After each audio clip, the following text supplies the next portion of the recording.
please join me in the Pledge of Allegiance for the combined Pine-Richland School Board meeting, January 10th, 2022. Pledge allegiance to the flag of the United States of America and to the republic for which it stands, one nation, under God, indivisible, with liberty and justice for all.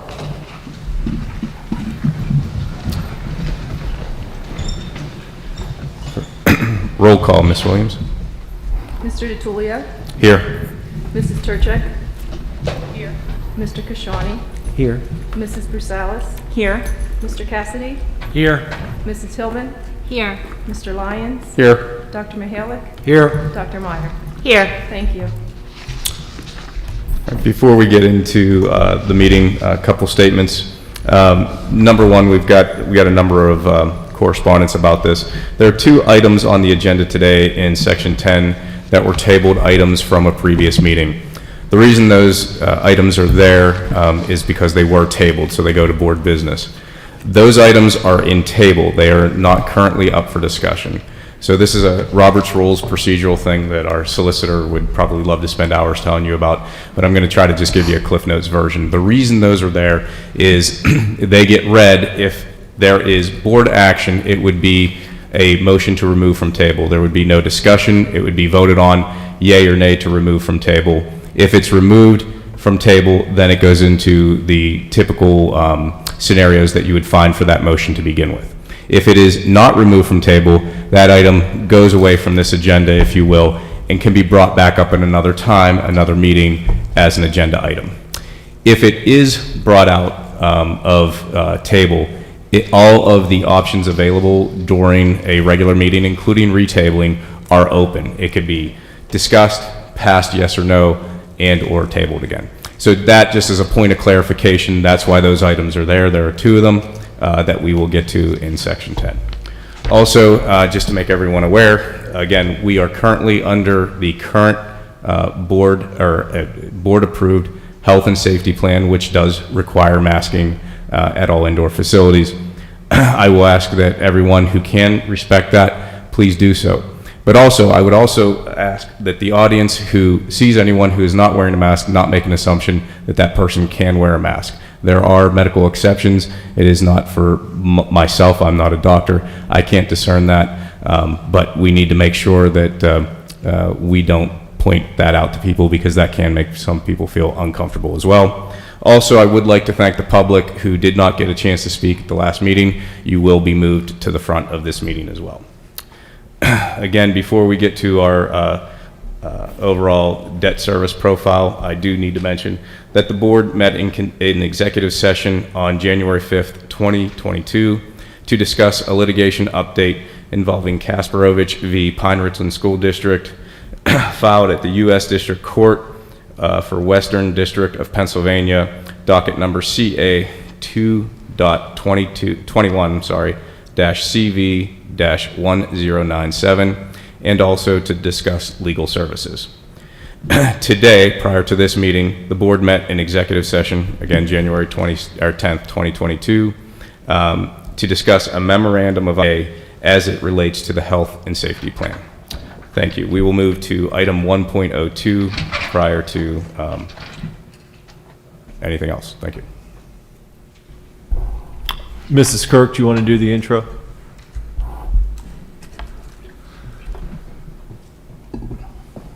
Sure. So we have members from PNC Capital Markets, which is Tony City, and Mr. Pastel from Dinsmore and Shoal. They are going to present a market update and a LIBOR transition update.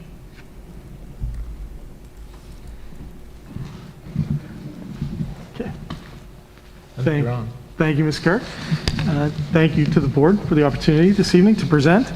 And really broken this into a couple of overviews, one of the market, two of the district's indebtedness, especially for the newer board members, so they get a sense of what the finances of the district are currently, as well as the items that the district will have the opportunity to address this during this calendar year, relating to debt opportunities, as well as the transition to the LIBOR proxy rate that will be phased out in 2023. So with that being said, and as well, please do not hesitate to ask questions as we go. It's meant to be very interactive as needed. So from the market update beginning on page 3 and then following on page 4, it's really to show the district where markets are currently, as they are different than they were this time last year when the district looked at some refinancing opportunities that were on the horizon. Long story short, rates are higher than they were this time last year, as evidenced on the chart on page 3. This represents taxable rates, which are really kind of the overall interest rate proxy for the markets. And you can see that we are up significantly from where we were last year. But one thing to keep in mind, we were coming off of historic low rates. So basically rates are still very, very favorable, but they are higher. The key rates here for the district would be on page 4 in terms of rate curves. That would track the tax-exempt rate curves that the district has the ability to enjoy, being an exempt entity for the majority of their financings. And when you look at this, you can still see that on page 4, while there has been some increase in tax-exempt rates, not just over the last year, over the last 6 months, over the last month, you can still see that based on that orange line, rates are significantly better than the 10-year average. So long story short there, tax-exempt interest rates are still significantly low, not quite at the historical lows that we saw at the end of 2020, and we kind of got back to in mid to late 2021. They are still low, albeit up a little bit.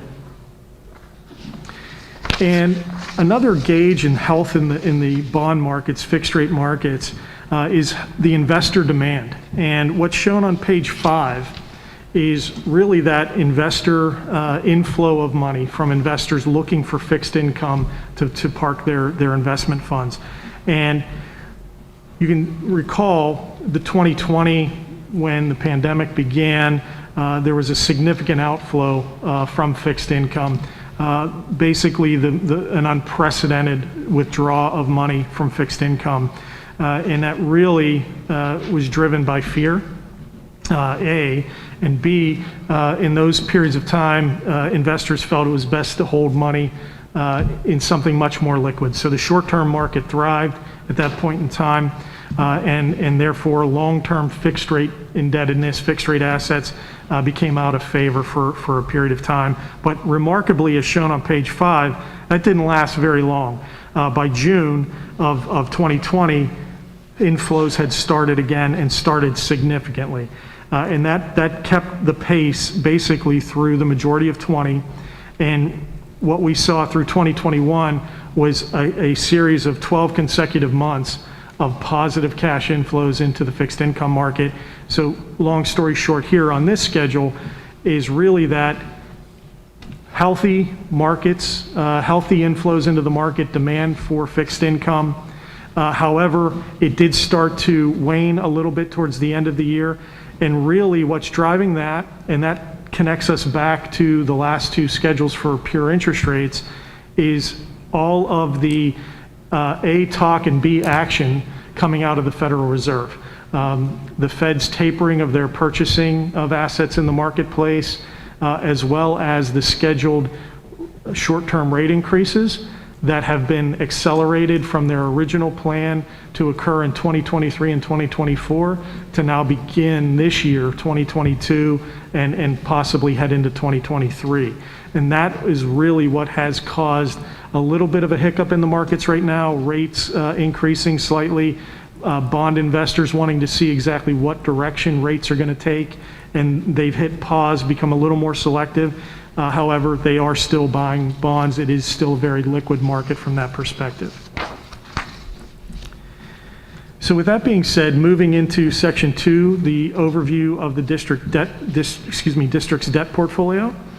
On page 7, while the print is very small, I apologize, but wanted, especially for the newer board members, to be able to capture the history of the district's indebtedness, their rating related to their indebtedness, and the positive trajectory that has taken over time.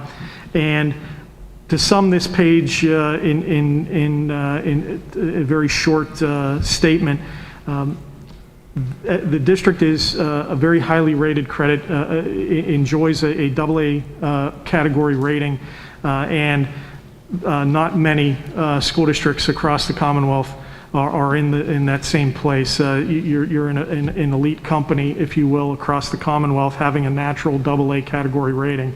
And the district has many financial strengths that surround that rating, as detailed there on the right under the rationale from the rating agency Standard & Poor's. And a lot of that has to do with the fiscal management of the district that has occurred over this look-back period especially, and all of the policies that the district abides by going forward in their actions and how they approach their fiscal health. Pages 8, 9, and 10. Won't go through those line by line. Those are the district's outstanding bond issues right now in the marketplace that are constantly monitored for opportunity and basically tell a history of what they financed. And this is what we kind of collectively call our debt reference or a debt Bible, if you will, for all of the district's issues. And as you can see, there are a total of 12 outstanding currently, and the opportunities that are there are ones that we monitor over time, and 2 of them that we'll mention here this evening.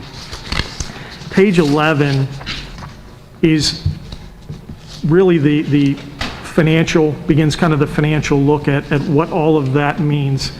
In essence, what you have here is your annual debt service in a graphical format, and you can see where the district's annual indebtedness is slightly over $8 million on an annual basis and has a final maturity in 2038, a very small maturity, and 2037 is really the last full year of annual debt service for the district under its current borrowing portfolio. Page 12, again, apologize for the smaller print, but to fit it all on one schedule, you can see the numerics associated with the graphical representation on page 11. And that really shows you how a lot of the district's indebtedness that has created the facilities on the overall campuses of the schools for the district, how everything has been financed, and how items will begin to mature over time. And again, by fiscal year 2038, all of the district's indebtedness, current indebtedness, will have been addressed and fully matured. And off to the right, just to make sure that folks understand, you have the way that the Commonwealth addresses and assists districts is through their reimbursement of eligible projects. And you'll see that there is gross debt service in the columns to the far right, and then you apply the state aid to the eligible issues, and that gets you to your net annual requirement of debt service and under PDE. So with that being said, in section 3, page 14, the eligible issue this year for current refunding and following the protocols that the district abides by in addressing refinancing opportunities is the series of 2017. That issue is up for its 5-year call period this year in 2022. And you can see current rates right now would generate positive savings to the district. And there are 2 ways to look at this right now. One is to maintain the current amortization schedule. That's shown under the light blue header there. And the district would take basically annual savings there, as well as a little bit of project savings up front due to the associated interest rate agreement that is layered on the 2017 issue. And from that perspective, approximately savings in the $300,000 range for over 4%, which again, a healthy refunding for the district.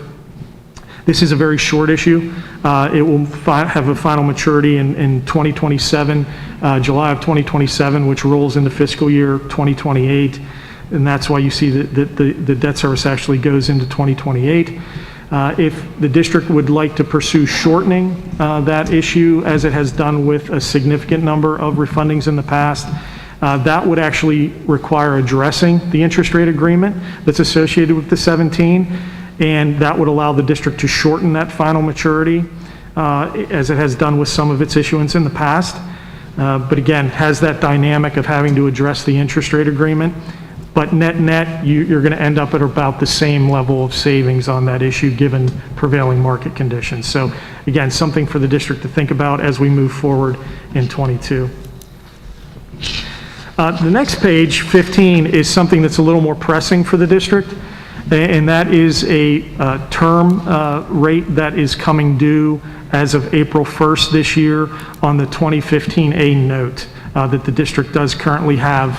It's a bank note with PNC Bank, and that rate term was put in place in 2015. It had 7 years for the rate term itself, even though the note has a final maturity of July of 2031.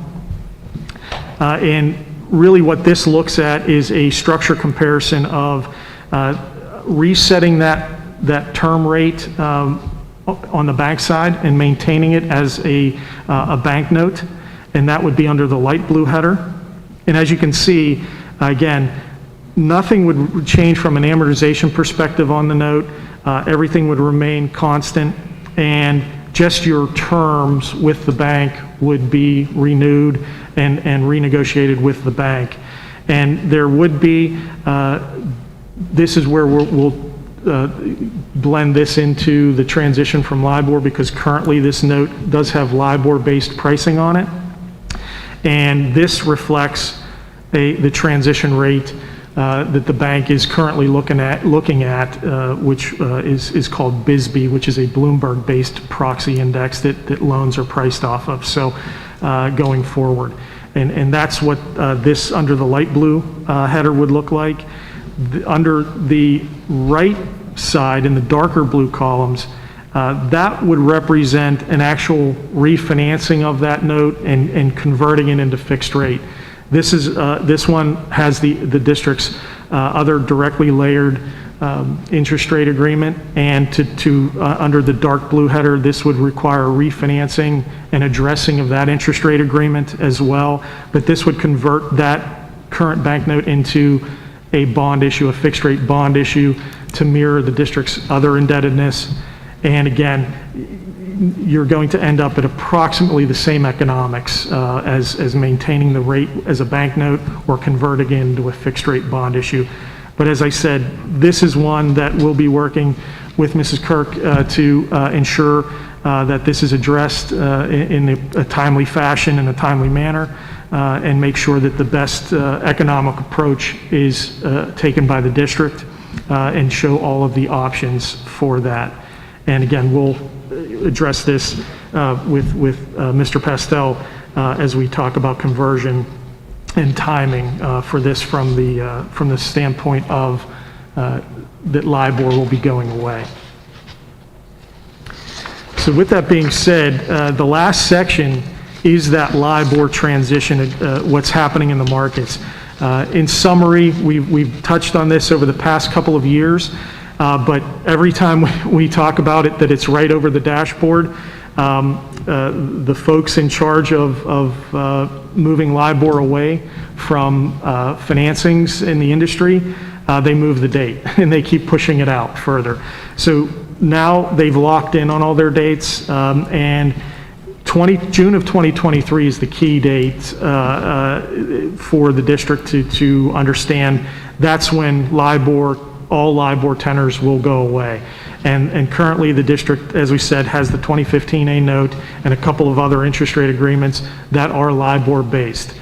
So by 2023, everything has to either be concluded on LIBOR or move to another proxy rate, which would require some amendment to docs that the district currently has in their agreements.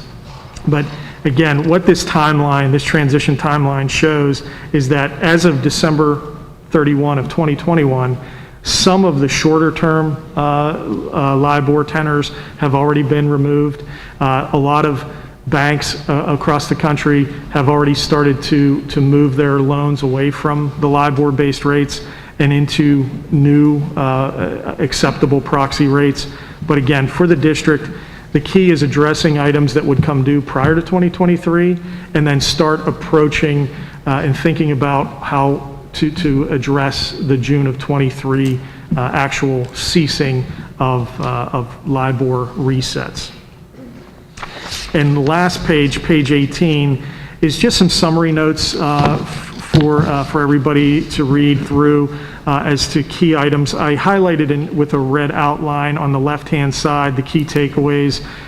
Really, again, as I mentioned, it's the June 23 and the fact that no new items will be entered on a LIBOR basis going forward as of December of 21. So those are kind of the key dates. And on the right-hand side, on the bullet points, it's not that the existing legacy contracts will cease. Those contracts will stay in place. It's just a matter of amending to convert the inherent rate from LIBOR-based to the new proxy rate basis. And right now at the bottom, the two key rates that are being considered by the committees that seem to be really bubbling to the top, they have already kind of given their blessing to SOFR, which is the secured overnight financing rate, and BSBY is rising quickly, which that acronym stands for Bloomberg Short-Term Bank Yield Index, and that does have different lengths, different tenors to base loans and other interest rate agreements off of. So the good news is they've whittled it down now to some focused rates, and that again, the district does have time to address the LIBOR in terms of many of its agreements because of the 23 date, but one will need to be addressed here this year because of the rate term and it being on the bank side, and the bank's utilization of LIBOR has really ceased on the municipal side as of December of 21. So with that being said, I think it's a perfect time to allow Mr. Pastel to kind of address that 15A note and some of the items that need addressed there. Yes, the 2015A note with PNC Bank has maturity of 2031. PNC Bank has the right to require Pine-Richland to repay that loan April 1, 2021. And again, under the existing documents, if they continue to hold it, they would have that same right at April 1, 2029. Going forward, PNC Bank apparently is willing to renew that, but not with the existing variable rate, which is based on LIBOR. They would require a BSBY. So the board will have to make some decisions as to which way to go. One is to negotiate with PNC Bank, come up with an acceptable modified variable rate, and put that into effect. And that can be either with or without also changing the rate on the swap. The problem is that the rate on the swap is not going to be BSBY because the swap market doesn't use BSBY at this point. So we have to decide whether to just leave the swap alone or to terminate the swap and instead do a fixed rate bond issue or a bank loan. The board is going to have to decide and give some guidance, and I'm thinking that February 7 or earlier would be the time to provide that guidance, but that's your next scheduled meeting. And depending on the pathway the board decides to take, we may need a special meeting later in February in order to take the required action in order to have it done and ready to go and close on April 1. Some of the pathways don't require all the time delays and preparation. Other pathways do require.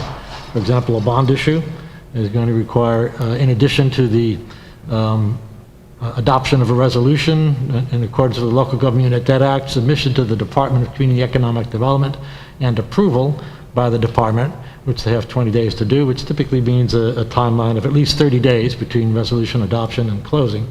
And in addition to that, the time for a bond issue to put together a preliminary official statement, get a rating, and market the bonds. To some extent, that can be overlapped, but we would have to know which way we're going, I think no later than February 7 in order to get it done by April 1. An approach that just modifies the details of the interest rate on the note and leaving the swap alone could be done much more quickly without, there'd be nothing for the department to have to approve. We wouldn't have to make a submission. And if we leave the swap alone, we wouldn't have to do the things you need to do in connection with a swap, which involves hiring financial advisor, swap advisor, and you have one, PFM already, who has to prepare an interest rate management plan, which has to be adopted in the resolution, et cetera.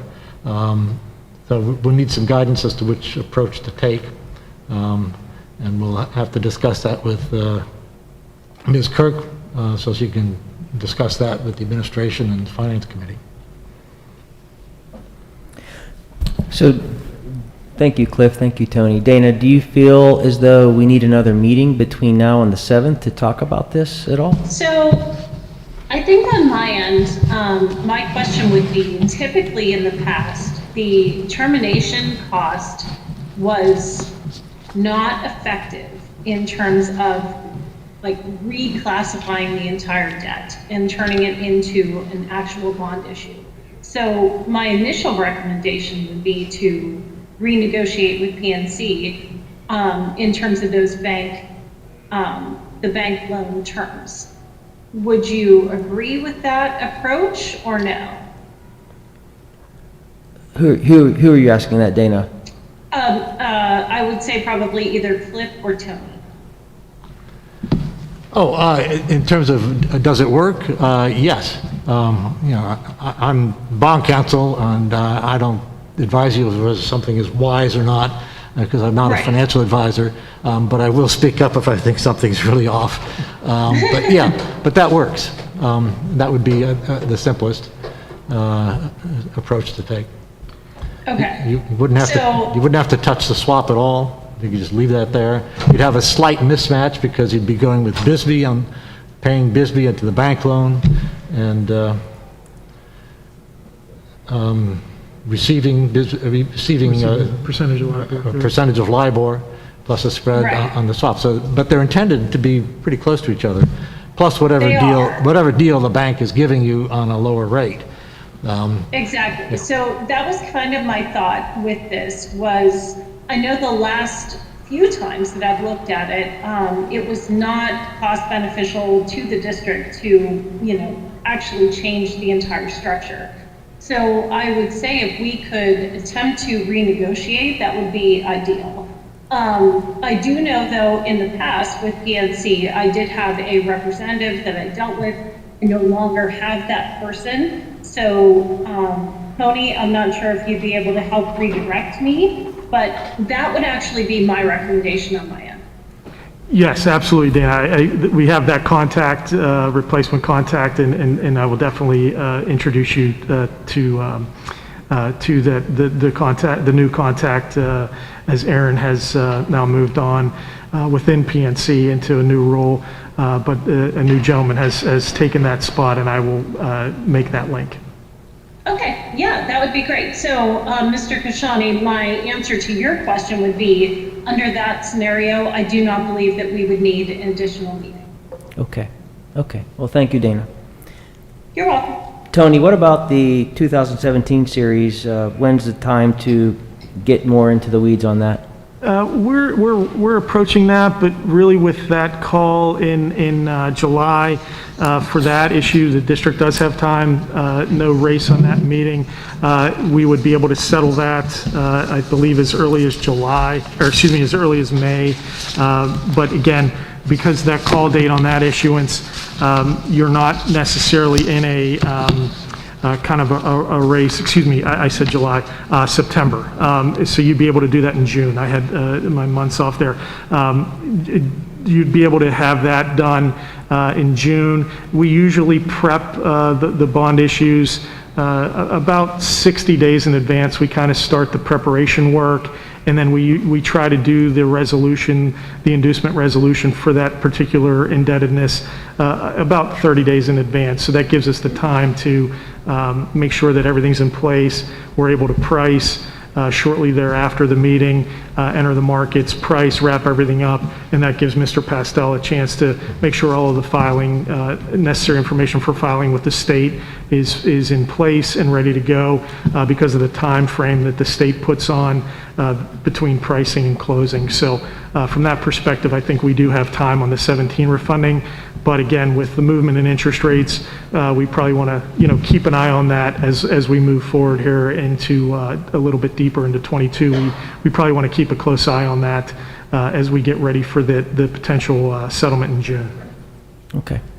So, Tony, would you recommend a parameters resolution in either March or April in order to kind of lock that in terms of those rates, knowing that they're fluctuating at this point? I would recommend that to occur most likely in March, if that gives a lot more time. March is fine, yeah. Yeah, March would work. Okay. You can't close it any earlier than June, whatever day is 90 days prior to September 1. Okay. And once you get the resolution adopted, then you can strike in the market and price it when the time is best. And just for the new board members, just so you know, what we're talking about in terms of a parameters resolution is kind of like a target savings. And so what we can do is we can work with Mr. Pastel and Mr. Massidi to come up with what that target savings would be. Assuming that in March, if that's approved, between the March and April timeframe, when we are preparing the back paperwork in terms of the official statement and the bond rating, if we are able to achieve that type of savings, then we would move forward with the bond refunding in order to save money on those bonds.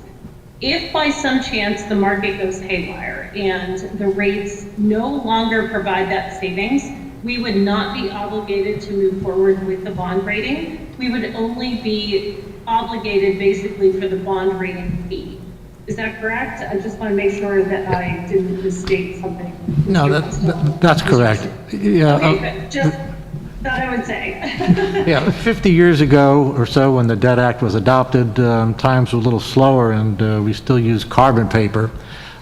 So typical way a bond issue was marketed was the underwriters would get the go-ahead and they'd get everything ready, and they'd have a deal for you the night they came before the board to get the 5 votes in favor. So they left that day with a signed bond purchase agreement and a passed resolution. But then markets have changed. Underwriters don't work the same way. The market doesn't work the same way. And things are volatile. So for refunding in particular, you want to be able to price on whatever day is best, and you don't know what day that's going to be, week to week, month to month. You can't plan that on your scheduled March meeting, you're going to have a bond sale, because lo and behold, there may be a $2 billion deal out there that's going to swamp your demand, and you can't get the rates you want. So the technique has evolved, and it's pretty common now for refundings. Most of my refundings are done this way. Do a parameters resolution, a not to exceed resolution, where it still works under the Debt Act as long as you have a specified purchaser for the bonds. You set a maximum yield for each maturity, maximum interest rate, maximum principal amount, and you end up with a bond resolution that calls for maybe a $12 million deal when you're really expecting to do a $9 million deal, and you get that legal requirement done and out of the way. And then you can, when the time comes, sell the bonds, price them, sign the bond purchase agreement, and it's that point at which you're bound. And with these parameters being set wide enough so they don't really affect the structure of the financing, the key item then is in the provision that says the minimum required savings is X% or X dollars, depending on how you do it. And this approach works with DCD, and it's one of the pet peeves that the legislature, instead of streamlining things and revising things to make things easier, make us do some odd workarounds. Instead, they worry about other things. But never mind, it works. We get it done. We're in better shape in Pennsylvania than some states. We have to go to court every time you do a bond issue. True. And just to reiterate, what Ms. Kirk said, especially for the new board members, that's the approach the district has taken. Historically has been the parameters resolutions, and the district has the control there. If parameters aren't met and there's a reason there not to proceed with the refinancing, it does not occur. The district holds the key to the green light, if you will, on the refinancing under that resolution. So there is no issuance there if it's not meeting all the parameters and the district decides against it. Okay, Yeah, perfect. So thank you. in summary, I believe that then what we will move forward to is having a parameters resolution in March, which we will provide the information to the board members in advance. We will have 2 meetings in March, so there will be an information item and an action item. And for the variable rate debt, I will work with Mr. Masidi in terms of contacting the other person at PNC Bank to renegotiate those terms on the variable swap transaction without changing the actual structure. I will report back to the board, and then we will circle back with whatever that approval needs to be. So I have a couple questions. With respect to the variable rate structure and the swap, just for new board members' awareness, this actual piece that seems sort of innocuous is actually consistently and has been since it was entered into flagged in our ratings reports as a source of potential financial risk. I agree. It's actually our largest single source of financial risk. So I really want to go back to it because I don't think we gave it appropriate diligence. I wasn't sure from the presentation where we were going, but I can see a little bit now. So we have this liability that references LIBOR right now, and we pay PNC Bank a LIBOR-based rate for this bank loan. And that's the piece we're talking about, that PNC does not want to continue to extend that LIBOR asset on their part. That's accurate so far? Yes, Mr. Lyons, the rate, underlying rate reset at LIBOR, yes, they do not care to keep it at LIBOR, but rather transition it to one of the new proxy rates. But the interest in renewing the term of that is there.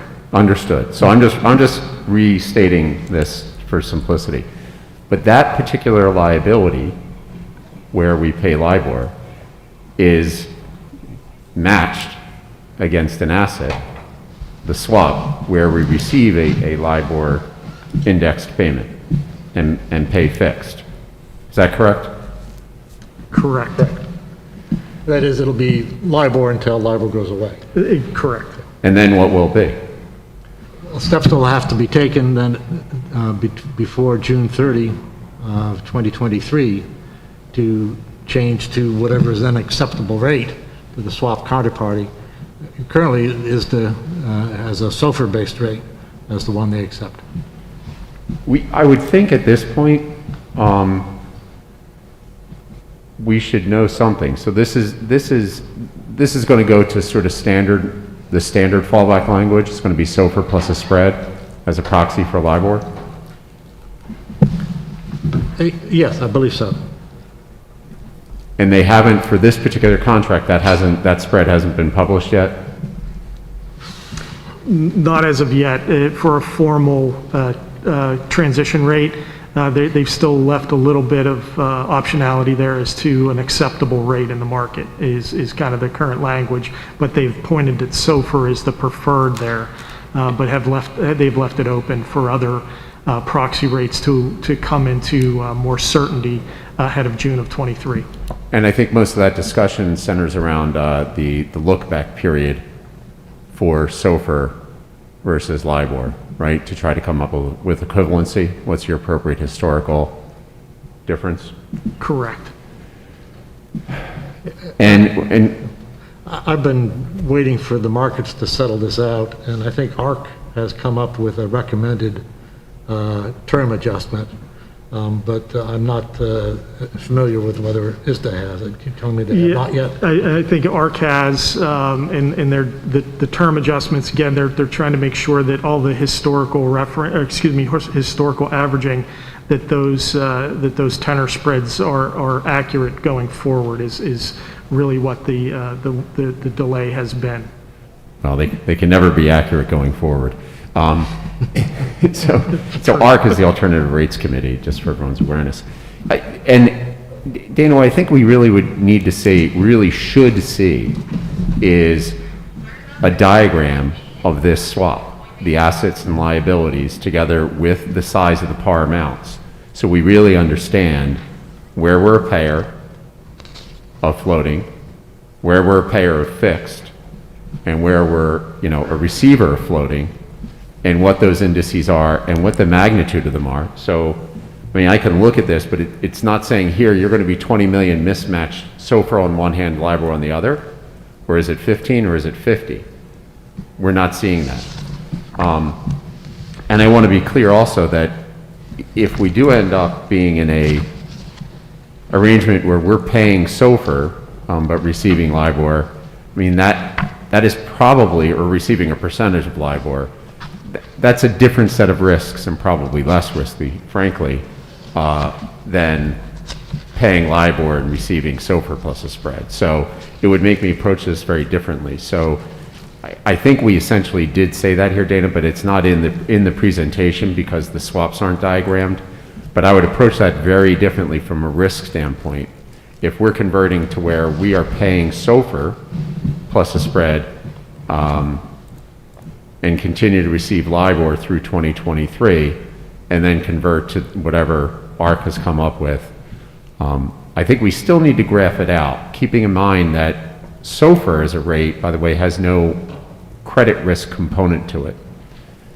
And so to the extent that rate in that index is intended to be a proxy for where our variable rate debt is remarketed, it will begin to disconnect in all sorts of unpredictable ways if and frankly when there's anything resembling a credit event. And so I want to understand those risks better as we move forward. Maybe it could just all be diagrammed out. Do you have some sense of what I'm asking for at this point? Yes, we can definitely provide that analysis and show the cash flows, if you will, albeit hypothetical, against the differing rates and what their history has been. Again, spot on from the sense of that's why it's taking them so long, if you will, from the decision for a cessation of LIBOR as a proxy rate and finding a replacement rate. There has been a lot of nuance to it, but the overriding theme, the overriding goal, and what they've stated as being an absolute, if you will, is the intent of having no impact to the issuers under the new proxy rate as opposed to LIBOR. There's, the concept is to have zero impact on the trades, net, and that's why they're trying to make sure that the adjustments, the adjuster spreads for tenor, length, all of that is put in place appropriately and accurately as possible. Understood, yeah. but only the 9 of us have a fiduciary obligation to the taxpayers of Pine-Richland, so they don't. Correct. The other component to this would be the mismatch in the timing, and I don't know if that could be addressed. So we're going to get sort of SOFR, I think, well, are we going to get BSBY or SOFR-based pricing on the new bank loan? And that matters, right? Because it won't be until 2023 that we necessarily know what we're going to be getting on the asset side, because it hasn't been replaced yet. And I wouldn't want to enter into a new 5-year or 7-year bank loan when I'll be much better able to match against my asset side in 18 months. And that's another component that I didn't hear in the conversation, right? So we're going to enter into something, and I don't know, there is a big difference. I would prefer to pay SOFR, not BSBY, especially if I'm receiving LIBOR and it's replaced with BSBY or SOFR. I'd rather pay SOFR. I don't know that I really want to pay BSBY against an asset that I'm receiving that could convert to SOFR, because that creates that mismatch where I'm liable, the district is liable for paying an increasing rate in the event corporate borrowing spikes up. And I can name any number of, stressors in debt markets over the past dozen years that you would all be familiar with, where these indices popped up. BSBY would be expected to elevate considerably, as it did, for instance, in March of 2020, when we encountered severe uncertainty around COVID, or in 2012, European debt crisis, or in 2008, et cetera. So if we're paying BSBY on that bank product, I'm really concerned about not knowing what I'm receiving from the swap on the other side, and whether that will have a credit component in a post-LIBOR world. So these are the questions I have. I think they can all be addressed reasonably, but understanding the intermingled nature of these transactions would be a first step, and focusing on them maybe exclusively to a certain extent. Absolutely, and I'll make sure I relay to the bank, to put a SOFR proposal in there as well as a BSBY proposal under their loan documents, and then also, mirror out the cash flows for the district's current agreement associated with the 15A note. And this way, the district can look at all of it. And Tony, I'm not as interested in the projections that go forward. I mean, it really can just be just the stated rates, because I know the cash flow projections, I mean, it's really about just looking at what's stated. There'll be a fixed coupon, but okay, we know what that is. And then it'll just be the indices, so we can kind of look at them for what it is. Sure, certainly. So the reprieve from talking about mass was awesome, to nerd out on finance a bit. So thank you. Thank you, Tony. Thank you, Cliff. Thank you, Dana. It sounds like all that, Peter, could be addressed when we get something more firm in February. So. Is there anyone else from the board that has any questions or comments? Well, if I heard correctly, there's an option for us to convert this instrument into something else that is not a swap, not reliant on all of this, and what the financial differences might look like up front versus what the risks might look like. Is there any way for us to look at what such an alternative might look like? Yes, that is correct. There is an option to basically terminate the existing agreements and convert it to a fixed rate item, whether it be a fixed rate bank note or a fixed rate bond issue. But it comes with addressing the existing interest rate agreement, and we can show the economics behind that as well. The cash flow comparison is what's included in the presentation on that, under the dark blue header on the 2015A note page. But we can show the background economics of that as well. I can share that with Mrs. Kirk, and she can pass that along to the board. There's a timing. Thank you. There's a timing concern with that, though, practically speaking, right? To convert that to a bond issue, we're talking 4/1 is our target. How could we do that in a practical sense?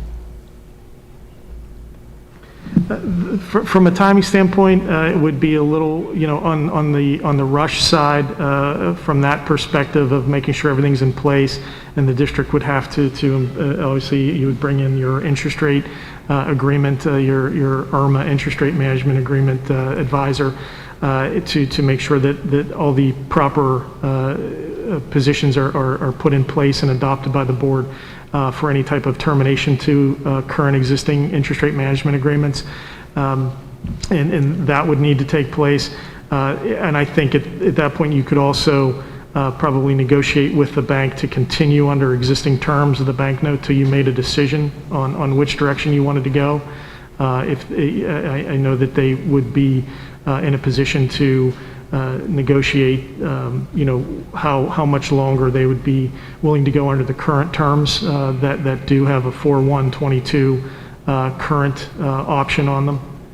So it would be a matter of speaking with the bank as quickly as possible and addressing that would that be an option to provide a little more time, but having everything taken care of at around the 4/1/22 date from a fixed rate bond perspective or a fixed rate note and addressing the interest rate management agreement. The timing would be very tight, but it still could be something that could be accomplished. Okay. So Dana, would you mind if we looked at both then, just even though history suggests one thing, just to have more data? Couldn't hurt.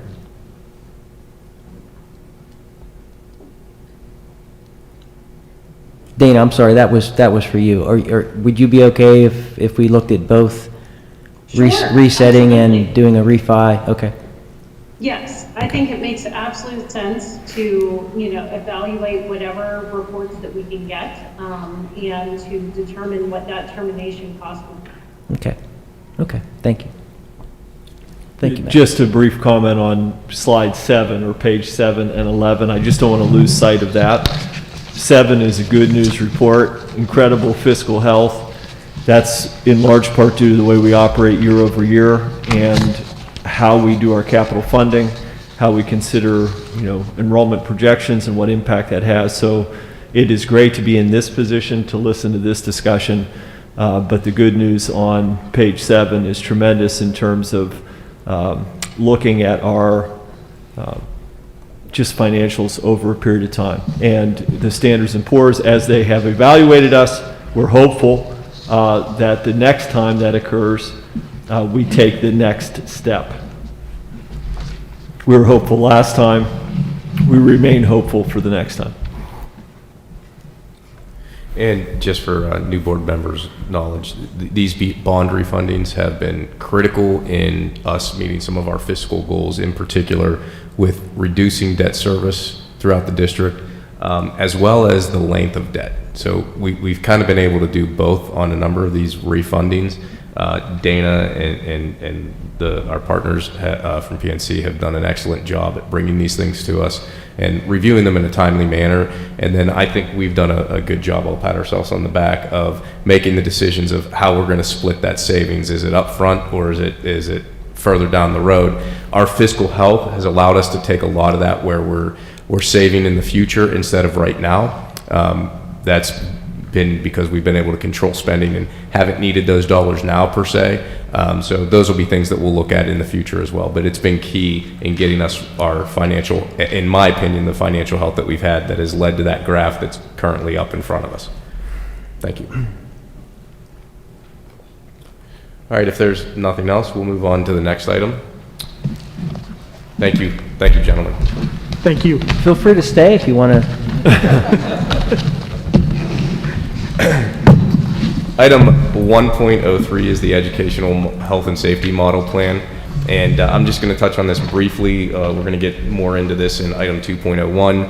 I know there's a lot of folks that are going to want to speak on the health and safety plan, and I just want to put out there what the current recommendation is and how it differs from what we voted on December 13th. On December 13th, what was voted on was to make masks optional starting next Monday, the 17th, everywhere throughout the district.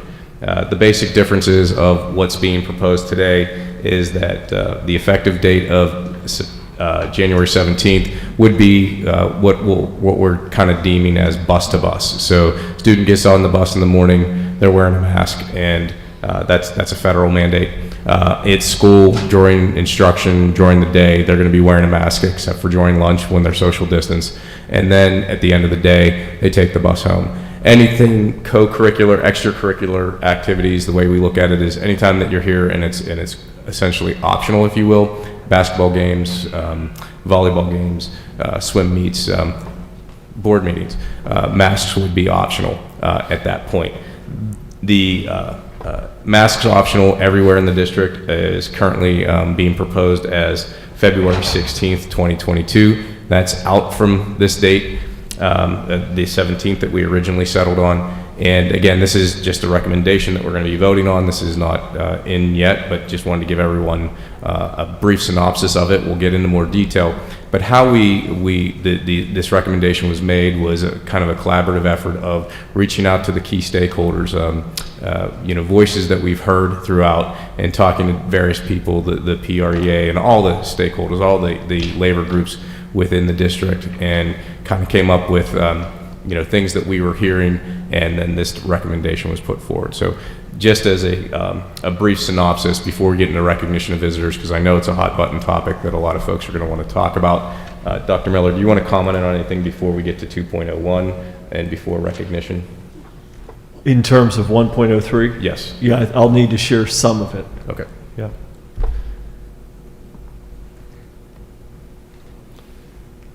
Yeah, Sean, if you could pull up the presentation. And again, for those who are here for the joint governance meeting, we walked through some of the slide deck. We're not going to do that at all to the same detail, but we do have new participants. This is our actual combined meeting. We have new viewers online, and so just want to hit a few points. Next slide, Sean. Goal is in-person learning. It's the shared goal. It's where we want it to be. It's where we are currently. It's what we want to continue to have happen. We have co- and extracurricular activities happening in our school district. We want those to continue to happen. And so that is the most important thing that we collectively want to keep in front of us. Getting kids into school, keeping them in school, keeping them engaged with their friends, with their teachers, with their activities is the most important thing. On this continuum, we're as far left in our current model as we have been, and that's someplace that we want to stay. As you'll see, and we might discuss later, there are things that might impact that. It could be in a classroom level or at the building level, less likely at the district level, something that would cause us to need to go virtual for a short period of time. Again, could be classroom, could be building, less likely, but possibly district. We just want to be ready. So again, goal is in-person learning and preventing the need to do something else. Next slide. We discussed this at the prior meeting and have in the past. Next slide. The point of this slide tonight is to look at the bottom, what's written in red. Last Friday in Allegheny County, we see the incidence rate. This is the amount, incidents per 100,000. The rate was at 1534.2 for Allegheny County. Earlier tonight, we heard a question from Butler County, given where we are geographically. Again, Butler County in the most recent update is over 1,000 as well per 100,000. The threshold for high transmission, as it exists for CDC right now, is 100 per 100,000. Positivity, 32.7, again, up in Butler County. It's also in the low 30s. So again, a tremendous amount of virus in the community. And next slide, Sean. The question is, what's that doing here? So these 3 dates were selected because the 13th obviously was the last board meeting. At the time of the last board meeting, when what Mr. DiTullio just described was approved, we had a total of 259 positive COVID cases in the district. As of last Monday, we had 423. As of when we created the presentation today, we were at 638. So that gives a little bit of a sense of what's different today than where we were December 13th in terms of positive cases. Next slide. This one does a little better job. First, looking at the yellow. The yellow is the Allegheny County incidence rate. We get the question, just because something's happening in Allegheny County, does that mean similar things are happening within Pine-Richland? And so we see the incidence rate over time. That's just the last 5 weeks since the 13th of December. In green, we see the case total for students and staff combined at Pine-Richland. And again, we can see really an exponential type of growth in terms of the number of cases in the schools. Next slide. Next slide. This is important, particularly for the bottom row. So even though we have 202 current active cases, that means we have 202 students or staff members who are within 10 days of symptom onset or if they're asymptomatic of their test date. We have 16 students in school-based quarantine. So that's a good thing. That means that students who are not in school it's not because of quarantining close contacts, and that's due, again, in part to the mitigation layered approach that's in place. Next slide. Our responsibilities continue. Next slide. And we discussed at the last meeting on joint governance meeting last Monday about the CDC's update of shortening the period of either isolation or quarantine to return masked on day 6, or in the case of a vaccinated individual, no quarantine at all if they remain masked during that period of time. You can skip ahead a few. Keep going. Keep going. Keep going. One more. This is just indicating PA Department of Health confirms, supports, so does Allegheny County Health Department, the guidance given by, the revised guidance by CDC. So that has the effect of reducing the amount of time a student or staff member is out of school based upon the guidance. Next slide. Test to stay, we discussed again a little bit at the joint governance meeting. Ultimately, this is a concept that would allow a partially or unvaccinated individual to remain in school if they're asymptomatic and deemed a close contact, if they are able to test serially and are negative on those tests and they remain masked in the in-person environment. There are other things that we talked about in joint governance as to whether that's reasonable or appropriate. The newest information we received is that the close contact, him or herself, must have been masked during that contact in order to qualify for this. But again, things are changing with test to stay, and so it's something we have to continue to ask questions about and monitor. Skip ahead a few, please.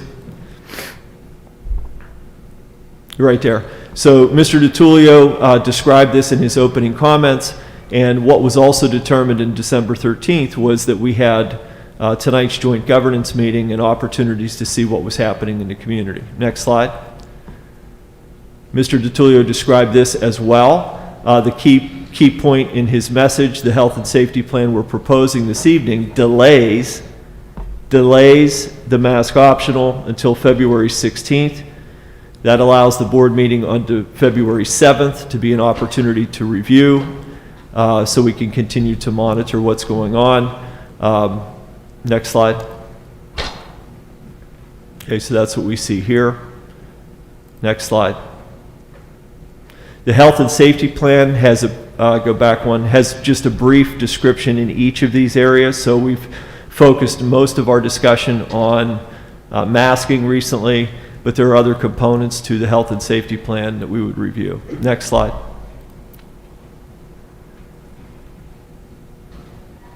Go ahead. So this again was a discussion and something that's facing our school board, districts, school boards all over Pennsylvania and the country, which is to say when and why and how should tightening or loosening be considered. It's our opinion, after receiving a lot of expert input, that it's really tough to create a clear and bright line. Each of these elements interact with others. Transmission level is something that's cited most common because the CDC guidance says if in substantial or high, their recommendation is to universally mask indoors for students, staff, visitors, etc. But the reality of the pandemic that we've been in now for a long period of time is it will be a long time before we're back to levels like 100 per 100,000. And so we have to weigh that and understand that, get input about that to make a reasonable set of actions with respect to the district. Positivity rate, again, for those that get tested, how many test positive? Again, we're in the low 30s right now. You can see the CDC numbers there. Quarantine I addressed earlier. I'm going to talk about staff absences in a moment. And substitute coverage. So it's both of those things hand in hand. Teacher absences, paraprofessional absences, and our ability to cover those absences When you hear about school districts in the news that needed to, let's say, go virtual for a short period of time in a particular school, it's more often around staffing than it is around, let's say, the number of cases that might exist in a particular school. Student attendance is pretty well in line with where we would expect to be at this time of year. A school might be a little lower on a particular day than normal, but generally speaking, we're in a pretty good place right now, even with the number of cases that we have. We're averaging our 7-day sort of rolling average here. As you saw the numbers, we've increased a couple of hundred cases just in a week. So we're averaging about 30 cases per day. One of the things that we expect, and it's not otherwise on a slide, from listening, learning, and understanding is that while the slope of the line is steep with the increase in cases, the suggestion or projection is that the slope of the line when we decrease or improve should also be steep. So the best understanding we have is that the current variant is moving rapidly through the population. So we're seeing those increases here at Pine-Richland, but we're also hopeful that the possibility of the next few weeks being that peak and then having the possibility of decline. Again, we've needed to have humility throughout the pandemic. We will need more humility to learn and understand. Next slide.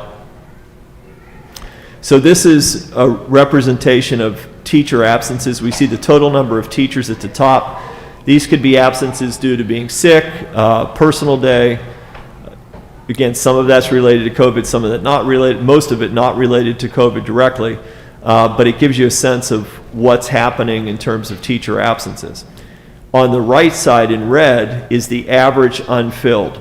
So this means that a teacher was out and a substitute was not able to take the place of him or her in the classroom. So it doesn't mean that they're the same every day. We have days of the week better than other days, and it also doesn't mean that it's equal across the schools.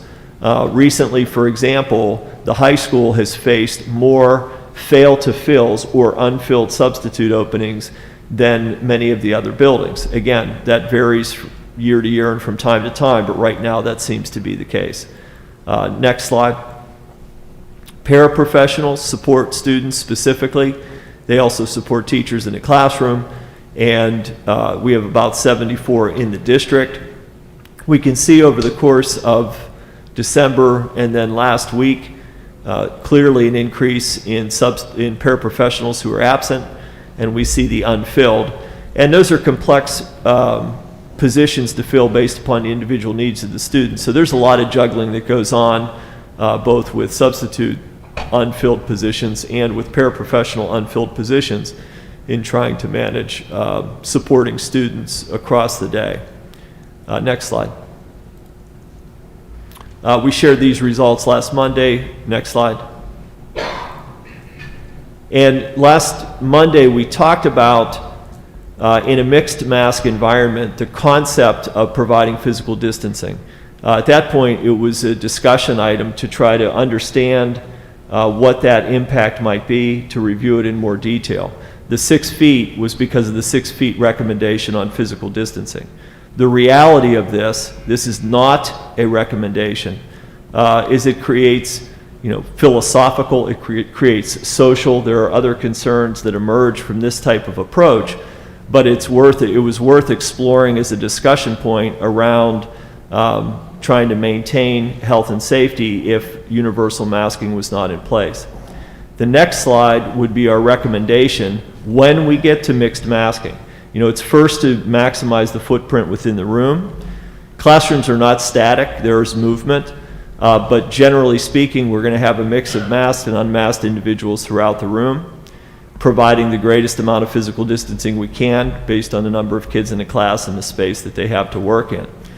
The critical part of this is that there is not evidence from any of the healthcare experts we heard from, either tonight or prior to tonight, or any studies that we've heard from, that in a mixed masked environment, that separation would in any way diminish risk within that room.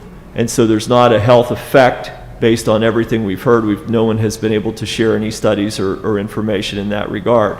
So our approach would be, in this example, the dark green student, indicated by the desk.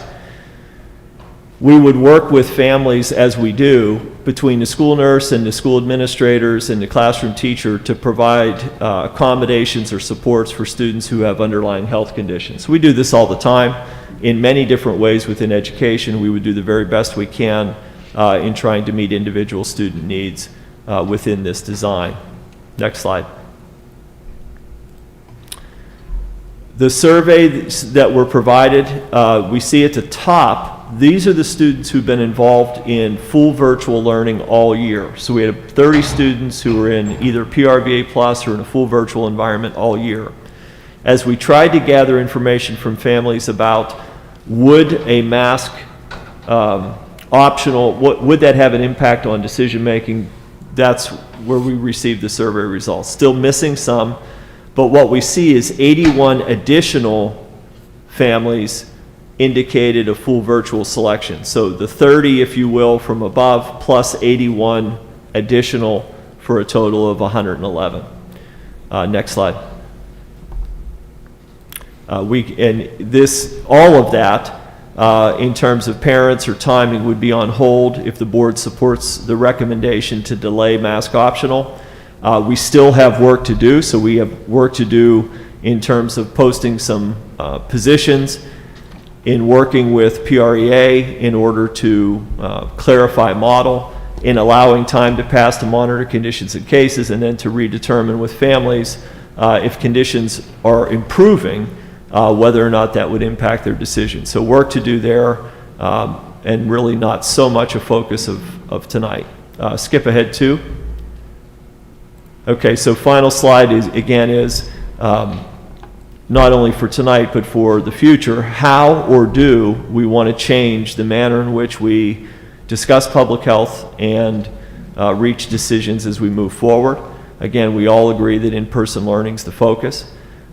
We also know in the short term, re-emphasizing proper mask wearing is an important step within the school day, the bus to bus, if you will, that Mr. DiTullio described. Later tonight on the agenda, we have 2 long-term sub-school nurses for board consideration. We posted multiple positions. We'd like to fill more positions. Interviews are occurring now, and there may be some offers able to be made even as soon as tomorrow.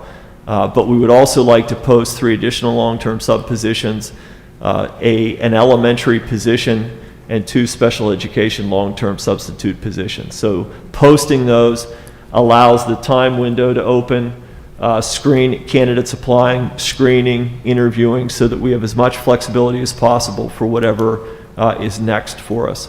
And again, what's next for us includes continued collaboration with PREA. Thank you. Thank you, Dr. Miller. We're going to move to item 1.04, recognition of visitors. I'll remind that any member of the Pine-Richland community may address the board during the recognition of visitors time. We ask that you give your name and address. Visitors are requested to speak to the board directly. In particular, if you can keep your comments directed basically towards me, that would be appreciated. The audience, I ask you to be respectful of what is being said by whoever's speaking. You may hear things that you don't agree with, and that's fine. This is what we do. You will have your turn to speak as well. So we ask that you just be respectful, that we keep noise in the audience down to a minimum. Each speaker will be requested to speak for 3 minutes, and we do have the clock up here, but I will give you a reminder. And in accordance with board policy, we're going to limit the speaking portion to 60 minutes. So what we're going to do to be fair to everyone is we're going to do 1 in person, 1 online, 1 in person, 1 online until we get to 60 minutes. If you have not been, if you signed up and you haven't been heard from, you will be put at the beginning of the second recognition of visitors at the end of the meeting as well. Thank you. Can it be shorter than 60 if we don't have that many? Well, We do. we're not going to just I sit just here wanna for- make sure, Yeah, okay. yes, Mark, that will be. We'll start with in-person. Our first in-person is Cautious Swope.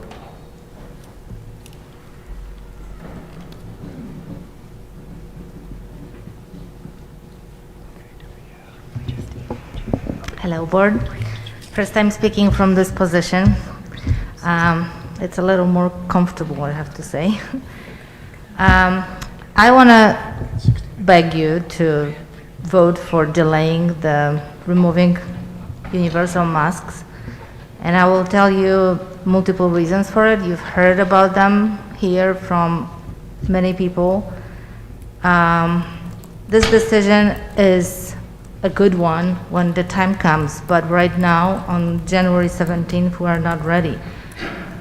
The surge of the pandemic is right here. You saw our numbers. In just 1 week, we have as many COVID cases as in a month, and it was in a bad month previously. We are short-staffed. The teachers are absent to the point where the schools are on the edge of operation. There was a day last week in Richland Elementary when 10 teachers were absent from work. Like all the teachers had to be called in from specials, music, just to fill in for the teachers. We don't have enough staff, and the staff that we have, even with the masking, they are close to breaking point as well. I want to share some of the teachers' concerns because they are talking with the parents. They voice it to us, and I want to recognize their efforts. Our teachers are amazing. Our support personnel are amazing. The nurses are amazing as well. They are on the front line of this pandemic, and every day they ensure that our kids are safe, that our kids are learning, and that our kids are smiling. Even underneath the masks, they are smiling. I agree with the recommendation of one Dr. Casario, if I recall, about equipping the teachers with the special protection equipment. So I think that additional month would also allow us to collect this equipment to adjust the procedures. The nurses were recently recognized by the community, but if you ask them what they really want, would be to keep the masks on, because that helps everybody to stay at school. Quote number 1, for the last year and a half, the teachers and support staff have done everything possible to keep students safe and in school. A decision to loosen the masking policy with the current COVID numbers is a significant step in the opposite direction. Why do we do it now? Quote number 2, we are human. We care about the students. Please care about us. You have said we have done an amazing job, so please don't throw this unnecessary change at us. This can wait. Quote number 3, I would say teachers are exhausted. We have nothing left in us to give because the demands are getting stronger and bigger daily. Students are missing specials, intervention time, lunch groups, and we cannot keep up. Ms. Swope, if you could finish up. Thank you. We are working diligently and trying, but it's destroying us as educators and as parents. We have nothing left to give to our family. We are emotionally and mentally exhausted. And I just want to recall that 2 months ago was the election, and top 2 priorities on the PR Kids First was to keep the schools open and to provide a safe learning environment for all children, all, in capital letters. Thank you. Thank you. Our first online will be Brian Deviney.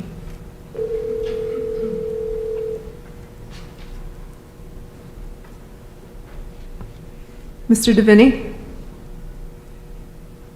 Mr. Deviney? Hi. Hi, you're on with the board. Hi, thank you. Thank you for giving me the opportunity to speak. My name is Brian Deviney. I am the PRTA Secondary Vice President. I'm not going to speak to the science or the politics of masking.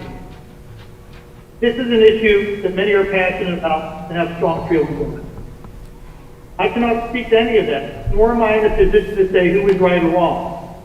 I don't live in the community, nor am I a taxpayer there.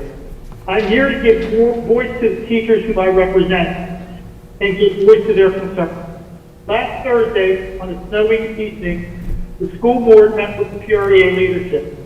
Thank you to Mr. Cassidy, Mrs. Turchip, Mr. Vispolito, and Mr. Lyons for meeting with us.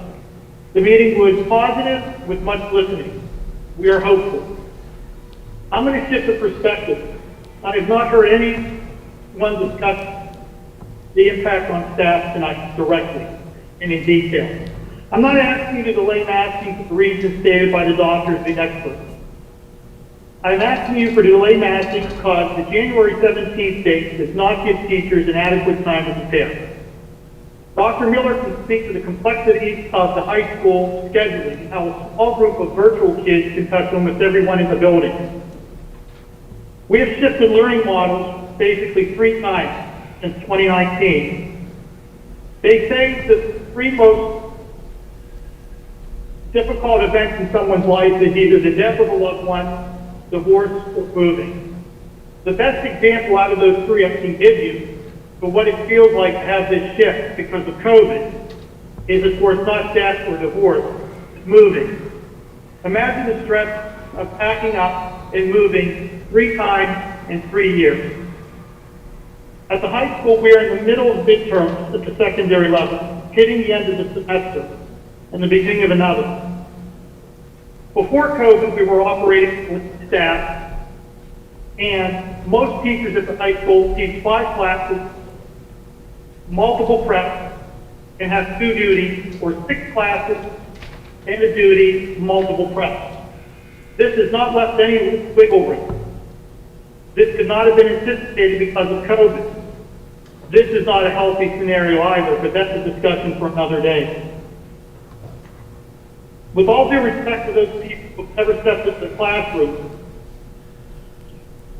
you don't understand what it takes to keep learning going with minimal disruption, even in normal times.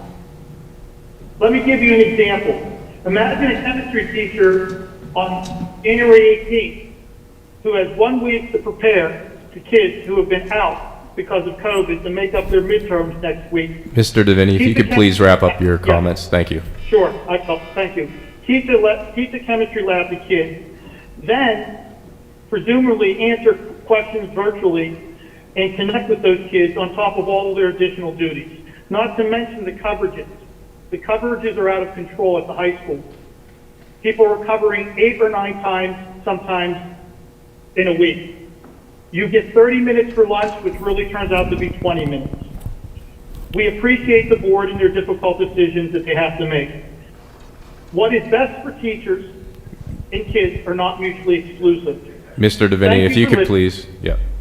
Yes, I'm sorry. Thank you for listening, and thank you for your time and all of your hard work. Thank you. Thank you. Good night. Rebecca Hoffman, is she here?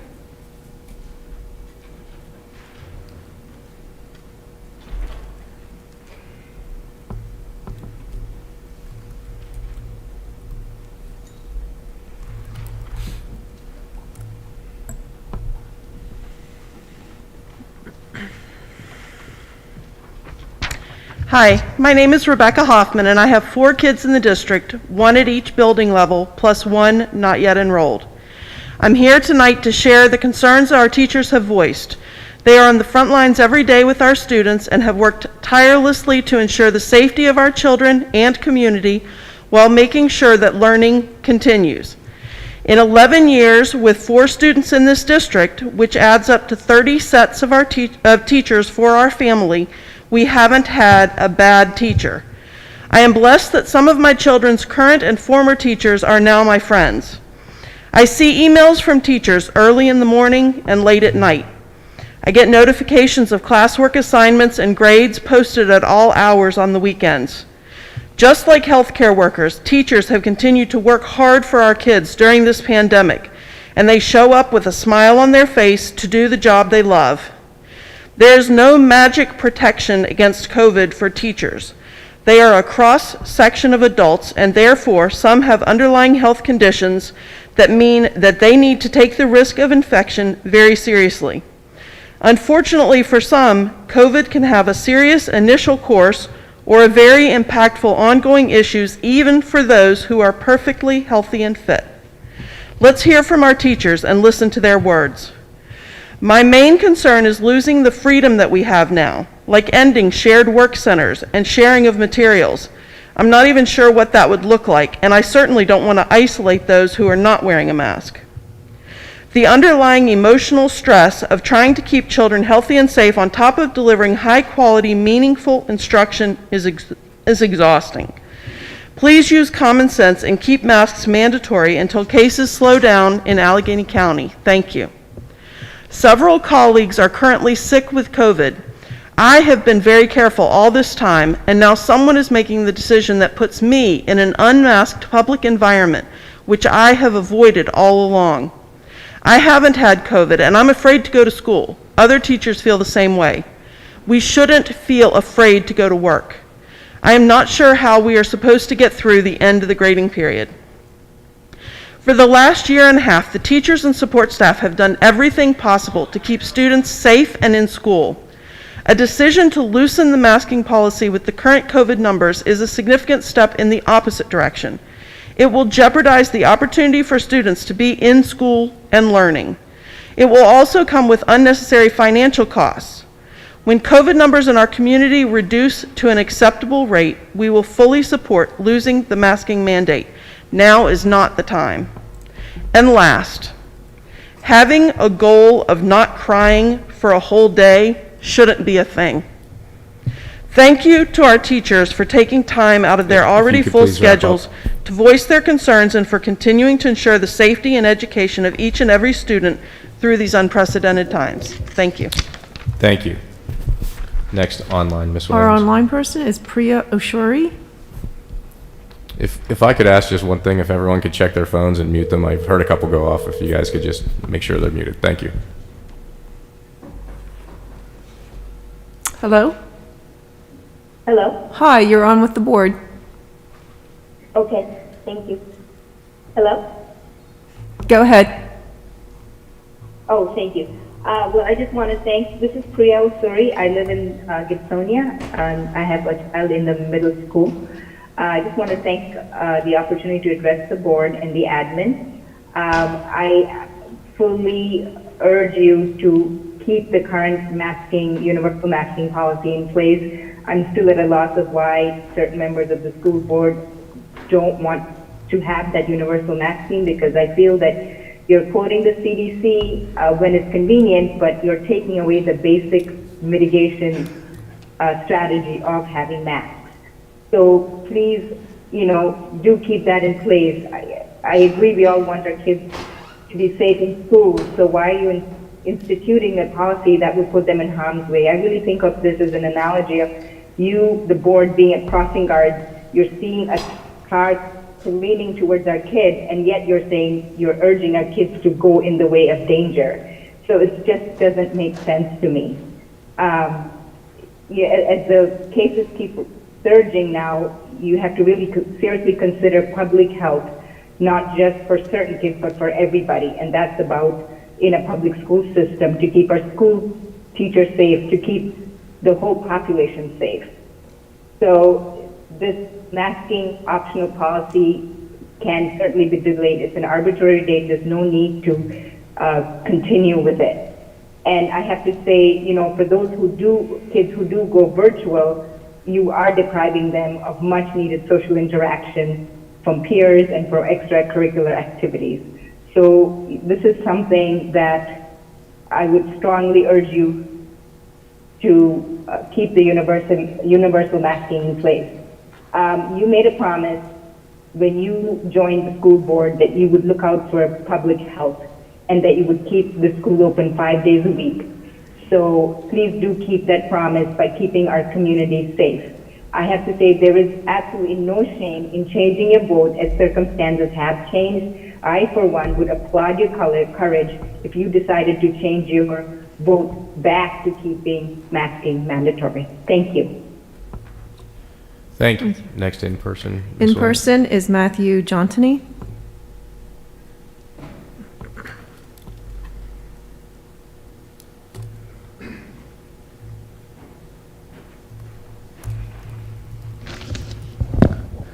Good evening. My name is Matthew Jontoni. I am a resident of Richland Township. We have lived in the district for almost 4 years now. I have 2 kids in the district, one in upper elementary and one in kindergarten. I am a licensed emergency room registered nurse. I have been on the forefront of this pandemic since the start, and I have been practicing for almost 5 years. The hospital systems, as we all know, are overwhelmed in this country, especially in this area. And I understand that the school board wishes to keep these children in class as long as possible.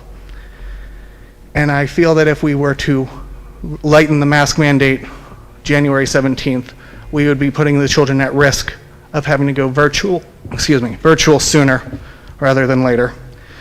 I think this is also worsened by the new CDC recommendations of the 5-day quarantine.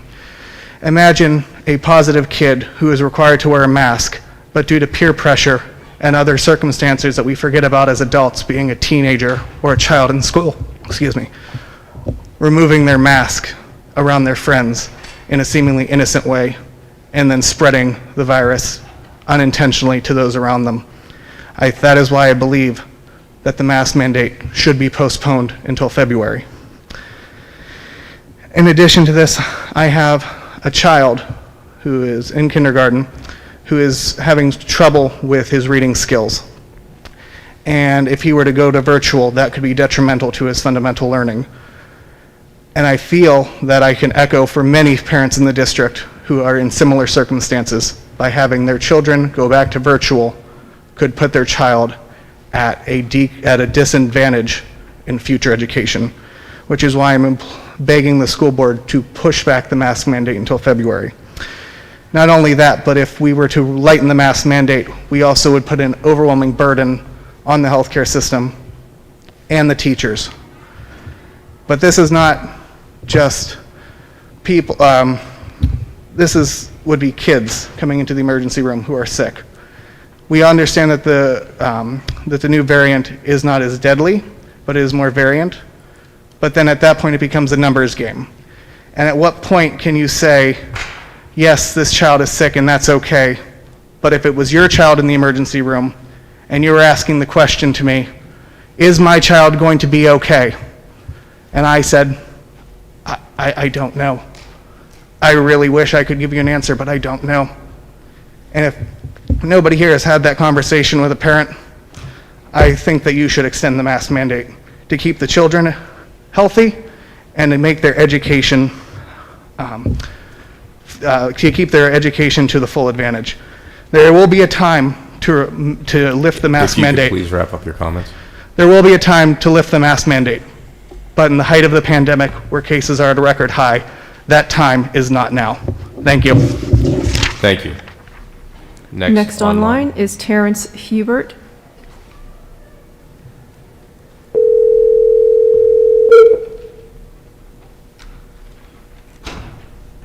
Hello? Hello. Mr. Hubert? Yes. You're on with the board. Dr. Hubert. Hey, thank you for the time. I'll try to keep it brief because I'll be repeating, I think, a number of concepts that have been discussed at length in the past multiple hours. Again, want to voice support for encouraging taking a cautious approach to lifting any mitigations at the height of a surge. I also would like to, I'm also encouraged by the one slide that was presented regarding potential triggers for when restrictions may be tightened versus loosened. There's existing guidance on indoor masking provided by CDC based upon community transmission, and then augmenting that with specific school types data, I think is appropriate. I would encourage that instead of setting a hard date for masking optional or changing a masking policy and other mitigation strategies, rather to tie it to triggers that are agreed upon ahead of time, to the best of our knowledge. That removes the emotion and the politics from the debate, and it prevents us from having a situation where, with all good intentions, the board voted to remove making masking optional in December prior to, we were aware of Omicron. The next wave or the next thing coming down the road we can't necessarily see right now. So I think trying to make sure we develop policies that can be as flexible as possible and adaptable as possible is prudent. The other thing I would like to just, again, recommend is when we're thinking about masking, it's about the communal benefit during that high time of increased community transmission. And it doesn't just prevent, as a combination of other factors, other mitigations, it doesn't just mitigate COVID, but you're mitigating other respiratory borne illnesses, common cold, flu, etc. There's a reason we didn't have flu last year across the country because of a lot of the MPI type measures. That has a positive effect on keeping kids in school across the board. And it also, as those additional respiratory illnesses increase, there'll be a greater burden and need for testing and other healthcare interactions and burden on students, parents, and teachers. So I think it's most prudent to allow additional time for this wave to work itself out, to maintain current mitigation strategies, but also be proactively modifying the implementation plans so we can not have the same debate again in a month or 2 months or 3 months. That instead, if you could please finish up your comments, please. Yes, sir. That set policy to be flexible and remove some of the emotion and politics from the discussion. Thank you. Thank you. Thank you. Ms. Williams, our Our next next in-person. in-person is Brianna Bear.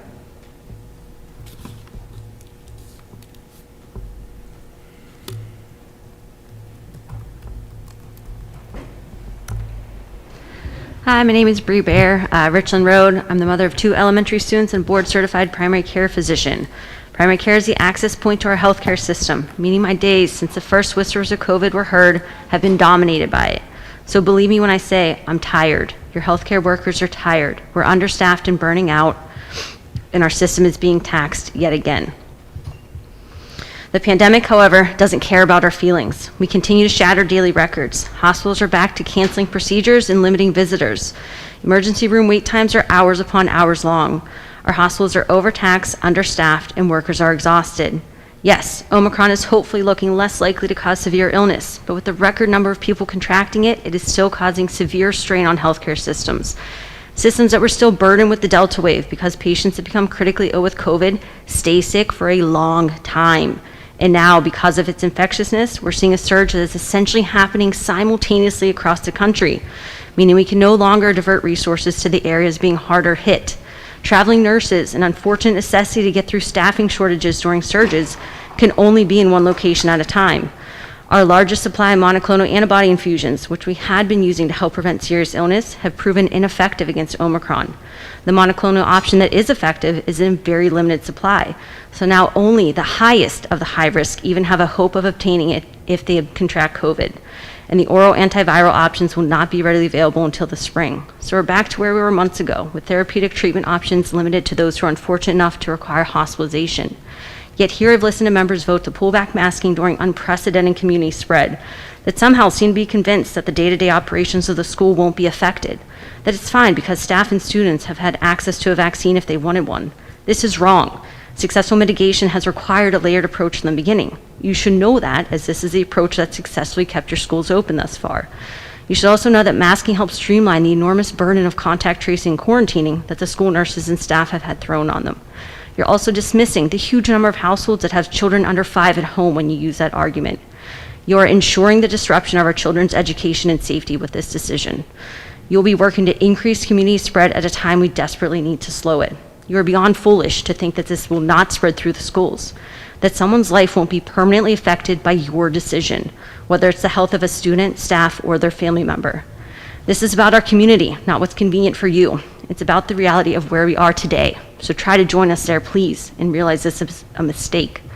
The rest of us are not living in fear for wanting to continue common sense precautions in the middle of a surge. Your healthcare workers are not living in fear for wanting everyone to do their part not to further overwhelm the system. The expert panel from the first meeting was very concerning. Invite only per Mr. Tutorial, with the convenient majority of experts holding what are frankly fringe positions in the medical community. There's no way to justify this decision, try as you might. You will not find credible data to back this. Call it what it is then. Your decision If you based could on your please wrap up your desires. comments. It is reckless and irresponsible. This is not the time to take this gamble. Please postpone this decision at the very least. Thank you. Thank you. Our next online person is Melissa Child.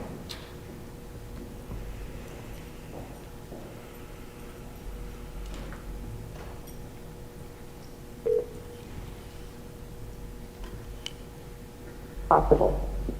Hello? At the tone, please Okay, Mr. Stoviner, let's go on to the next one. Rachel Nolan.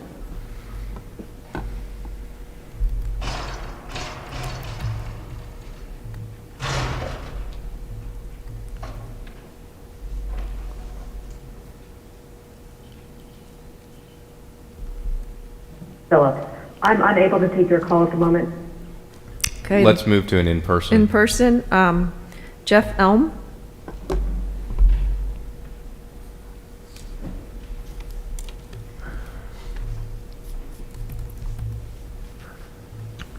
Hi, I'm Jeff Elm. I was here at the earlier part of the session. I had the opportunity to listen to both the board, the medical profession, on their opinions back and forth of whether the mask would be, the effectiveness of the mask, let's say, okay? And pretty much what I came away from with this was that there are, quite frankly, probably as many as you want to find, numbers of studies that either validate or invalidate the mask, okay? So what I'd like to do is take more of a observation approach. I've watched this last year or so, I've watched the kids go to school, I've watched them come off the bus, and when they come off the bus, they take their mask off. They're shoulder to shoulder. I've watched them outside in the summer playing. They're shoulder to shoulder, no mask on. I would bet or venture to say many of us in this room, probably most of us, have gone to dinner, not had a mask on. We've been at social gatherings, no mask on. So what I'm saying is, and I think people will be honest with themselves, we're pretty much not wearing a mask. We're just being selective not to wear it in this building, or that we want to wear it in this building. Now I've heard, one thing I've heard a couple times now, is that, that why not wait to take the mask off till this variant dies down. In fact, I just heard twice now about, well, maybe we should wear the mask because of flus and so forth. It cuts the amount of infection down. Two things that I've seen over the last couple months. In December, the World Health Organization said there was at least a minimum of 6 variants out there. The CDC itself has on its site that we can expect COVID-19 to keep emerging and changing. So what I'm worried about is, okay, we have this date now, January 17th. We're going to move it out to February 16th. So what happens on February 16th when we have a new variant? Do we put the mask on? We keep bumping this out down the road. So my fear is, when do we get back to a normal life? This is not, we've heard many times, this is not going away. And I wish you would all, be honest with yourselves, I don't think we're really wearing the masks anymore, frankly. Thank you. Thank you. Ms. Williams, back to online. Our next online is Lee Alexander.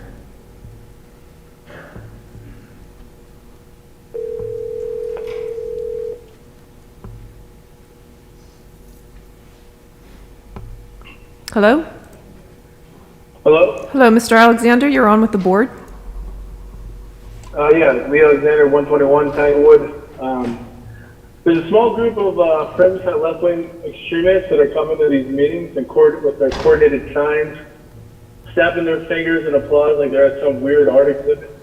But they do not represent the overwhelming majority of the people, of the good people of Pine-Richland. Prior to COVID, the majority of people didn't pay attention and honestly care who was on the school board. I honestly had no idea that it was even a Republican and Democratic ticket. To me, there's no place for politics in schools. But the silver lining of COVID was you began to notice the policies and procedures and the liberal indoctrination that was being shoved down our kids' throats. So we needed to make a change and stand up against those radicals. That's why we won 4 out of 4 seats. and not just won by a couple votes in this nail biter, but it was a landslide. While the majority of people don't have time to attend these meetings, and we aren't the loudest person in the room, we voted for a change, and elections have consequences. I'm asking to reinstate individual rights and hold the original date for making masks optional. Stop contract tracing and just use common sense. Anecdotally, I have yet to hear about a kid from the area dying from COVID. Not a friend of a friend, nobody. Not one person. And frankly, nobody's dying from Omicron. It's a common cold. Take some Sudafed and walk it off, Buttercup. Yet, we have all heard recently local kids committing suicide.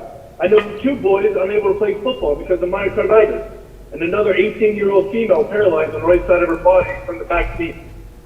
I've observed my daughter trying to take notes from a teacher with a mask on, and it looks like gibberish. She's extremely frustrated from this. So much learning is beyond verbal. The communication is beyond verbal. Like, you need to be able to see people's voices, see people's faces, and know and be able to tell what they're saying as opposed to just the words coming out of their mouth. It's impeding their learning. Also, you try to learn another language with a person with a mask on. I mean, it's just absurd. This small but loud left-wing extremist group is willing to compromise our kids' mental, physical, and emotional health. It's hurting their education, but the larger majority of us have spoken, and we came out to vote. We're not willing to sacrifice our kids for these political games. Also, I heard Brian Miller recommended segregation of students into 2 groups called masked and unmasked unvaccinated. I can't imagine this to be true, but the idea of segregating any minority group is unacceptable and extreme. I also would vote, if this is true, to remove Wolfgang from the board, because anyone who lacks that morality is not representative of PR. We elected you guys for a reason, and that's to give our kids a voice. Quit pushing this debate back and pandering to these libs. I ask you to stay true to your values and your promises. Mr. Alexander, if you could please finish up your comments. Well, thank you for representing. I couldn't imagine staying up to 3 a.m. as a politician and filibustering, with hard drinking wife being Pete Lyons. So I commend. Thank you. Ms. Williams, next. In person is Joni Guzzi.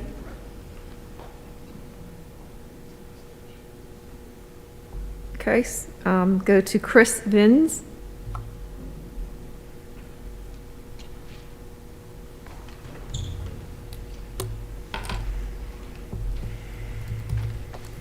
Good evening. Chris Vins, third grade teacher at Wexford Elementary and president of the Pine-Richland Education Association. Thank you for the opportunity to speak with you tonight. For the last year and a half, our teachers, our support staff, our administrators, our students, and the community have done everything possible to keep kids in school learning. It has been a collaborative effort, and it has been a great effort. The outpouring of support by parents in the community has been significant, and it's greatly appreciated. By removing masks, you're presenting a challenge that's not necessary.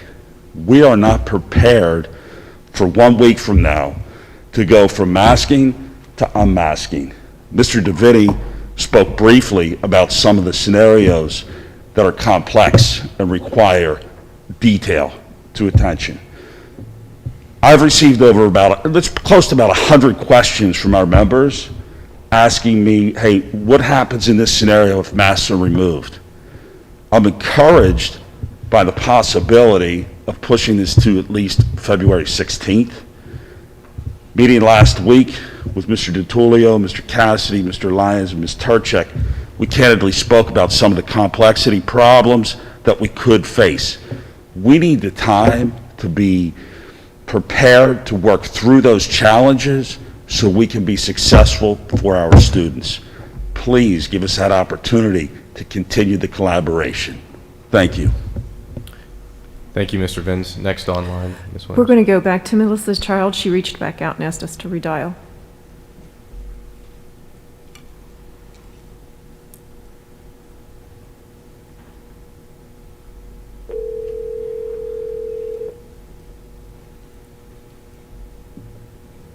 Hello, Ms. Child? Hi, I'm here. Thank you for calling me back. Hi, you're on with board. Great, thank you. My name is Melissa Schills. I live in Wexford, and I have 2 kids who are students in the district at Wexford Elementary. I'm calling in to share with you concerns that teachers have voiced about removing the universal masking requirement. They are on the front lines every day with our students and have worked tirelessly to ensure the safety of our children and community while maintaining continuity of learning. I would like to share the words sent to us by 2 teachers. The first quote is, "Normalcy, routine, and expectations take weeks to teach elementary kids. Once you are in the groove, you can expect academics to be scored and growth to occur. In the past, January into February is where things click for the kids and they really start to take off since their brain power can be thrown all into academics as all the other day-to-day stuff has become normal, expected, and routine. To start over in January with new masking rules and regulations is to delay the learning rigor that could be occurring. Now our children will have to think again about the day-to-day functions. Can I walk this way? Should I be on a dot, or that doesn't matter anymore? Am I too close? They have a mask on, so is that 6 feet or 3 feet if I also have a mask on? Can I play with them at recess for 15 minutes now that they have come back from a 5-day quarantine? My family said to wear it if I want or don't, but how can I decide as I have one friend with it on and one friend with it off? Her parents said she could only play with masked kids. With all these uncertainties forming in their heads, the learning will suffer. We had to change our lives when COVID hit because people were dying and there was a lot we didn't know, and we really wanted to have the kids in school learning. We don't have to change things now as nobody is dying because they are wearing a mask on their face. Please just let us teach and let the kids learn academics and not go back to the drawing board with learning and procedures." And then the second teacher quote is, "I am feeling broken. This has been hard. 2020 was hard. Last year was hard. This year is better, still hard. We feel sad, we cry, we get a weekend or a break, and it isn't enough. We cannot handle more right now. Please don't make changes on us. Things are working, almost zero transmission in school. By making this change, we feel unvalued." We should all take to heart the words of our teachers, the heroes of our schools. Please vote to keep the mask mandate in place. Support our teachers and students. It is the right thing to do. Thank you. Thank you. Thank you. Next in person. Next in person is Marcy Fisher.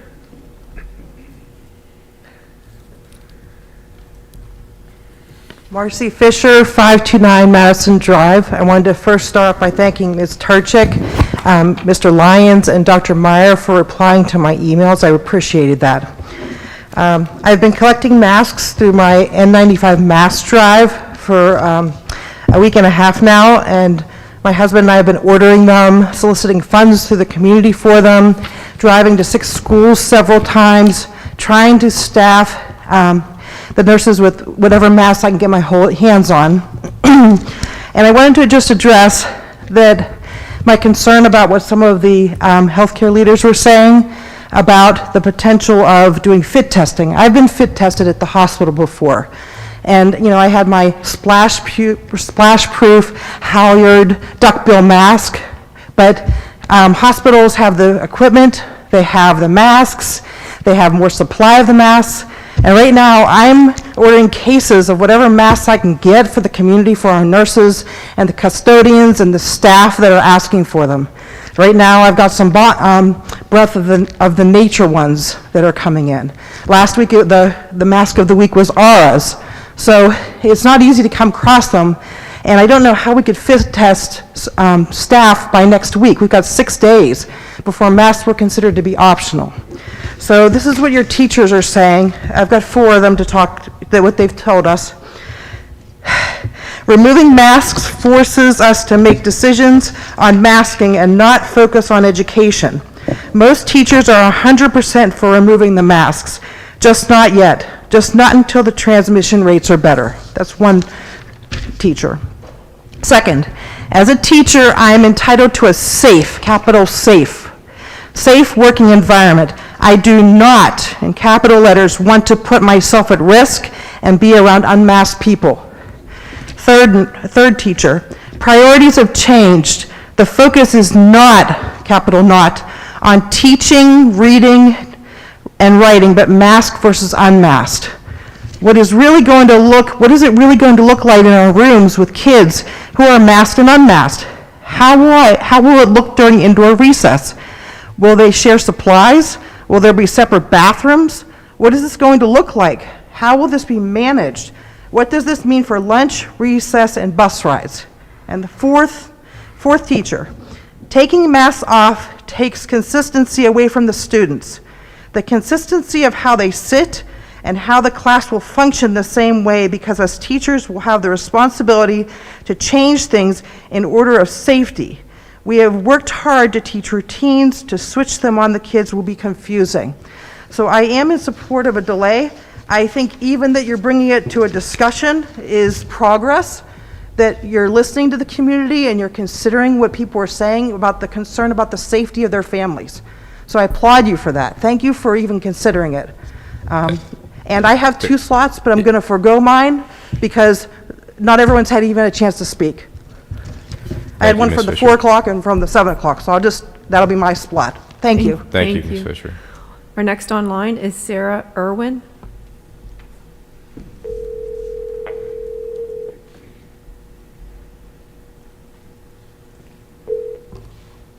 Hi, Ms. Irwin. Hello? Hi, this is Sarah Irwin. Hi, you're on. 220 Ross Common Road in Wexford. Go ahead, you're on with the board. Well, I'd like to start by saying I have 2 kids at Wexford Elementary, one in kindergarten and one in 3rd grade. I appreciate the board's willingness to listen and to respect the concerns of some of our most important stakeholders, our teachers and staff. The fact that this discussion is coming up is really encouraging, and I just want to extend my appreciation to the board. Almost 2 years into this pandemic, and we can all agree that COVID is not where we had hoped it would be. But universal masking continues to be the one consistent mitigation measure that works. I, as many speakers have already said, look forward to the day when we don't need masks, but now is not the time. January 17th is an arbitrary date, and it can easily be postponed to allow time to come up with a plan to address changing circumstances and ensure that we can keep kids in person learning in school, which is everyone's ultimate goal. In order to make that happen, keep kids in school, given this current surge in cases, I ask the board to please postpone this decision and keep universal masking for a little bit longer. Thank you. Thank you. Ms. Williams, Next in person is Allison Duncan.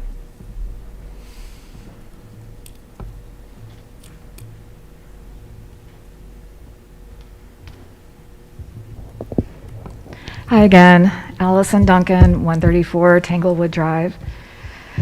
I want to start with making 3 points that have been mentioned here. One, the reduction of flu is just more evidence that masks work. It's true, we haven't seen much flu, so I just wanted to point that out. Second, not all studies are created equal.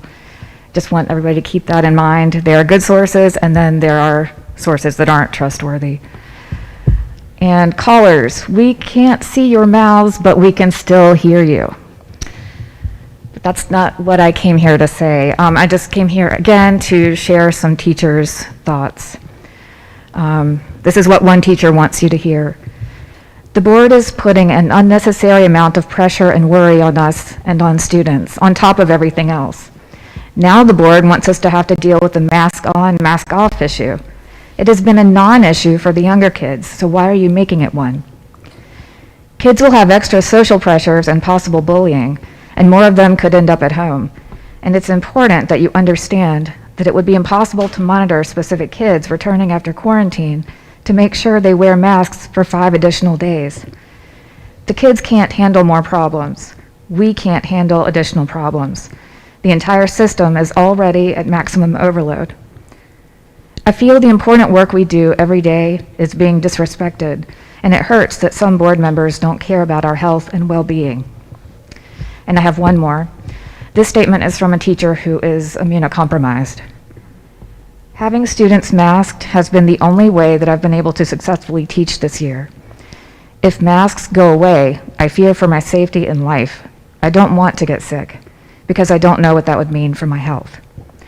Now is not the time to end universal masking. Thank you for your time. Thank you. Thank you. Ms. Williams, Next online is Adriana Alatorre.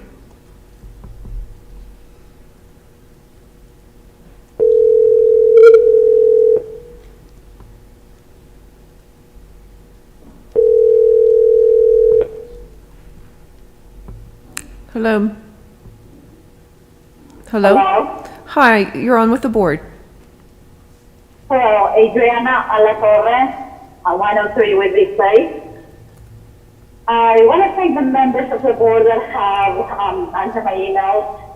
I want to thank everyone for considering what the community has to say, what the teachers have to say. I know we have a difference of opinion, and we're never going to be all in the same page. But the vast majority of the community has voted for the mask. The vast majority of the teachers have voted for the mask. The experts have weighed in, and the mask has to protect others more than to protect yourself. So if a parent chooses to not mask their child, they're putting my child at risk. And I just implore you to listen to your staff. Keep your staff happy. If you don't want to keep me happy, I will have to make the choice to put my son virtual. But keep the teachers happy. We cannot be sending our kids to school when the teachers are stressed, when the teachers are afraid, and when the teachers feel like the board doesn't care about what they have to say, because you're staff. In any business, you need to keep your employees happy. I also want to say that the experts that Mr. DiTullio brought are a little concerning. I am all for differences of opinion in a board, in a council, but these guys seem like they knew each other. I have heard that they're all friends, that they're all neighbors. Not only these would be conflicts of interest if they are board members, friends and neighbors, but we need diversity in all. So I'm also a health leadership council that has an expert that is against the mask. I think it's an important view, but we need that diversity in everything in life. So I just hope that you consider, if you're going to attend to health leadership council, to have doctors from a bunch of different disciplines and with a bunch of different views. Thank you. Thank you. Thank you. The next in person would be Mara Fisher.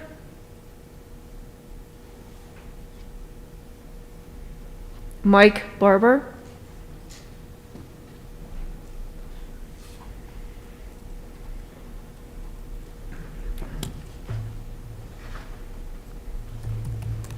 Mike Barber, Richland Road. I just want to thank the board members for considering pushing the date back to February. It directly affects my family as I have an asthmatic kid who is not eligible for the vaccine. So his two older siblings will need to be pulled and put in virtual in order to protect him, as he was in the hospital twice last year due to the original strain of rhinovirus. So I just want to say thank you for that, and I encourage the continuing tabling of policy 832. Thank you, guys. Thank you. Next online, and just as a note, we're about 10 minutes away from the hour threshold that we set at the beginning of this. The next caller is Carla Gathers.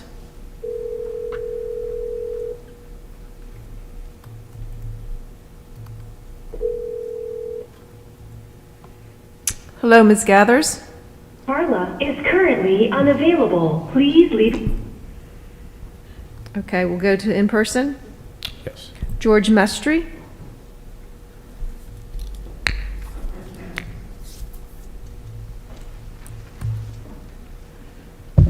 Good evening, everyone. I'm George Mestre. I'm a resident of Treesdale. I have an 8-year-old sweet daughter and an 11-year-old boy.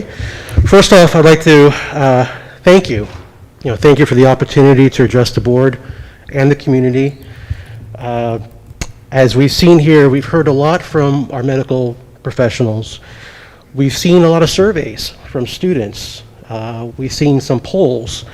We've seen that 73% of teachers who responded support universal masking.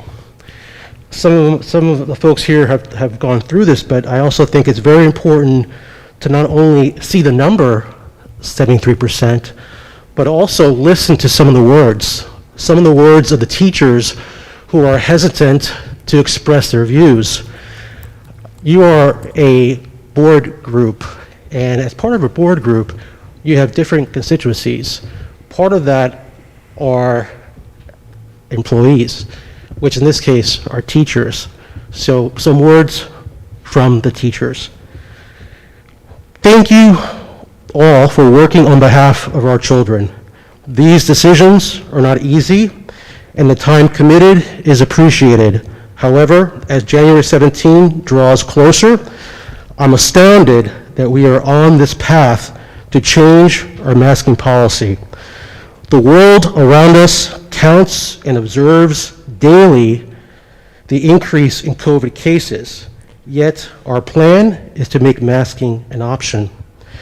As a faculty member, I am on the front line. I dedicate my time to ensure the safety and education of our future community members by setting aside my well-being as well as my family's well-being on a daily basis. The decision to make masking optional is the wrong choice. It is of the utmost challenge within the current guidelines to ensure that students are wearing their mask properly, week to week, day to day, and yes, minute to minute. However, after January 17th, we may be responsible for tracking on a daily basis who is masked, unmasked, returning from quarantine, unvaccinated, vaccinated. Oh yes, in addition, keeping the students socially distanced during unstructured times, all the while observing the mental impact those with masks and those without masks will have on one another. Please explain to the community. If you could please finish up your comments. How this is ethically and medically and sociologically the best path for our children. Please keep the mask mandate. Now is not the time. Thank you very much. Thank you. Thank you. Next online. Our Ms. next Williams. online is Emily Robibero.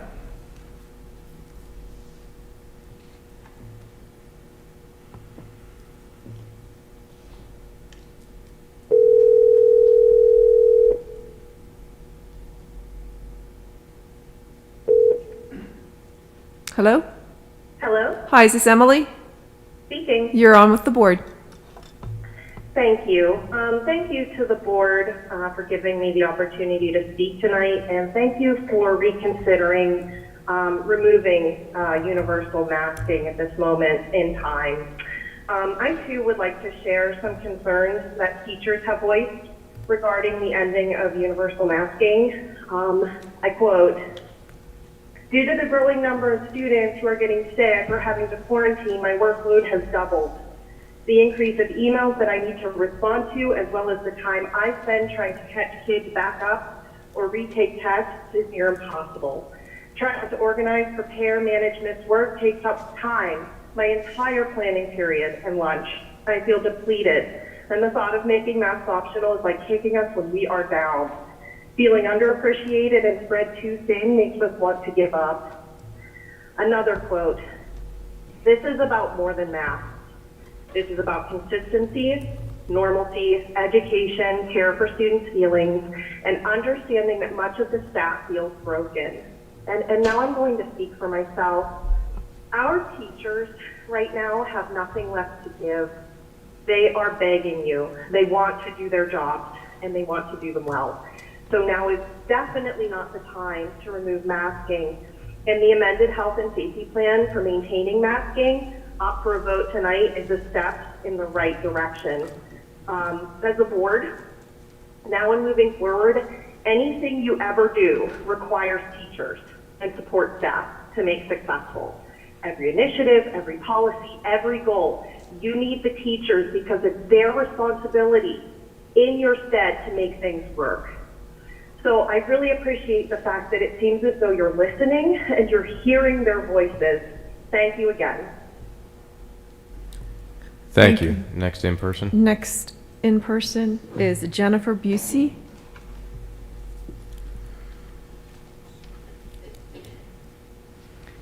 Good evening. My name is Jennifer Buse. I live in Richland. Thank you for the opportunity to speak. I hope the change in the health and safety plan indicates that the board had indeed listened to the teachers and considered their concerns. If this is the case, I truly applaud your flexibility of the board and I thank you. The teachers are worth it. They are undoubtedly some of the real heroes.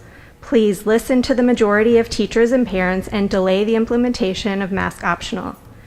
I noticed one doctor in our community who wasn't invited to healthcare council at the 4 o'clock had signed up at 4 to speak, but only got the chance to speak at 9.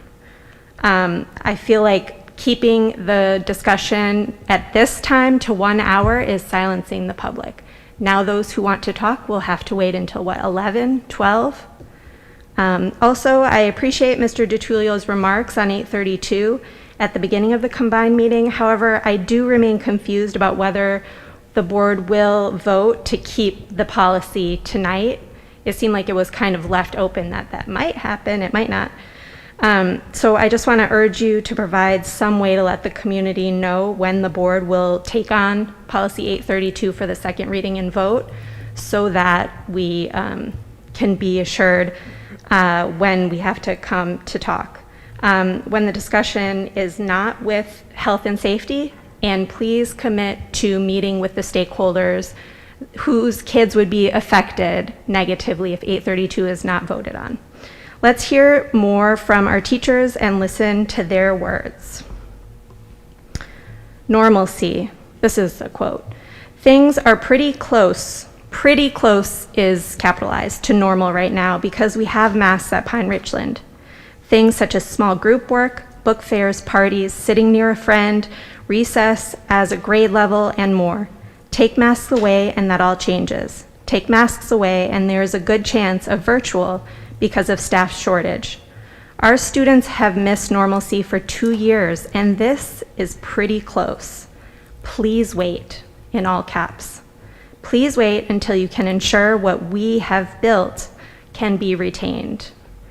And then a second quote, a student worried about getting sick or already immunocompromised should not have to choose between trying to make remote learning work or risking infection by coming in person to receive a more appropriate educational experience.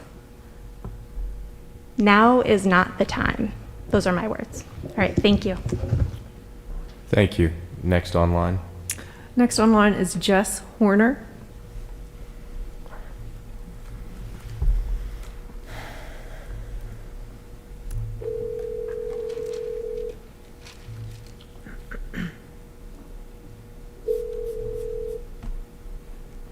Hello, Ms. Horner? Hello? Hello? Hi, Ms. Horner, you're on with the board. Hi, my name is Beth Horner, and I'm calling from 5604 Community Center Drive in Gibsonia. And obviously, we've heard a lot of people tonight. I just want to say kind of what a lot of other people are saying, that I do not feel it's the time that we should get rid of masks. If there are 101 cases currently in the high school, and that's with masking, what do we think is going to happen if we get rid of masks? Obviously, cases are, extremely high in Allegheny County and in the state in general. So I just feel that I'm happy that you guys are, talking about extending it and hopeful. Also, with the substitute teacher shortage, I work in another school district, and since the first day, almost the first week of school, teachers have had to be doing coverage numerous times a week because of substitute shortages, so if we get rid of masks sooner than we should, there's a very good chance that more teachers will get sick and more teachers will have to start to cover for each other. And then obviously we all don't want to go back to virtual if too many teachers get sick and there's not enough substitutes. So once again, I'm in support of extending the mask mandate until February and seeing what the cases look like then and going from there. Thank you for your time. Thank you. And we've reached our 60 minutes. Yeah. We're going to move into the rest of the meeting with another recognition of visitors at the end. Thank you.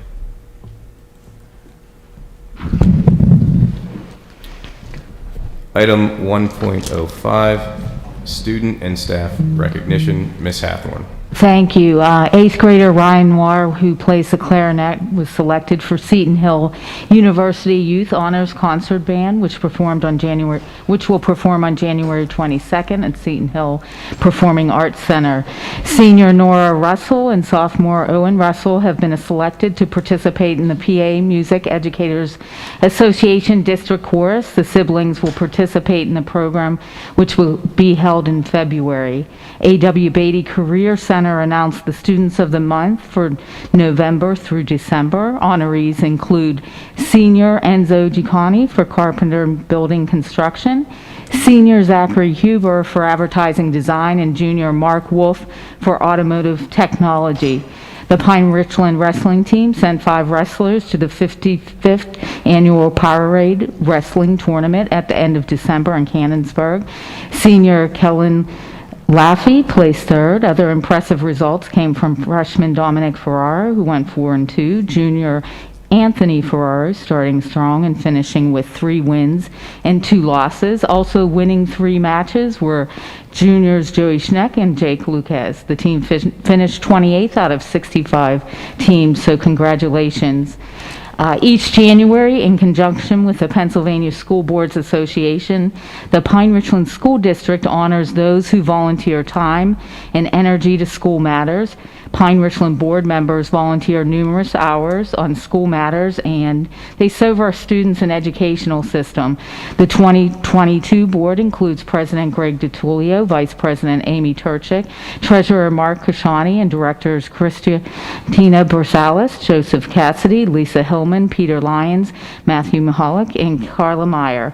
Ms. Barbara Williams serves as board secretary.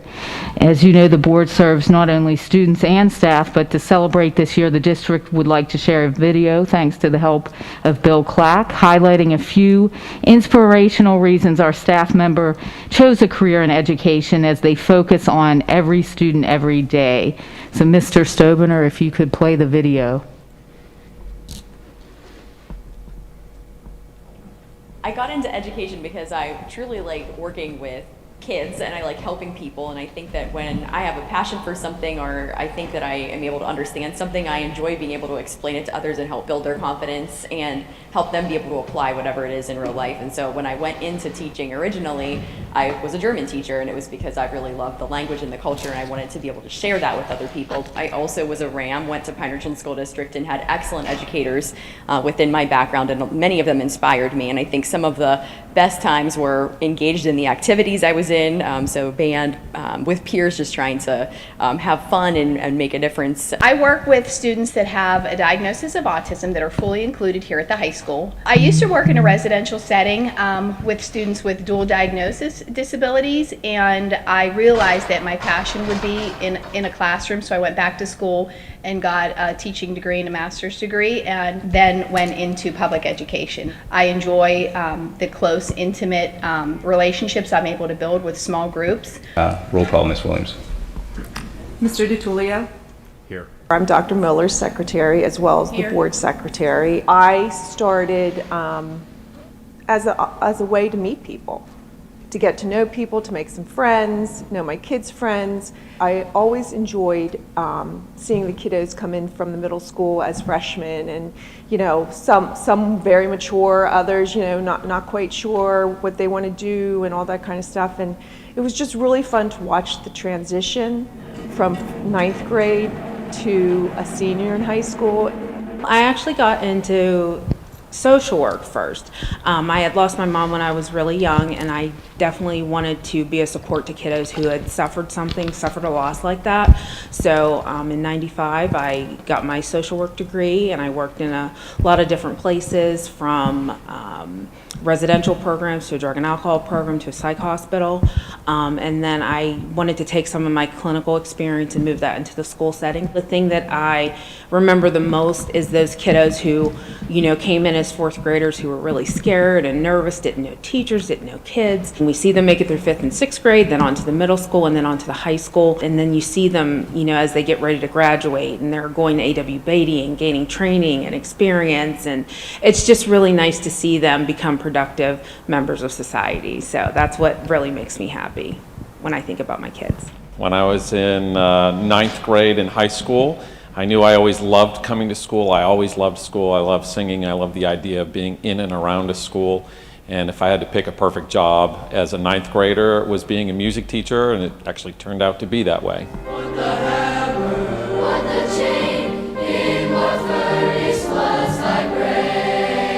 Why coming here was such a favorite memory is that I came from a different school environment where music wasn't nearly as an important role in the school system, and coming here, the energy and the excitement was completely different. It was basically like getting called up to the big leagues, and it was fun being able to teach a different type of kid.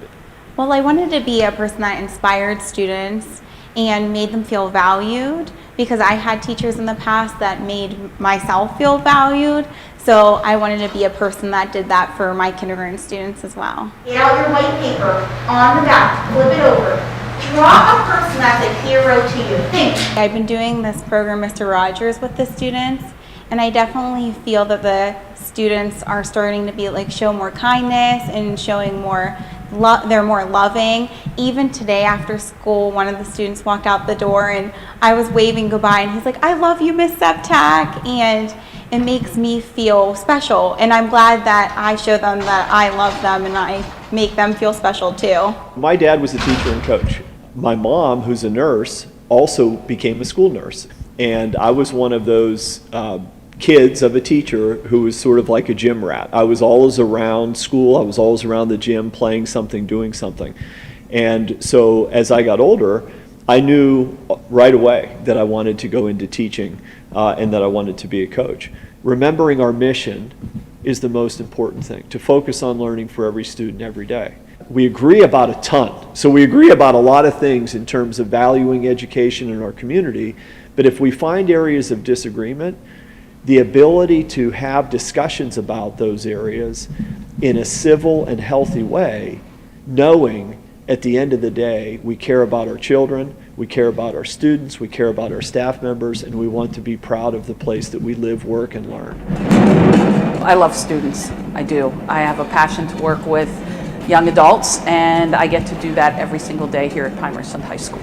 I think in terms of advice, we're still in the midst of a pandemic, and I think sometimes we forget that. And it's okay to slow down and enjoy the small moments that we encounter every day with one another, be it a principal with students or with teachers, students with one another.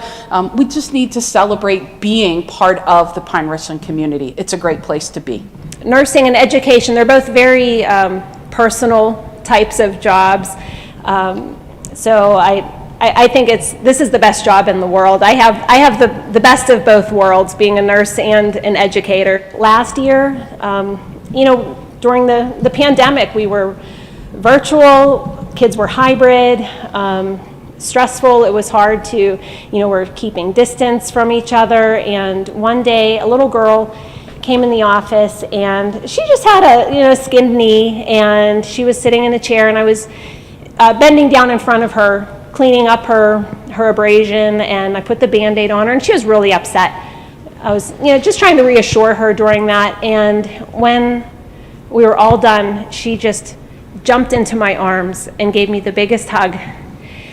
And during that time when we couldn't be near each other, it was really, really special, really, it obviously it made me very emotional just feeling that hug, feeling her gratitude. It was a really great moment. I won't forget that.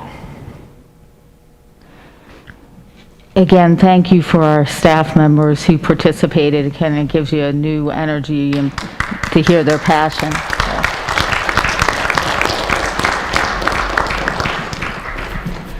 To continue more with board appreciation, I'd like to introduce Mr. Chris Vins, President of the Pine-Richland Education Association.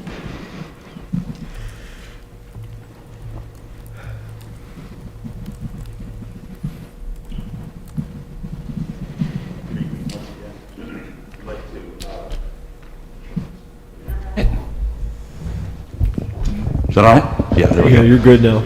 Thank you. I'll be brief but sincere in my comments and keeping mindful of the length of tonight's meeting. The PREA, the Teachers Association, in honor of the board's effort and hard work and commitment, has made a donation to the North Hills Community Outreach of $600. Represents $100 from each building. We felt this was an opportunity to help meet some challenges that maybe some families in our own community might be facing during this year. We're well aware of the time commitment and effort you guys put in. This is just one small piece of the big puzzle. I realize how much reading and behind the scenes work that takes place to be part of a successful board, and we're very grateful and appreciate your efforts. Thank you. Next, I'd like to introduce Susan Torcha, who is the president of the Pine-Richland Support Professionals Association. Again, thank you.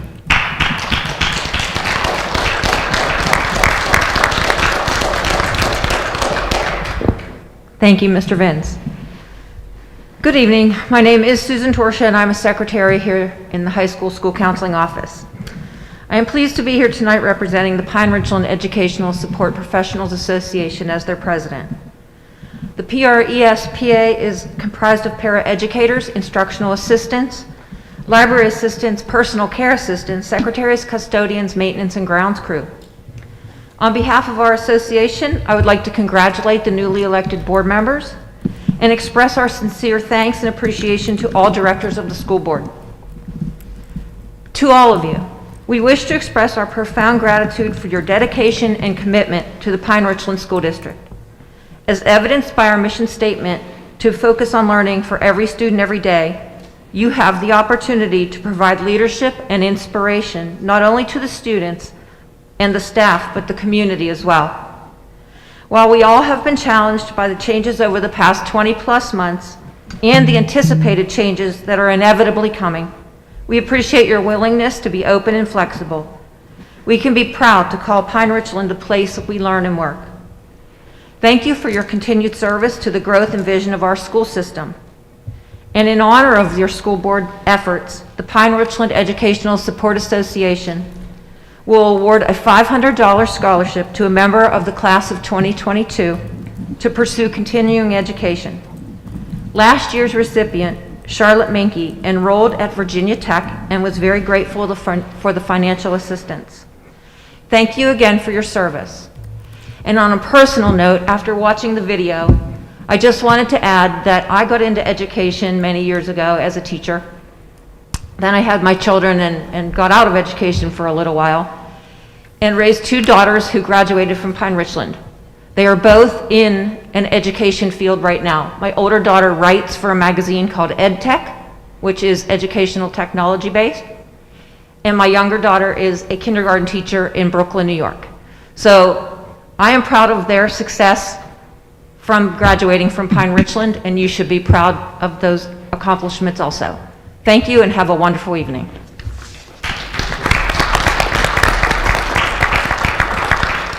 Thank you, Ms. Torcha. On behalf of the parent-teacher organizations, Pine-Richland High School PTO representative Amanda Patornio sends the PTO's heartfelt appreciation to the board for its service to our students, staff, and community. And as a token of their PTO's appreciation, the high school PTO has made a donation on behalf of the board to the Pine-Richland Opportunities Fund. and greatly appreciate that for the foundation. Also, I'd like to introduce Barb Williams, Secretary, who has some additional details about board appreciation. Thank you, Rachel. We just want to thank and acknowledge the board members' service to our school district and community. We use our mission, vision, and values as a compass to help guide our direction for the future. The compass that's in your bag symbolizes our shared values and commitment to the district's future and helps to keep us guided in the right direction. It is engraved saying our MVV is our compass. I'd also like to thank high school teacher Evan Clark and several of his engineering students who engraved the compasses, Brandon Wees, Matt Uracco, Dylan Satina, and Ben Friedrich. Thank you. Thank you. Thank you, Ms. Hathorn, and thank you to all the teachers, staff, and students of this district. I think when we go through recognition, it's always amazing. We always have the student and staff recognition, and then the board recognition comes every so often. But the real when you really know when the school is doing its thing, and this is a tribute to the teachers, to the admin, to all the support staff, is when you go into that student and staff recognition and you see what our students are accomplishing, not just inside the classroom, but outside the classroom, and how that follows our mission, vision, and values of teaching every student every day inside and outside the classroom.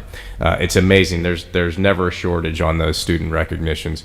So thank you to the students, staff, and admin. Thank you.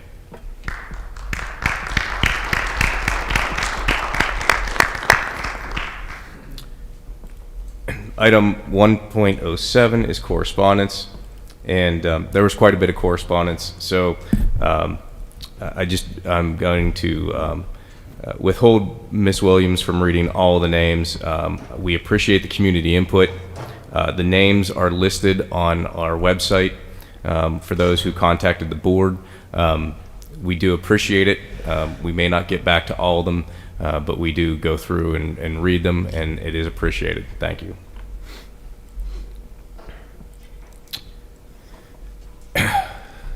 Item 1.08 is a motion to approve the minutes as attached. Second. Motion has been made and seconded. All those in favor? Yes. Yes. Yes. Yes. Opposed? Motion passes. Item 2.01 is strategic plan update and a motion to take action on the updated strategic plan. Dr. Miller, do you want to review before we go into this? Second. Apologize. No, I don't have anything to add. Is there any discussion? If there's no discussion prior to voting on this, I am going to make a small motion of a change, minor change, but in just thinking about this, we have the January 17th date there. That was the date that we had originally talked about foregoing full mask optional. I'm just going to make a motion to change, and I don't know the best way to put this, but it's an amendment to change the January 17th date to January 10th. Again, the motion is relatively minor. It would put bus to bus in effect immediately, which means everything throughout the day stays the same as we would do next Monday, just looking to initiate it right away. If there's sporting events this week, extracurricular activities, students could take advantage and parents could take advantage. Can you just repeat that, please? I'm making a motion to change any of the dates that say January 17th in the health and safety plan to January 10th. To January 10th? That's tonight. It's today, yes. I.e. effective immediately. But no change to the February 16th date. Correct. January 10th. Okay.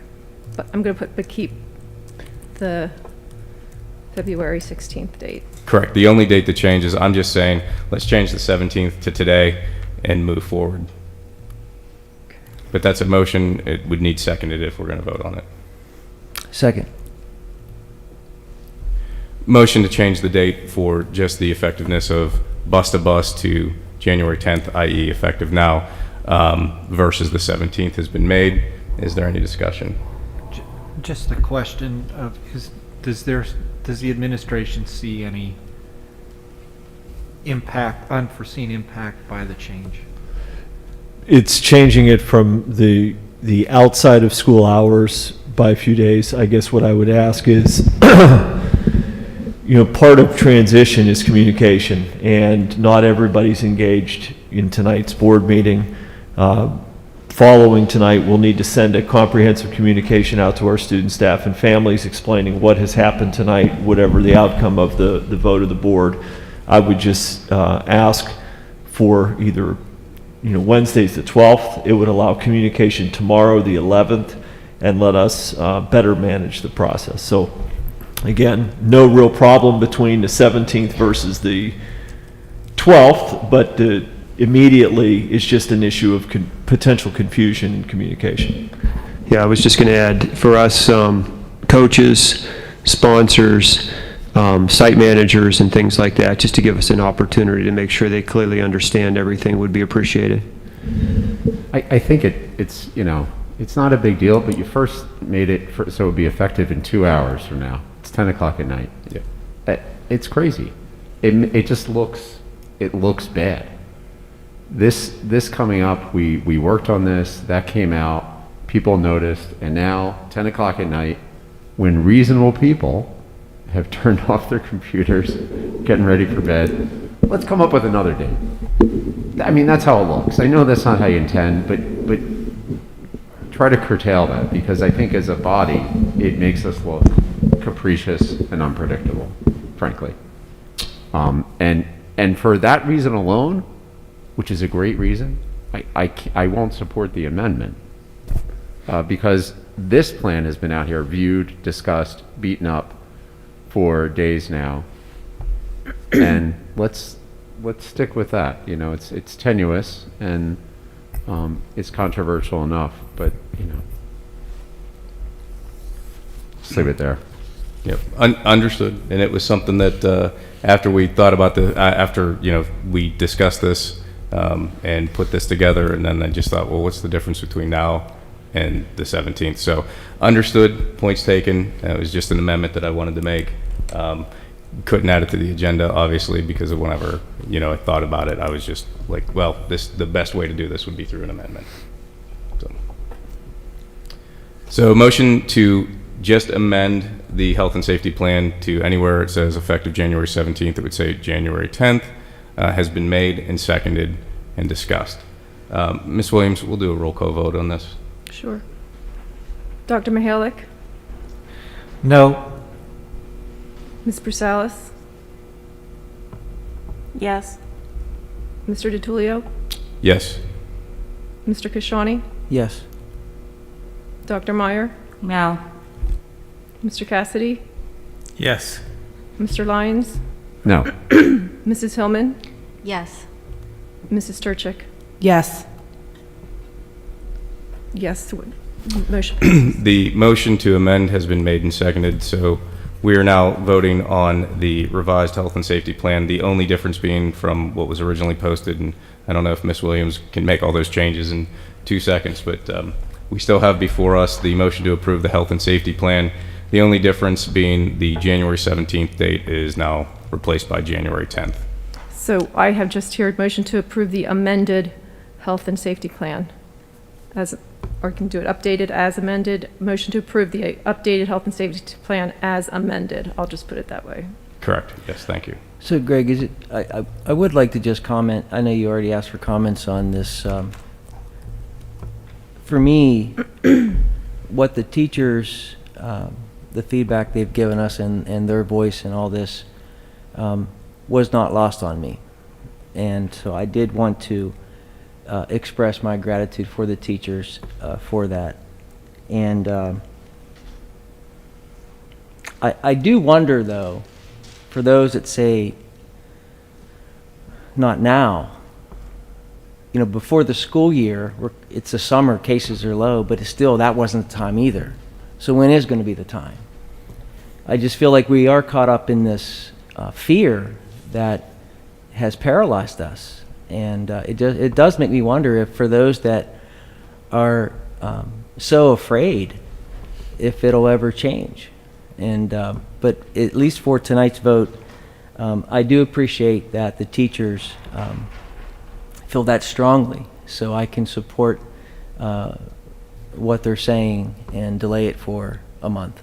So. Mr. DeTulio, do we have a second? Did we get a second on that? I'll second it. I seconded Okay. it, both. You did both. The Sorry. original I didn't- and the amendment. Okay, I didn't hear you. Okay, sorry about that. Anyone else have a comment prior to? I just have a little comment I want to make similar to what Mark said. It concerns me that, again, we might just keep pushing this and never get to a point. As it was, we could have done this on December 13th when we met. We just thought, people asked, wait till the holiday. We listened. We said 2 weeks after the holiday. Of course, we didn't know Omicron was coming. So that happened. We all have different feelings about the masks. Some people think this is like their silver magic bullet. Some people think it's theater. I think we all need to respect what other people think. I mean, there are people that think very differently than me, and I've tried really hard to think about what they feel and what they think about what's going to protect them and their family. And I think people that we need to think about everybody, and everybody needs to try to put themselves in other people's shoes and think about how they feel. And I think that will help us all as a community to be more respectful, as we go forward and, get the masks off. Dr. Maurer? Yeah, I just want to say, I don't know a single person who wakes up and goes, woohoo, I'm wearing a mask today. I have yet to meet somebody like that. And I agree, Ms. Turchak, Amy, I agree. We do need some sort of target, some sort of benchmark when we as a community can say, hey, it's time. But I'm thankful for your flexibility in the recognition, recognizing that right now is not the time because of Omicron. So I think the challenge ahead of us then as a board is to do exactly what Ms. Turchak says, is realize there's very diverse opinions on this. And I think our community was pretty loud. And to try to work as a community with all stakeholders to determine when it is the time. If things would have been the same, Mark, you talk about summer, if things would have been in July as they were in September, October, I would have been for this is the time. But the conditions change. And we have to be mindful that some people don't consider it living in fear. They consider it living in reality. And so if we want to move together as a community, we do have to be mindful of that. And again, I thank you. I think this is a really important step for our teachers to feel safe, for parents of immunocompromised children to feel safe. But I just encourage the board to continue this idea that we need to talk. We need to talk to our stakeholders. We need to talk to our community. Thank you. Dr. Mahalik? Yeah, thank you. I wanted to just give a shout out to the teachers and the staff who've spoken up. It takes an enormous amount of courage to speak up on a topic that is so heated like this. And I think it speaks very well to our culture as a district that our staff feels like they can, that they can raise concerns like this to us and that we listen to them. That means so much as a community and as an organization, and it's to the credit of the administration for cultivating that. So I'm very thankful for all of those things and that we are able to adapt and find our way and move forward. And for that, I can't express enough thanks for everyone who's spoken up. Thank you. Yeah, I'll second that, Matt. I mean, some people ask me, you guys must be getting a lot of really, really nasty emails from some of these teachers. And I said, what? Never. Never.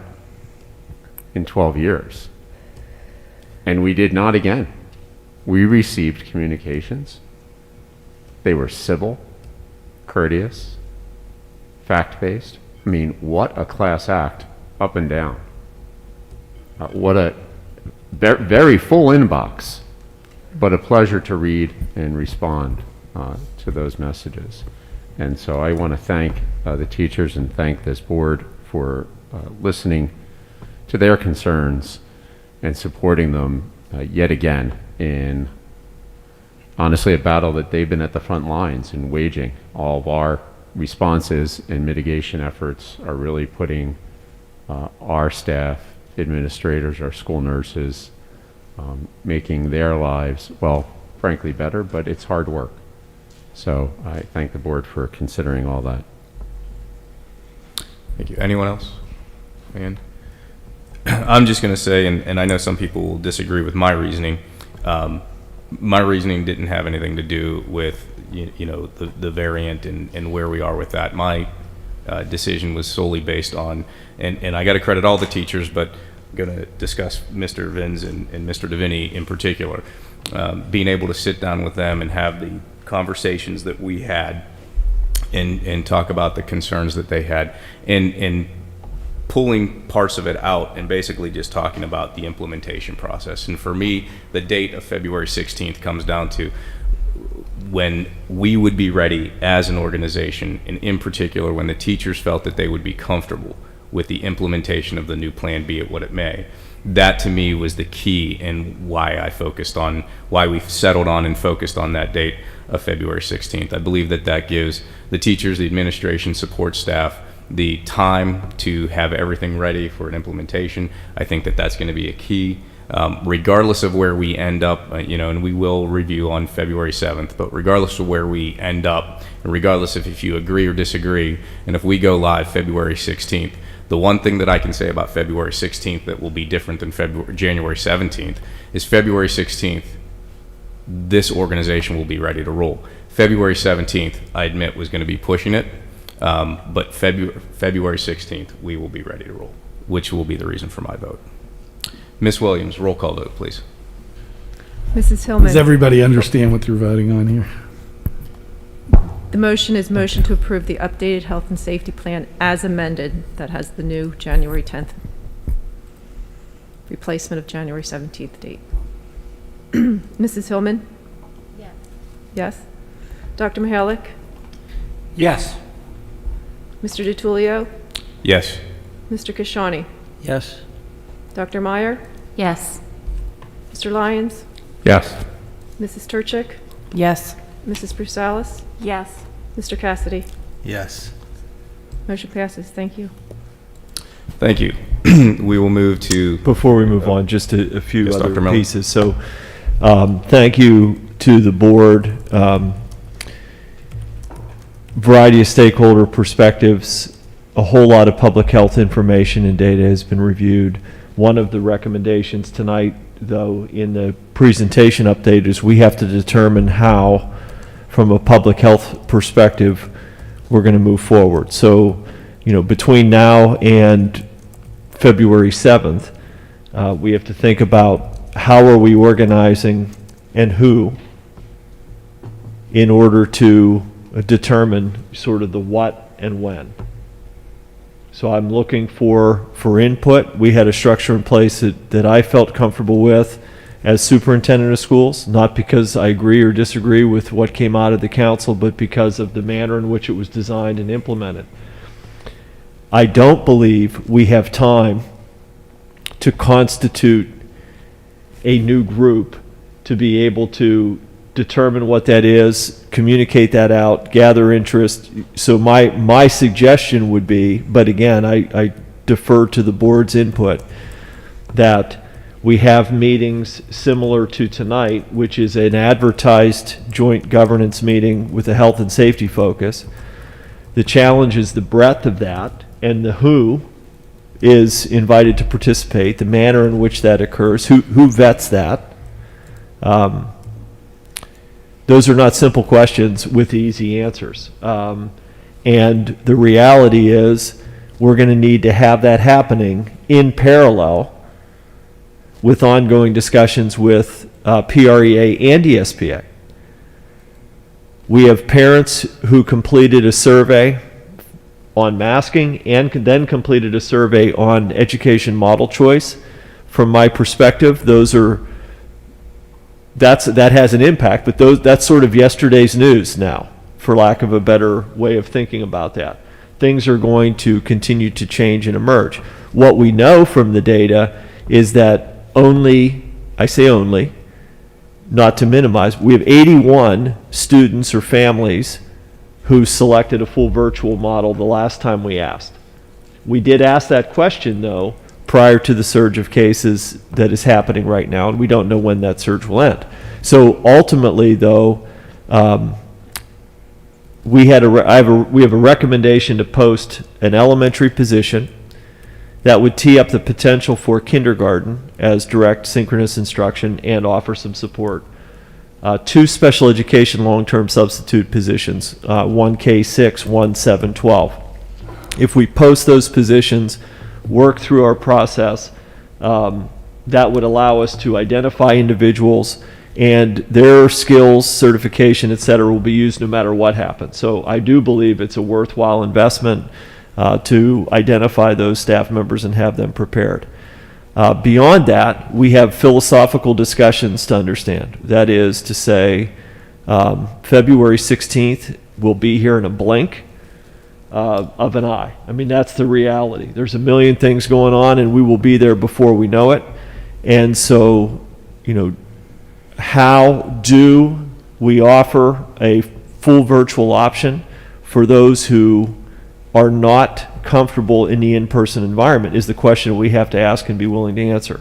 Historically, the answer to that would be, we're going to provide flexibility and choice so that when we get to February 16th, if you will, for a implementation, we have already back mapped to that and are ready to go. So we would be pushing hard to be ready for February 7th so that if it's sort of go, no go, we're able to communicate that and then do the necessary things to effectively transition. So again, a lot of work happening in the next few weeks.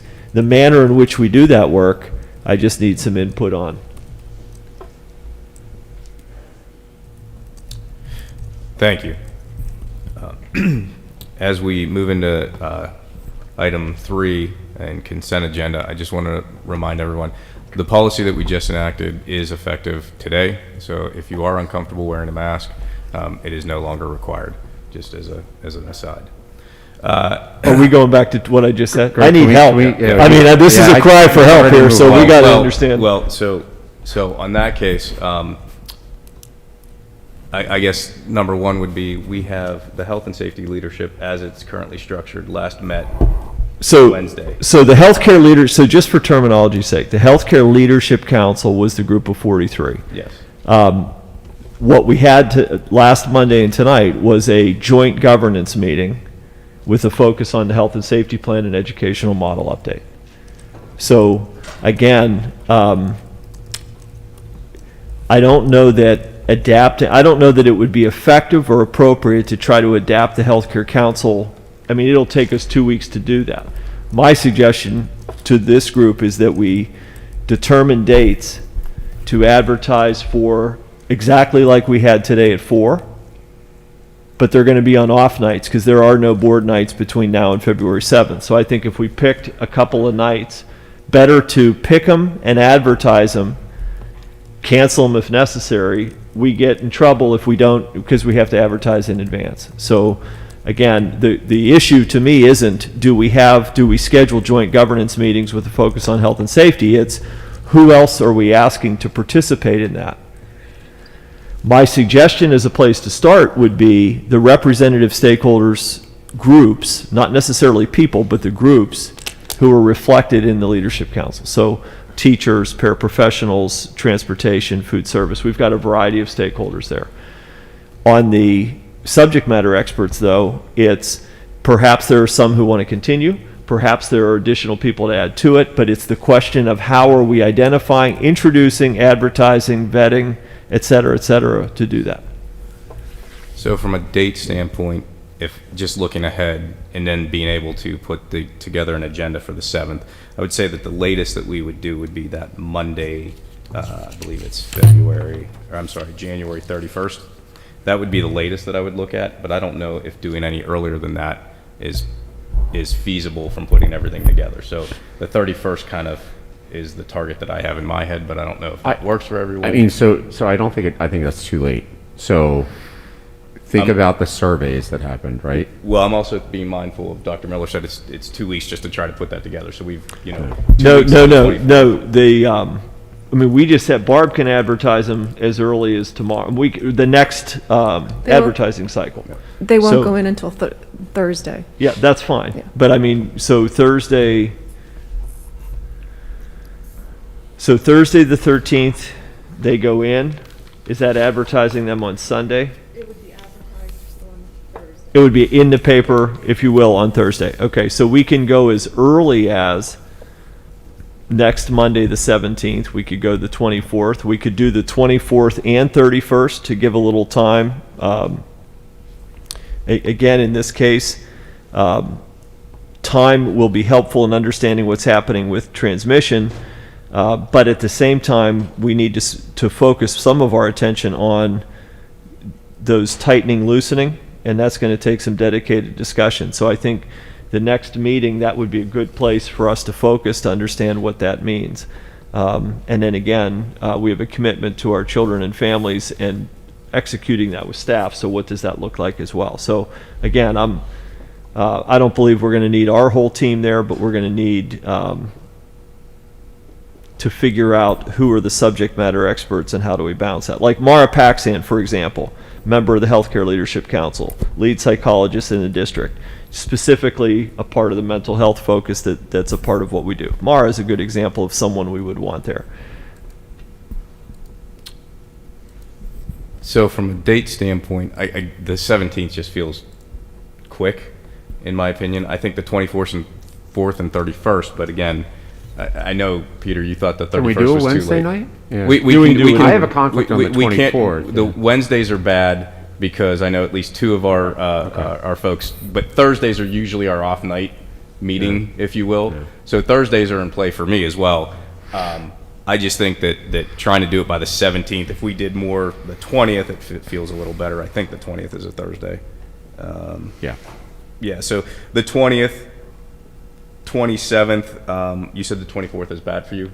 But if we couldn't meet that Thursday, I would do the 24th or the 27th. 20th, 27th, and then the 31st. Those are the three dates that I think make sense. Then, if that, especially if that 24th is not good, but I think the 17th feels a little bit quick.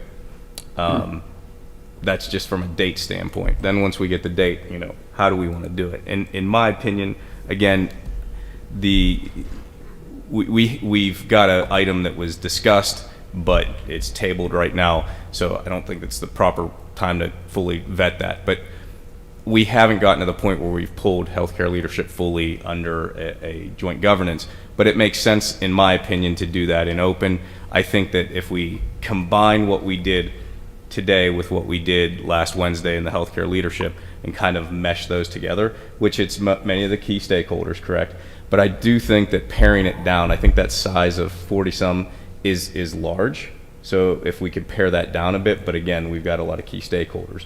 So, but I think those stakeholders are critical. I mean, we need all of the labor factions. The 43, the only thing that made the 43 big was the number of subject matter experts. I mean, the other positions are pretty. If you look at the list that we have on that slide, you see, it's not just having teachers, it's having teachers in multiple content areas at multiple grade levels, representing various buildings. We have building level technology coaches because they're part of who helps lead the use of technology integration. So again, those individuals have been serving for 20 months. Some of them, I'm sure, would appreciate continuing. Some of them may not. I think it's fair if we shift the structure approach that we give them the opportunity to continue or not, and then replace and figure that out. I feel good about that. It's more about, again, the expertise component, the medical and healthcare professionals, and how we're going to navigate that. That's the biggest challenge, I think, on the invite.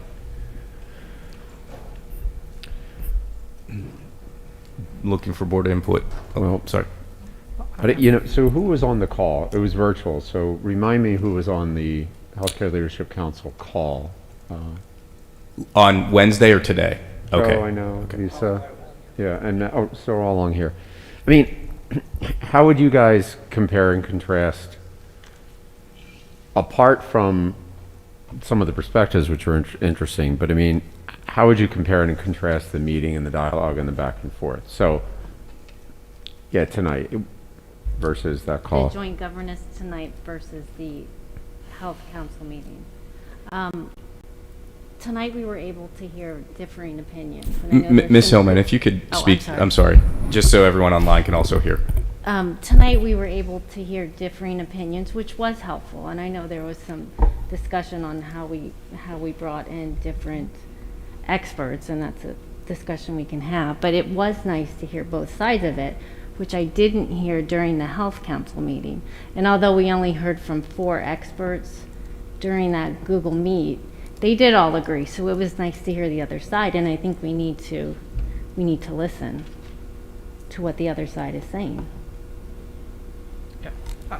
I don't necessarily ascribe to the both-sidism philosophy for how it should run.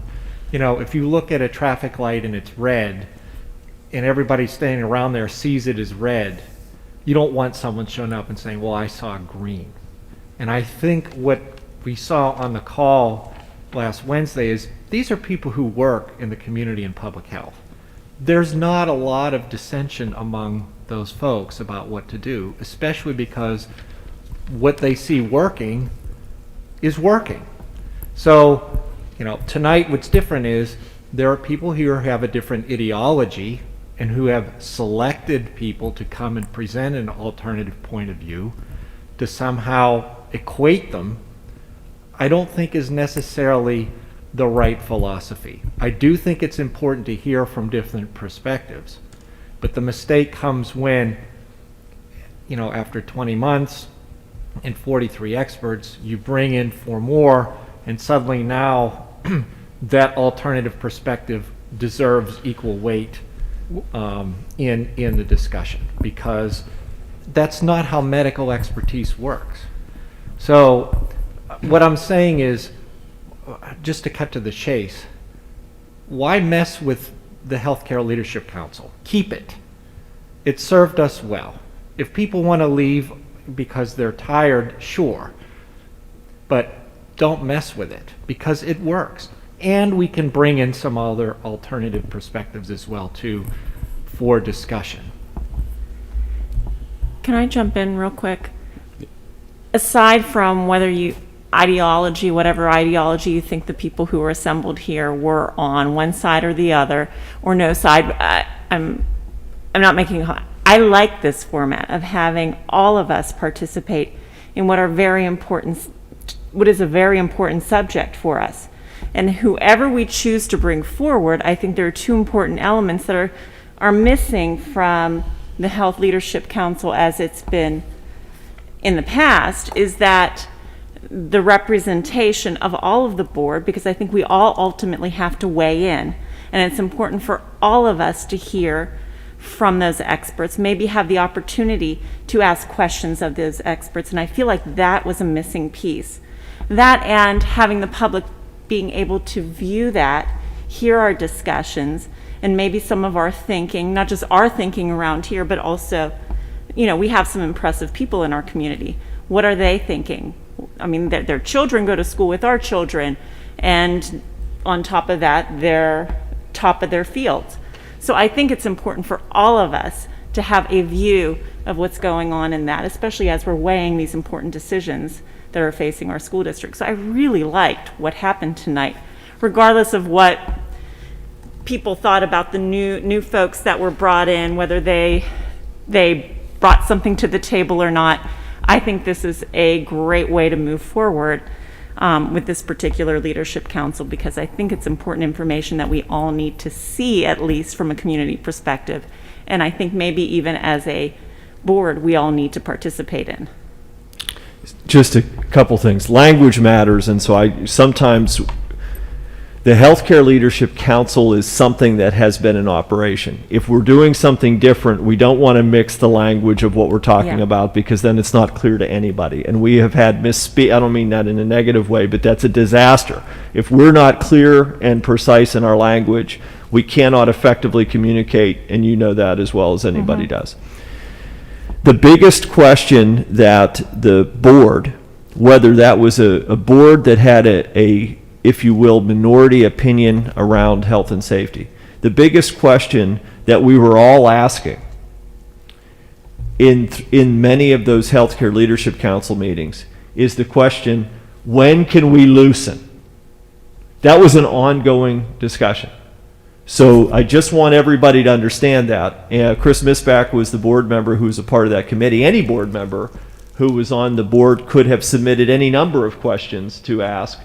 And we do listen. So if Greg DiTullio, for example, at a board meeting is saying something about, hey, what about this? When can we do this? When can we do that? We hear that.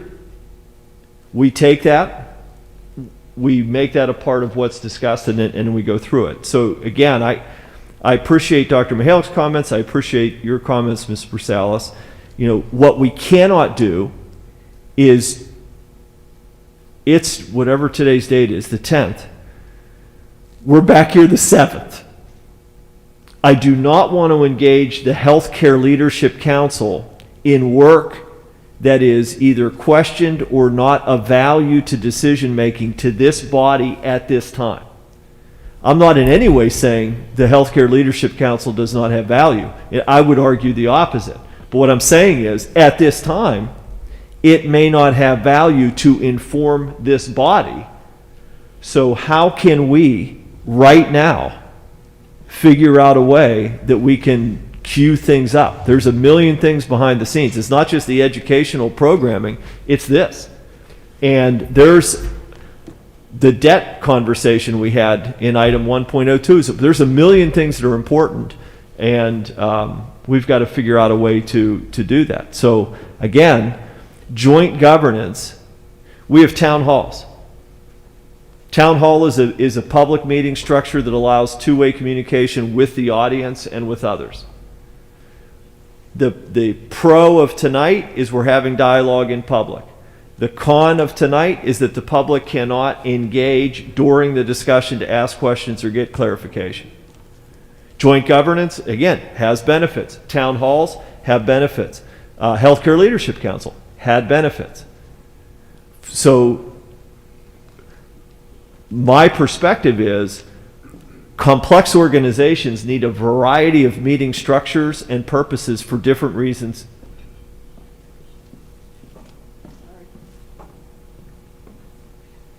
For different reasons and at different times. We want to have the flexibility to understand what is needed when. We have a lot of moving parts. So I hope Mr. Vins went home to go to bed. But in the morning, I'll be communicating with Mr. Vins to talk about, yeah, let me just pause for a second. Are you guys, okay. I may be able to help if you're not. Are you comfortable, Brian? Oh, I'm somewhat uncomfortable, but I think we'll get it. Okay, so again, the most important thing isn't that we are doing board action like in the moment. The most important thing is that we actually capture what's going on, so don't feel any pressure as backup board secretary. We'll figure it out. In a philosophical sense, we can talk about that some other time. Different meetings, different purposes, different participation, how we do it, blah, blah, blah, all that stuff. Right now, we are in operation mode. It is January 10th. We effective immediately changed a practice or policy in the district regarding our health and safety plan that we've not yet communicated. So I've already shared with Mr. DiTullio a draft communication that he'll need to review so that tomorrow, as soon as possible, we can get that communication out to our community about this. Just for everybody's awareness, in the public, online, and here in this room, I write all sorts of stuff, no matter what happens, so that we have a communication ready to go. It's not presumptuous. it's when you need to act and communicate, we need to act and communicate. So I prepare all sorts of things so that we're ready to go when we go. So we have tightening and loosening to figure out. We want to have representation of the workforce and stakeholders. We want to have representation of diverse medical backgrounds. So the Healthcare Leadership Council, I'll mention it again, not to beat a horse, but I'll mention the titles, forget the names. So we had a practicing emergency physician for 21 years, working in Butler Health System, contacts throughout Allegheny Health System, UPMC, who works with someone who is from Johns Hopkins, senior scholar, directly engaged in COVID-19. So that's one individual. General pediatrician, we mentioned. An infectious disease pharmacist and associate professor of medicine at University of Pittsburgh who's directing the antimicrobial management program. Pediatric nurse practitioner, research physiologist, specific research background in PPE. Again, registered nurse, improvement specialist in quality safety. We had the Pandemic Operations Center lead from Allegheny Health Network. We had another doctor of pharmacy degree who evaluates primary literature, clinical studies for safety and efficacy. We had the president and CEO of Allegheny Health Network. We had a professor of microbiology and molecular genetics from University of Pittsburgh studying evolution of infectious diseases and the curator of the American Society of Microbiology. Our school physician, and then we had someone leave the council who was a chief medical and clinical transformation officer. So again, it's what subdisciplines does the board want to, those were the types of things we were trying to evaluate originally, but it's what subdisciplines and how do we want to manage that? Or does it matter? To what degree does it matter? How do we cue that up? So I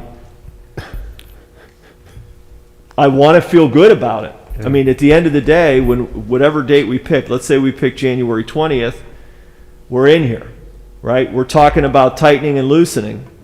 In order to inform the tightening and loosening, we got to have people. So time matters too. Yeah. And I got a full workday here printed. We took one vote. That whole debate, it didn't change the fact that all of the major healthcare bodies in this country, including everybody that, even those who disagreed with masks, all the bodies they work for, all require masks.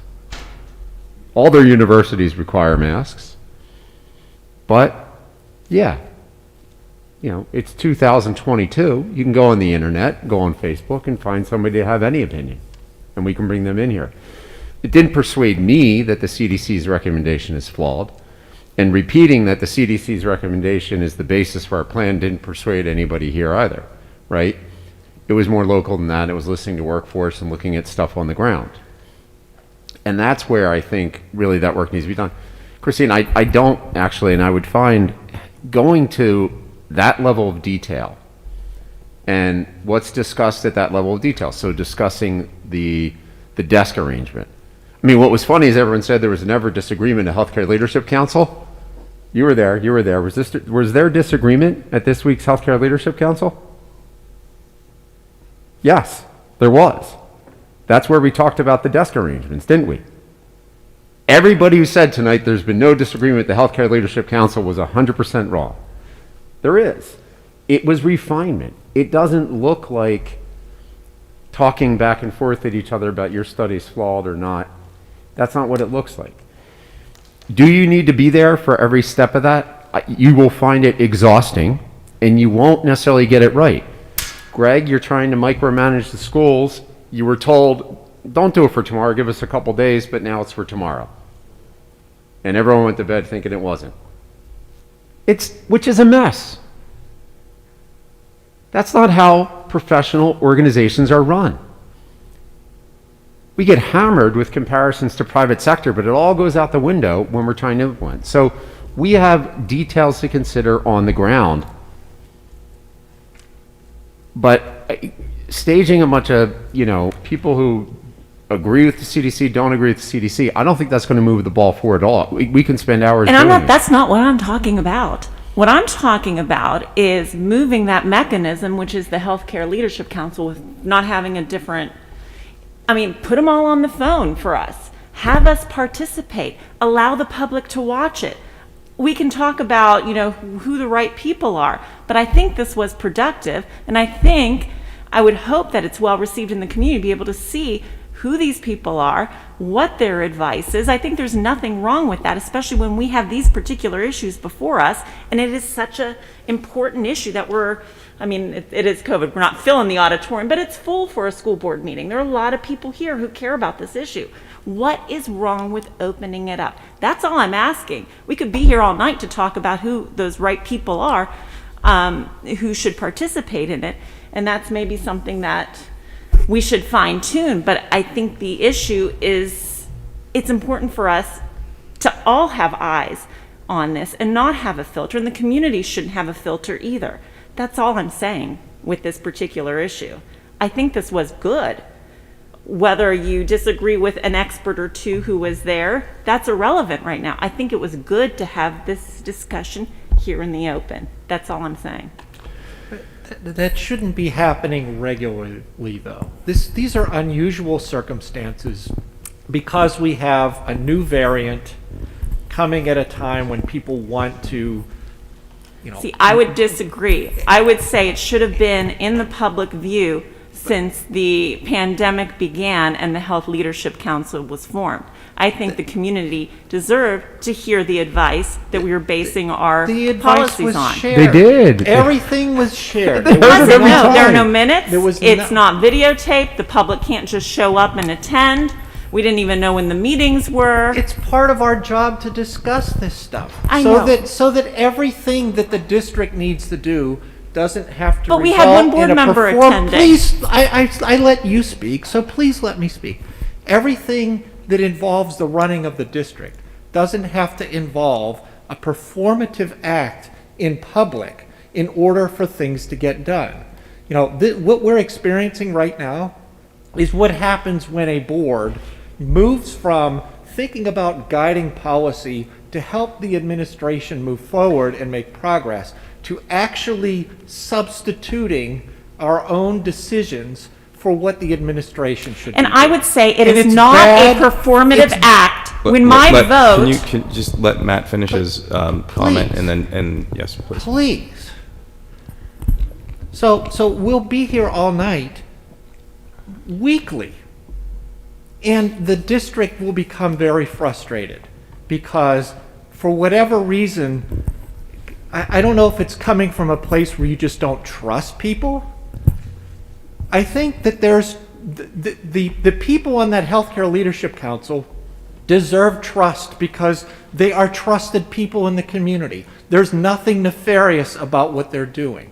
They have provided fabulous advice for us and has allowed us to move quickly and address concerns when they happen. Now, okay, we want to expand the pool and get more opinions.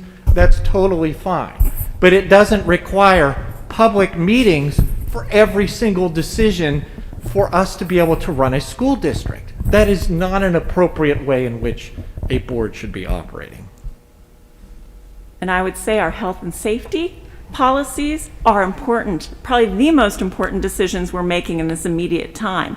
And it should be in the public view, and we should be having these discussions, and the community should be able to see what we're hearing. And I find it important to inform my vote. Just recently, wasn't able to attend this week because I was out of town, but I appreciate the opportunity to sit in. But that doesn't mean if we just have 4 people because we are afraid of the sunshine law, that we can't have this be in the public view and have it be part of our Everyone should have a view as we're making these decisions. That's all I'm saying. I don't know why we're afraid to Do have. we need I don't 3 have it in hours or public. 3 minutes? No, I think mean, from that's the thing. I don't Ms. think I'm Purcell's- going to be able to persuade you to be more trustful of experts. From Ms. Purcell's It's standpoint, about I think trust. that I don't know why you're hung up on that, but this is just about having it out in the open. Ms. Purcell, if a I lot of may. people care about this issue. I think so a point that Ms. Purcell is making is that we make it public. I think the issue that we can't do is have it the way it happened tonight, and not that tonight wasn't good. The issue is the current healthcare leadership calls are much more efficient as far as time goes. So if we can, again, when I talk about blending the two, how can we do this in public and we hold it to a 45-minute to 1 hour time frame, right? In particular, taking into account and being mindful of the healthcare experts that we do invite, right? We've got a lot of stakeholders that are going to be here that are much more invested in the school itself. Not saying that the healthcare professionals aren't, but that's not what they're here for. So if we can keep it to a point where it's in public, where everyone can hear what's being said, it's recorded, etc., but in that more efficient manner than today. Today was almost like an open meeting, if you will, but a little bit more contained. I'm saying contain it more like the calls go, right? Which I've only been on one, and I think it was a little different because it was early on in the process. But I think much more like the calls go, where there's an update by Dr. Miller, very concise. There's comments by the healthcare leaders, and we can issue our questions to them ahead of time. I think getting involved in a dialogue back and forth with them like tonight would take too long. That would not be efficient. But if it's ahead of time, if people have questions about quarantine or contact tracing, they can put those out. The healthcare council can look at that, and we can get those experts to weigh in during their comments, and then we get feedback then from all the key stakeholders. Again, I think it can be done much more efficiently than tonight, but it can also be done in the open, I think. So I think it blends the two is what I'm kind of suggesting. So again, a 6 to 7 o'clock time frame, we get it done in that time frame type of thing. So to be clear, it was always done in the open, and the recommendations were always made in the open. If there was nothing that came out of a Healthcare Leadership Council that didn't go through this body 100% in the open. To suggest, as Matt did, in an organization as large as ours with nearly $100 million budget, 500 employees, there are decisions, there are discussions in our central offices, in our principal offices, in our teacher break rooms about curriculum, about discipline, about things that ultimately influence policy all the time. They don't have an impact on policy or the strategy of this district until they come through this body. That's how we work. It will be exhausting to try to maintain that. Think about all the things you just threw out. By the way, our committee meetings or joint governance meetings are typically not recorded. The exchange that we had, it wasn't as collegial as the Healthcare Leadership Council. It changed, and not for the better. It was a different dynamic.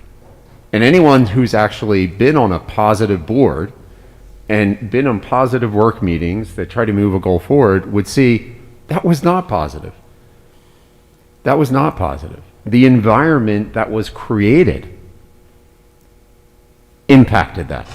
I don't know how you can't see that. Maybe it's because you haven't seen what positive board meetings look like.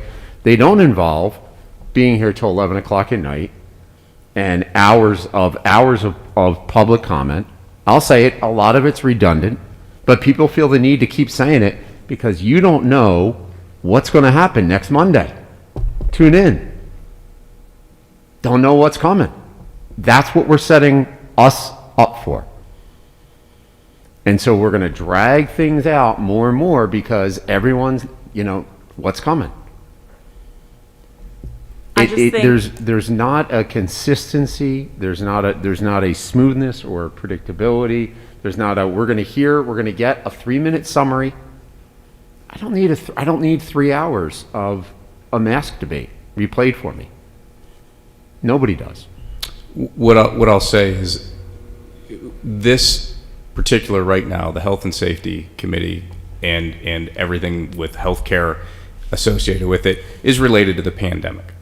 That is a different circumstance than a lot of things we do, i.e., let's take finance, for instance. What we were given from PNC, there was a lot of background information that goes into it, and we were given a summary.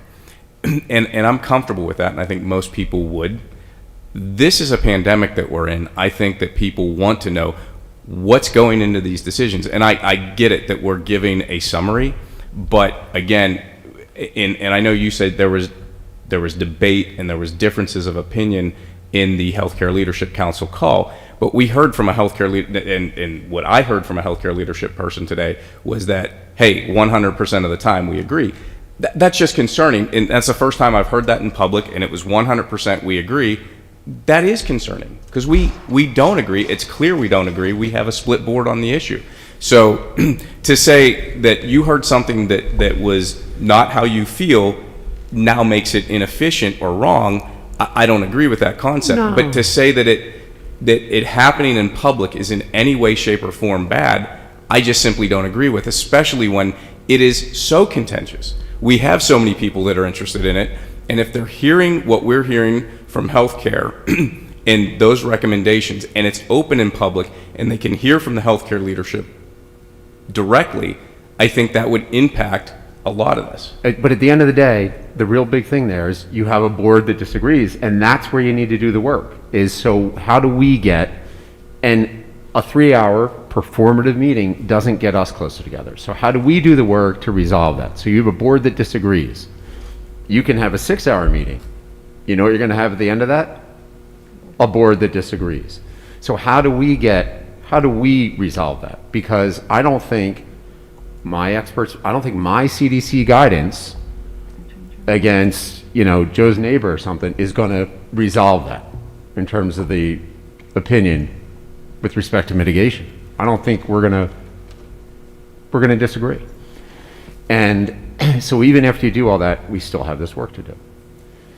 And honestly, I have never spent since mid-December, our meeting times have gone up exponentially, and substance, the actual, gone down. I'm not talking about like good stuff. And organizational satisfaction has been seriously stressed in the process.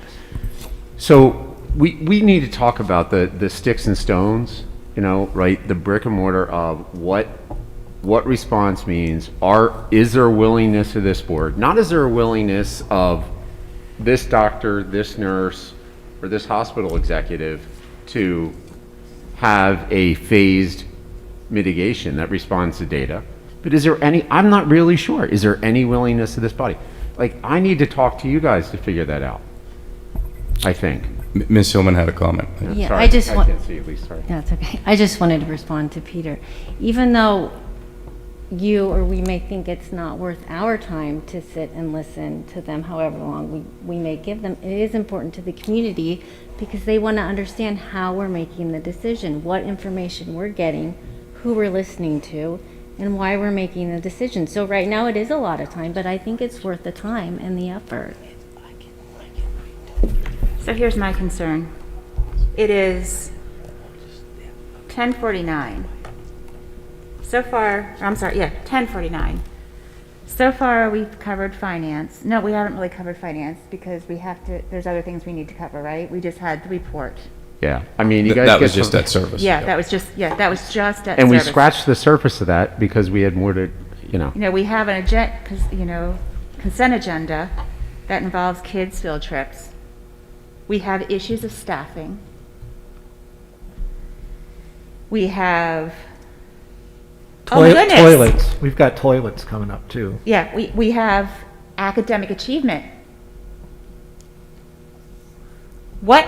Wait, what? Academic achievement? You mean we're actually here and concerned and it doesn't deserve the same time? I mean, look at this. There's no one here now because it is now 10:49. And we have been here since 4 o'clock. And there's nobody here to hear about academic achievement or staff services.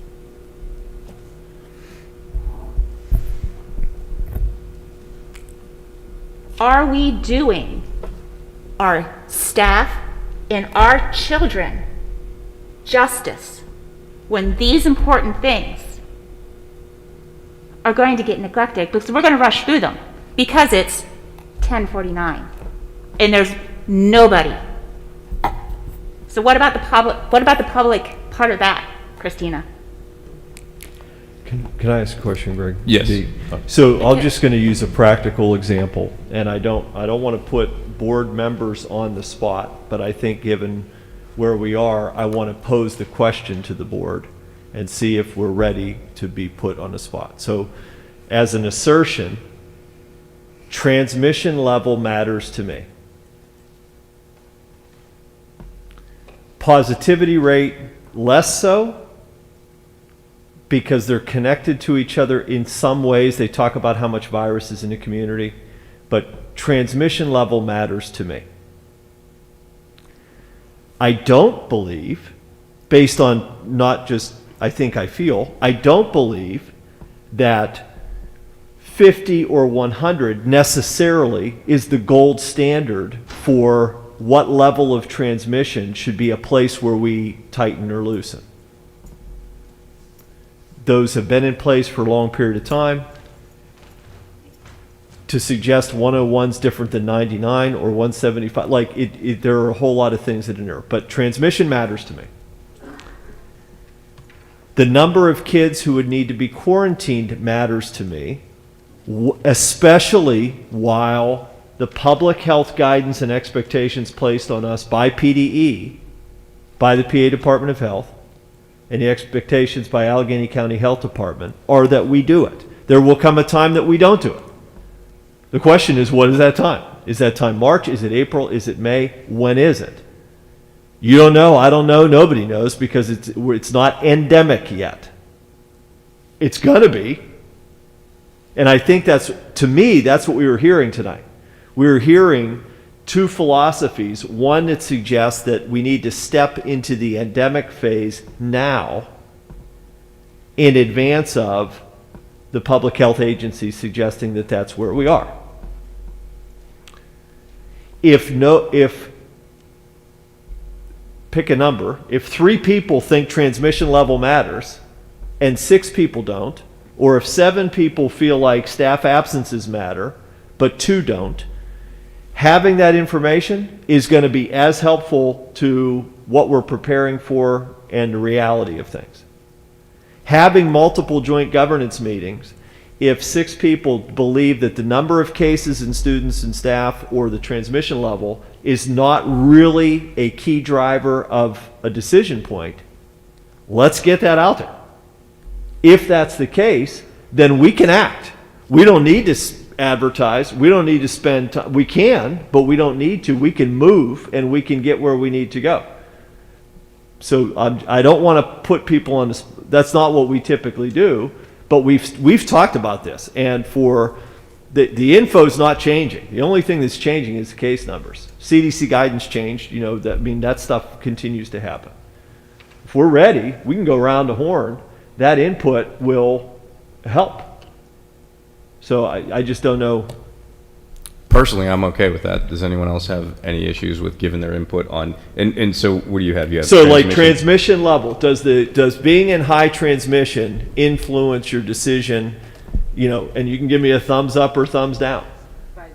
Seriously? Guide, like the 100 is the Pick high, using that number.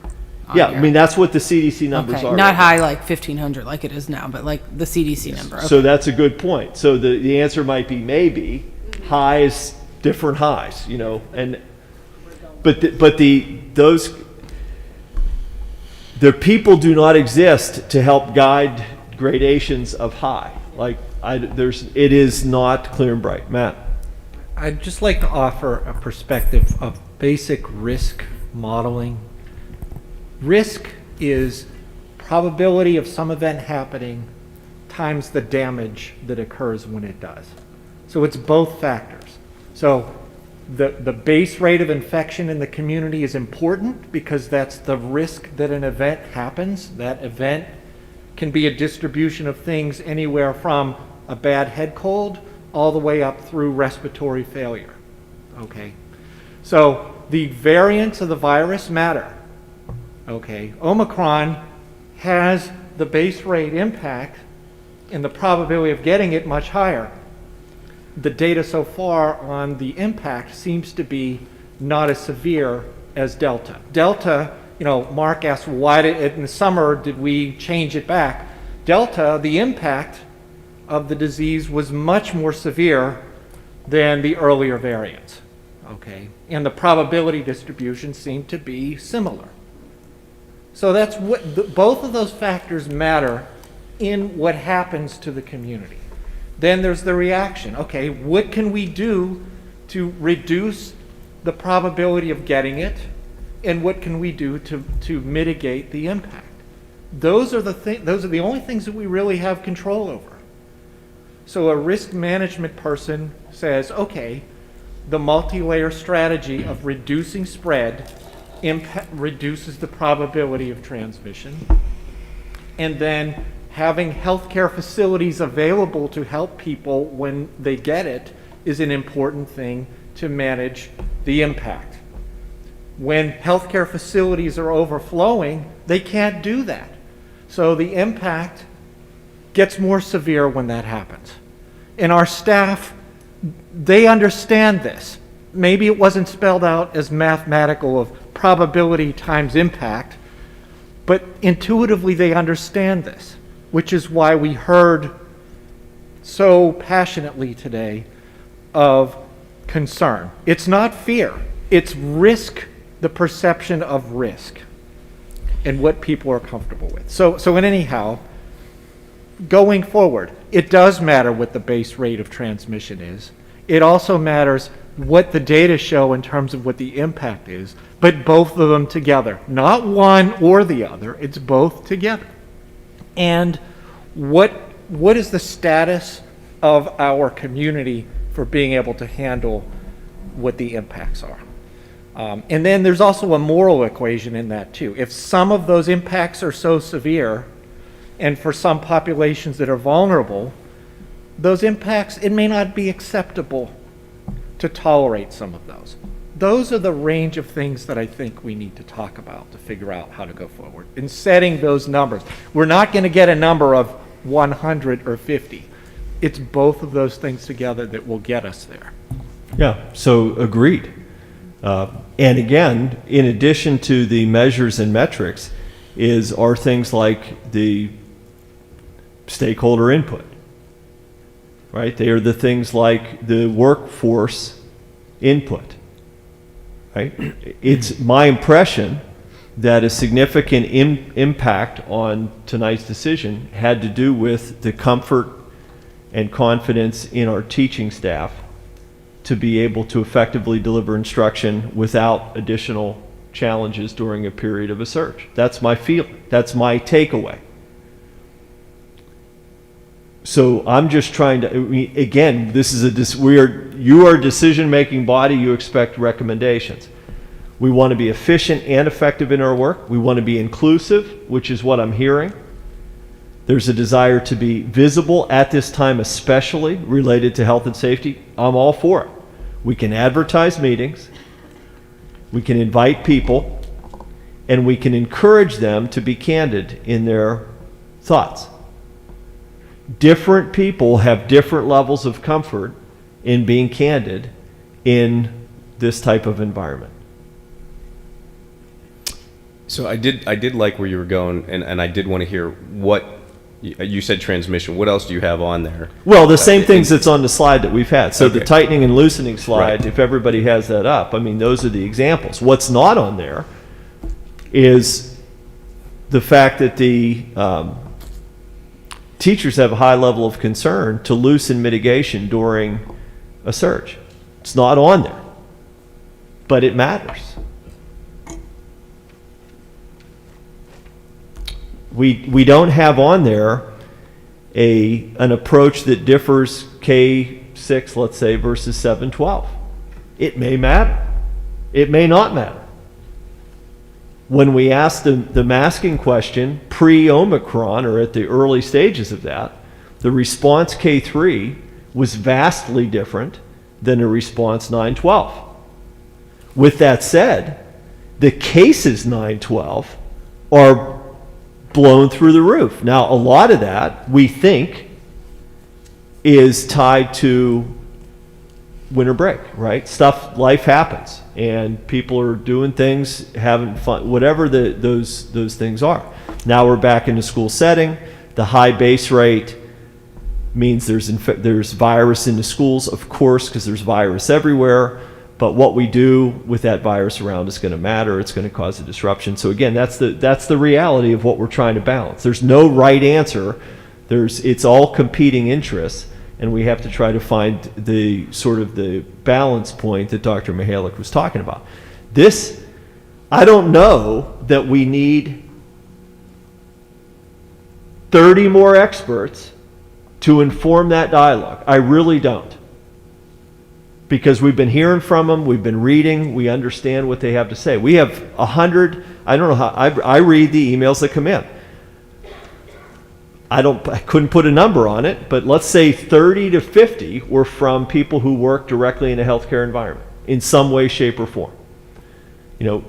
Expressing their perspective on decision making. So again, we just need to take action. I mean, we got to figure out how we're going to take action and then do it. So I'm open Thursdays are not my preference, but I'll be here Thursday. If Thursdays are better, then Thursday's where we go. So like the 20th, I'm good if we want to advertise it. As soon as we advertise an open meeting, Mr. DiTullio, the first question at hand is going to be what?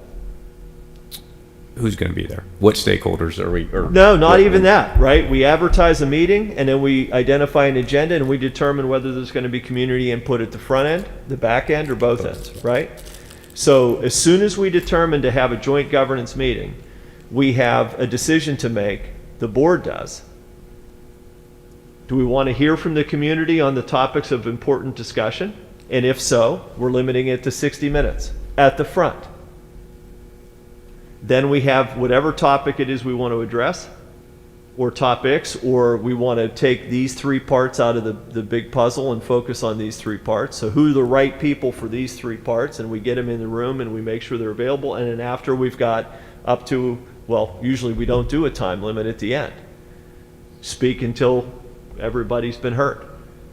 So that hour of productive work in a joint governance advertised setting, the reality of that, I'm not saying it's good or bad, I'm not weighing in at all, but we could be looking at 3 hours for that hour. It's okay, but that's what it is. So from the standpoint of the chart that you have going on, because I don't want to miss this, because the one piece that Matt was talking about that I think has been missed, because it's probably my biggest, is that risk assessment, if you will. And to me, when I look at all these, I've always gone back to why aren't we looking at hospitalization? But risk of illness or risk of learning? Well, from the risk of what's the negative impact, right? And in this sense, I'm talking from a health standpoint. I look at the hospitalizations. That's the number that's in my head. I don't know if that's right, wrong, or indifference, because I think when we talk staff absences, quarantine, that encompasses that risk of learning, if you will. Right. So if it's the balance, but the one thing that's always there is, okay, so what is the risk? Quarantine. I think there's a way to deal with quarantine that we're going to have to hash out here. I think it's different than what we're doing now based on what the CDC says as well. So again, that's me. I don't want to get into that right now, but whenever I look at this, how do we make these decisions? Do we need to have the subject matter experts?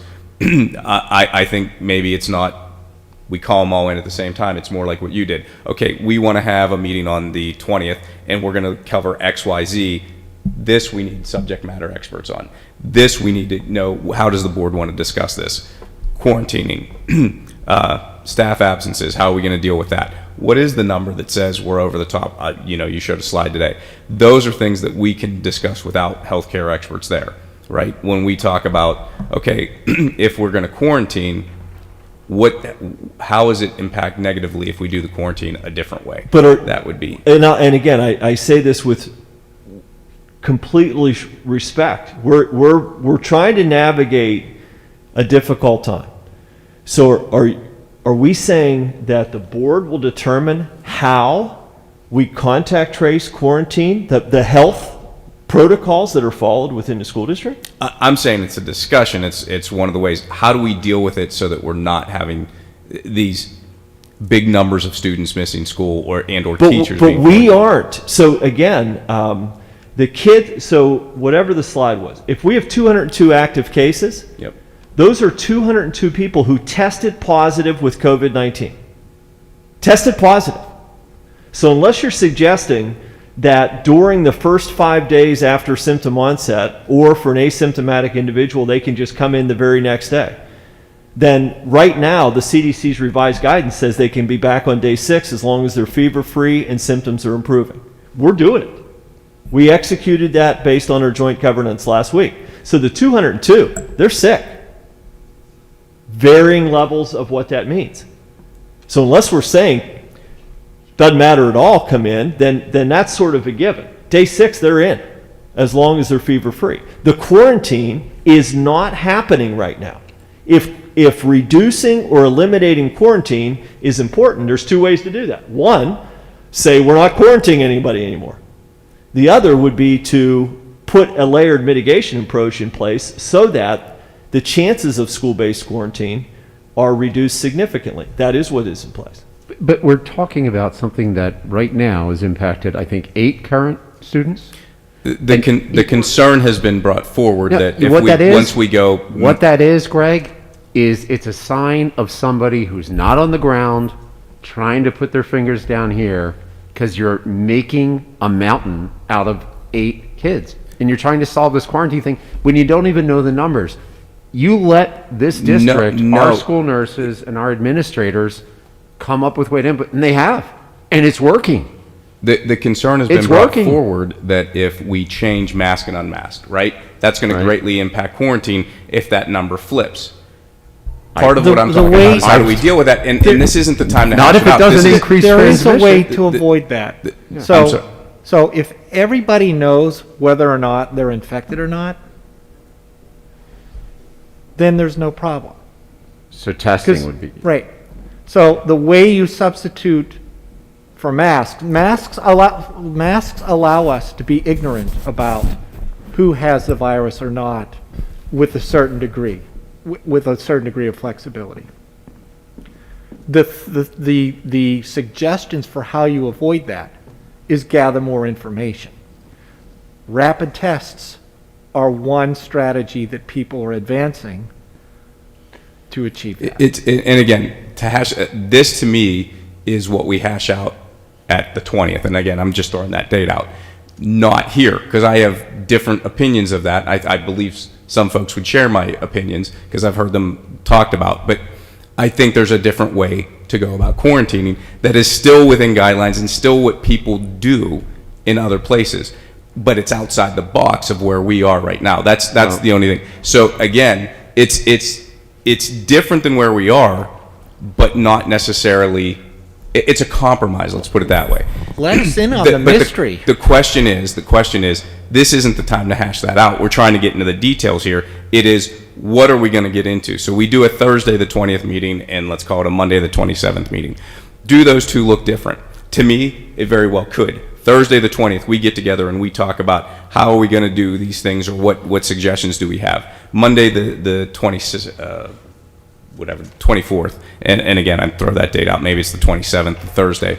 We then have at that point the healthcare leadership or healthcare experts, as well as all the stakeholders, but we can't hash this out here and then again on the 20th. That's all I'm saying. And we're trying to hash out things that I think should be delayed until we have a joint governance meeting specifically on that topic and ask those questions. But we also have to be open that, look, we're doing things a certain way now. We're doing things way different than we did a year ago. And what I'm suggesting is that in about a month from now, we're going to be doing things way different than we do right now. So how do we do those things, right? So we've got to come to a way of compromise on that. And is it going to follow CDC guidelines directly? Maybe not if I had my druthers, but it would be something that people are doing elsewhere as well. So it won't be like it's out on an island by itself. Those are just things I'm suggesting. I think that's a 20th meeting. The 27th meeting we bring in healthcare experts. That's, I mean, you're asking for how a path forward. That's kind of how I would look at it. The questions that Dr. Miller's asking about, you know, what do you feel about mitigation? That's a chart that can be sent out to all of us and say, okay, on a priority, where do you put transmission level? If it's 1, 2, 3, 4, 5, 6, you know, and I would, again, add hospitalizations. Number 1 to 7, what's most important to you? And we can focus on those. But I think from a starting point here, what we say is, we want to look at a meeting on the 20th, because I think, Peter, that works for you better than the 24th and yeah, the 27th. 24th I value. And I know 4 p.m. is on an ad hoc exception basis was fine, but this is a regular thing. It's got to be about 4:30 or these would be 6 a.m. meetings, Okay. or 6 a.m. 6 a.m. p.m. good, meetings. but, yeah. I already have plans to travel on the 27th. This is what I have concerns. People have lives.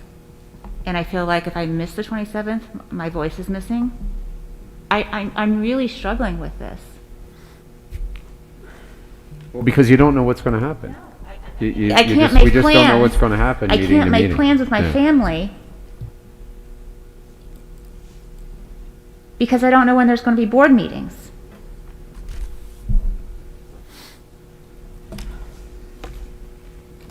So, again, do we want to have these board meetings? My vote would be yes, or these joint governance meetings. My vote would be yes. We need at least 1, if not 2. I would schedule the 2. We need 2 between now and February 7th, my opinion. I just want to know, do we have buy-in for that? I understand where you are, Carla, on that, and I understand the commitment. But we are in a different place, and this is a different board, and there are different opinions. I think, and I'll just throw this out there, I think where we have been is we've said, okay, administration's going to make a recommendation, and then we will chew on that a bit, but we're gonna do that instead of, and I'm not saying it hasn't been collaborative, but it's a different collaboration now because there are different opinions, and that has to happen at a joint governance meeting. It's got to happen in the public. This is where we do the legislative work. That's what I'm saying. And without that piece, without that buy-in of, okay, and let's say we decide we're going to do quarantine different, right, wrong, or indifferent, but as a group, if the consensus is, hey, yeah, we're gonna structure this a little bit differently, then that's how we can plan around versus getting a plan that's the exact same.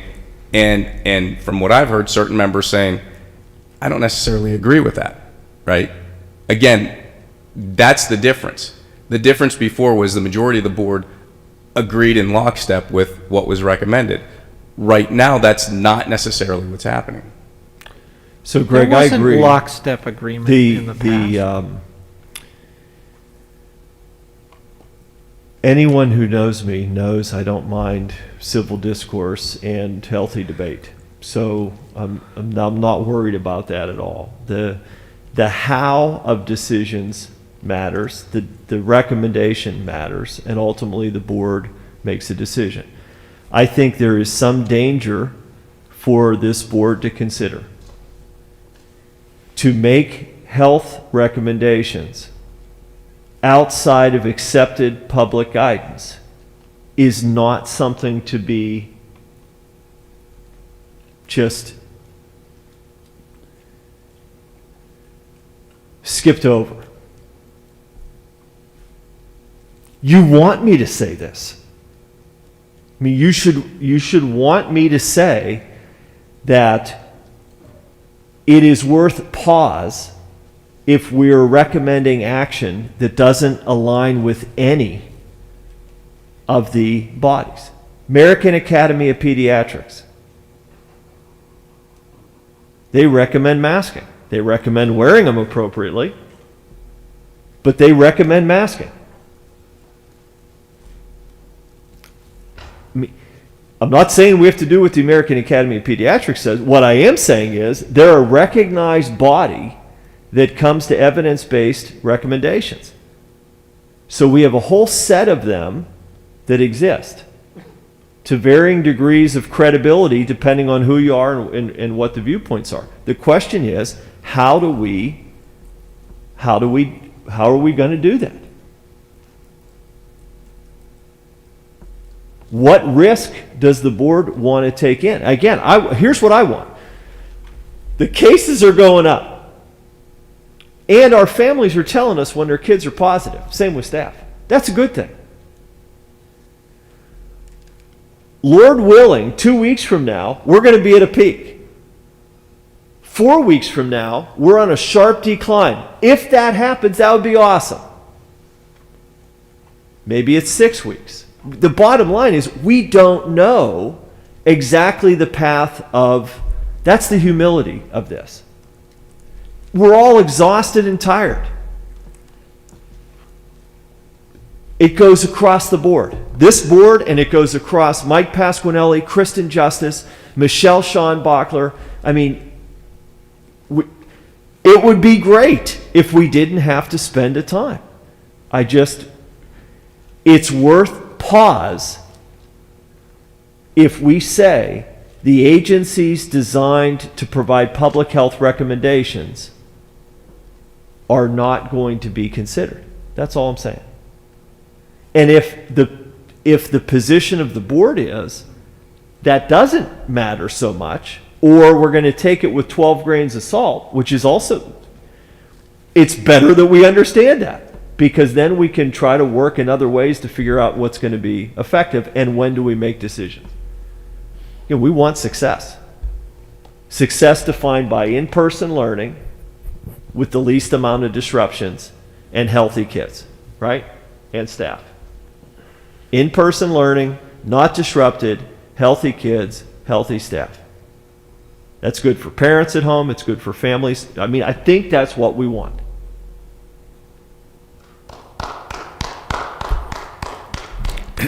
I certainly don't disagree with that. But again, how we get there, and that's why I think a meeting on the, and I'm just throwing it back out there, I think we do a meeting on the 20th. I think we can discuss, is that appropriate at that time to have healthcare experts? Right, and who's the we? Is it you and me? I mean, if the board, and again, I ask this not to be a pain in the butt. If the board elected you president, if the board's comfortable with us talking about this and coming to a recommendation, let's do it. I would say it's you and me, or you, me, Mark, and Amy, and that would be, in my opinion, the preferred. That would give an overall scope of the board as well as administration, and you know, we that's need to pull fine. somebody else. Whatever it is, though, we have to be able to operate with agility. What we're doing. So the challenge of this, and again, there's benefits and costs to decisions, right? We are not acting with agility.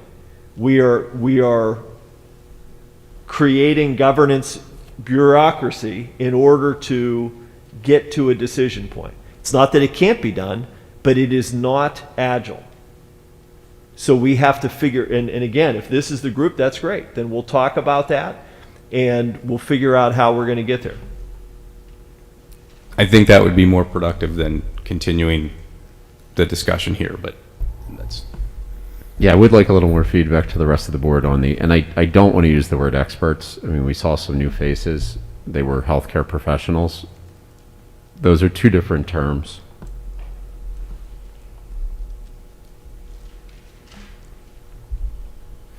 All right. So we're advertising the 20th at 6.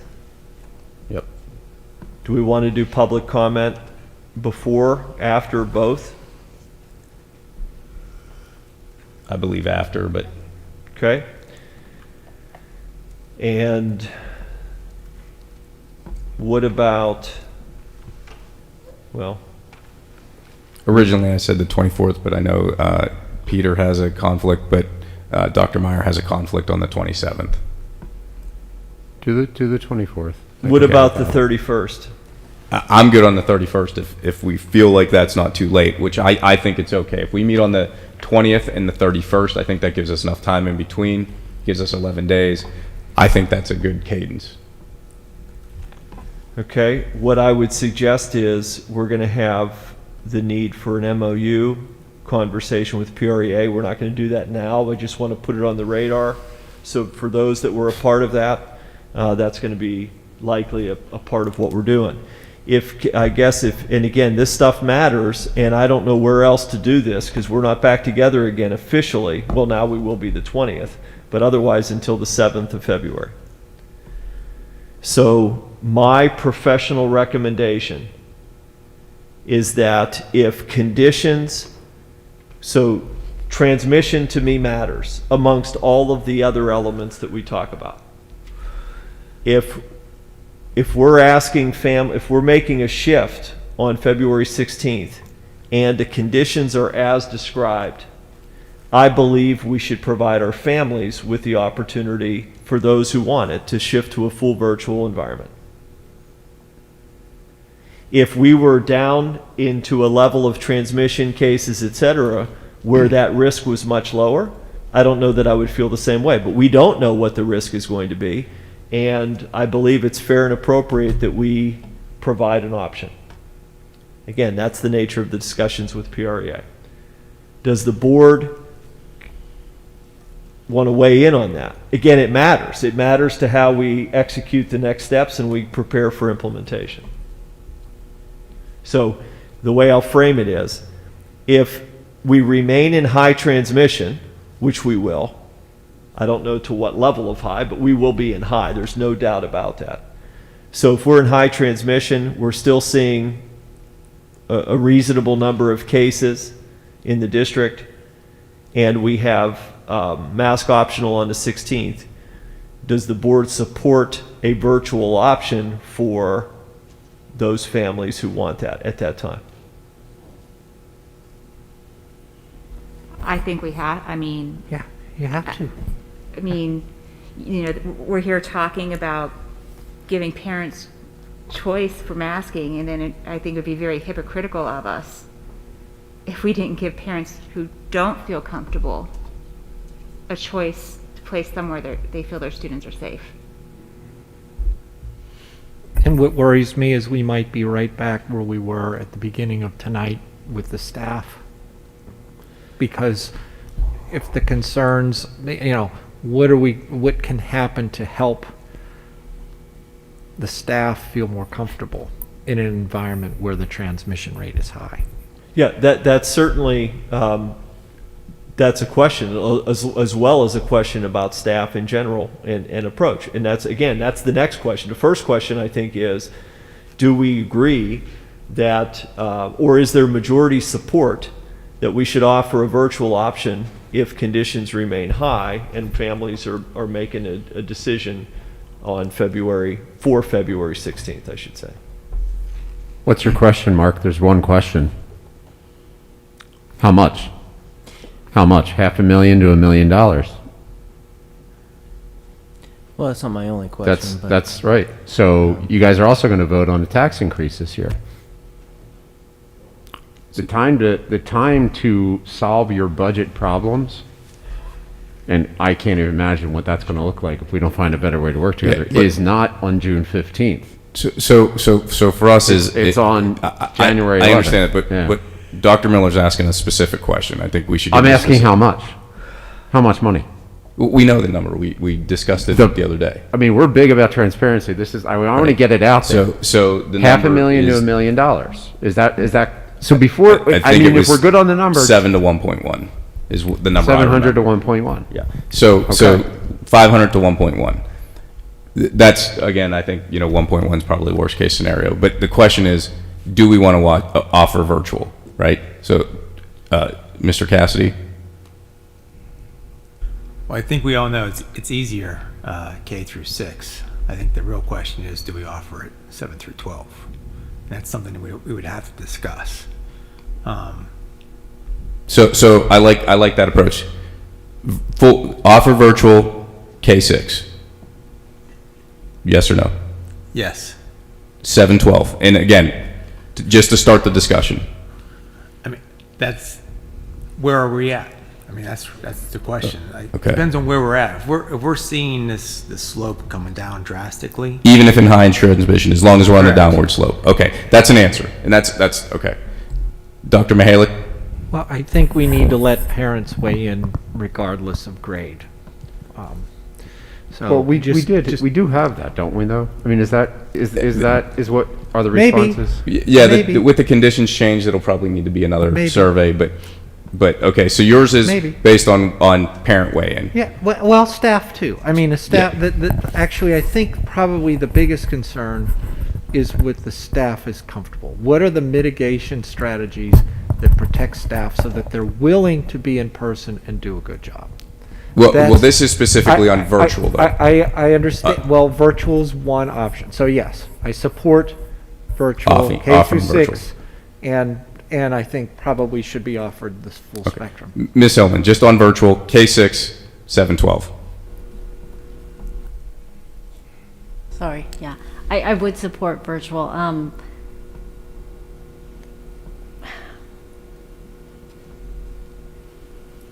K through 6, yes. Not 7 through 12. No. Can I weigh in on the educational question around that? Yeah. Because nobody asked, I mean, again, so I don't understand how in the world, for health-related reasons, grade 7 could, if we're saying that the method of making it work is more challenging or complex, I get that. I mean, there's no doubt about it. But from a health perspective, we're asking people to make decisions potentially for health and safety reasons. And I don't understand the basis by which we would not offer that to 5 years old through 22, which is the years that we have in our buildings this year. I just don't understand that. Understand that. I'm just trying to get an answer to the question. But you're getting an answer to a question I didn't ask. You know, I'm asking, I didn't ask, should we provide a virtual option for K to 6 because it can better fit within the PRVA Plus model. It's if health and safety, if health conditions remain in high transmission, and we're putting families in a position where they have to make a decision about what they feel. So does that mean that we're comfortable with putting a 7th through 12th grader going to a cyber charter school if they feel that they're not comfortable with the in-person environment? I mean, so Well, again, that's all I'm saying. I can't answer for the individuals, but what I will say, and I know Mark and I talked about this early on when we talked about the whole masking issue, was there was a difference between K6 and 712. So I'm just posing the question, you know, as I asked Mr. Cassidy on the first one, to him there was a difference between K6 and 712. But I don't know why.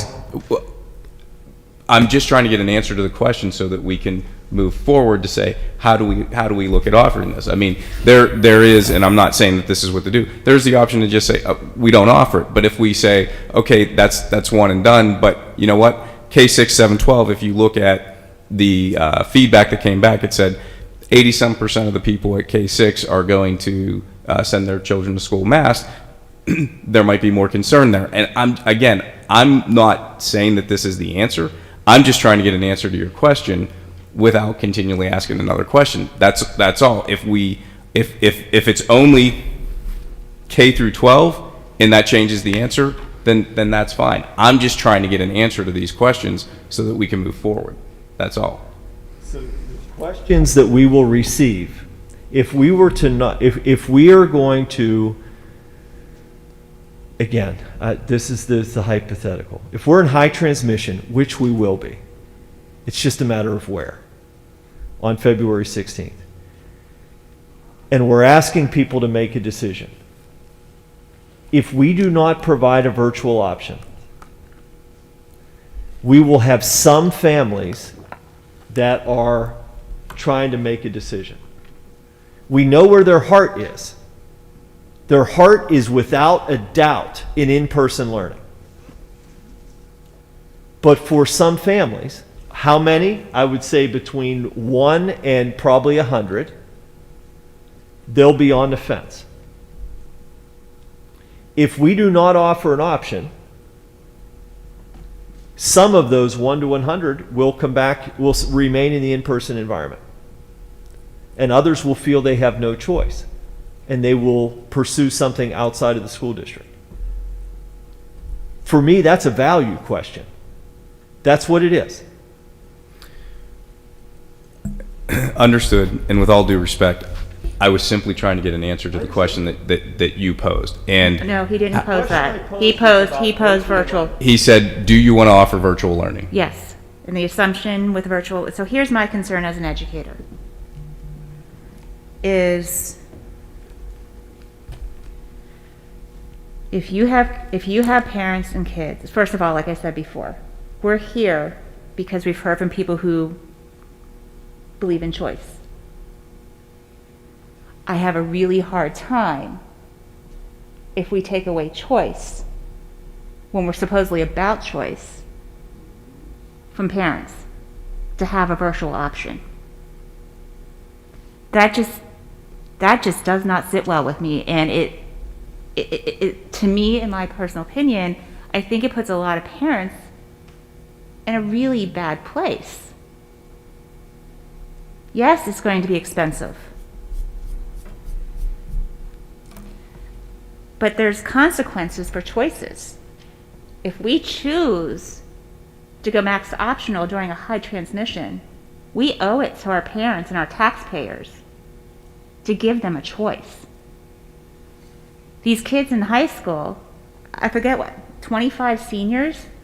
Are we going to tell them, well, sorry, you've been in Pine-Richland for the past 18 years, but because we're making a decision that makes you or your parents feel uncomfortable, and I'm guessing if it's high school seniors, it's the kids themselves. We don't value you as a Pine-Richland student to give you the choice. So we're going to make them go to a choice into cyber schools if they feel like their hands are forced. I know there's people in this board who, will say choice is good for people with cyber schools, but the data for cyber schools, the quality just isn't there. So essentially, we're going to be forcing our parents' hands to choose an option that doesn't provide the quality that a Pine-Richland School District education would. That, to me, does not sit well. I find it to be selfish. I find it to be short-sighted. And frankly, I find it to be hypocritical if we say we're for parent choice and then we're not going to give them options. So again, the question is, I get that there's reasons. All I want to know is, I support both. yes, okay. And Peter, do you support both? And I understand there's plenty of reasons. I'm just trying to get through. Do we support both? We can give Dr. Miller at the end. Here it is. Do you support offering virtual at both in high transmission, regardless of where we are in the curve, if you will? I don't. I simply can't. The expense, you guys Okay. it's a lot of money. And, the numbers I saw it was a convenience choice in a lot of cases. I just don't think we can justify it. Okay. Ms. Turchak, at K6, do you support? K6 definitely. The secondary, I kind of hear what Peter's saying. A lot of those choices, some of them I wasn't sure if it was convenience or not. It's hypothetical right now, and like I said, I can't.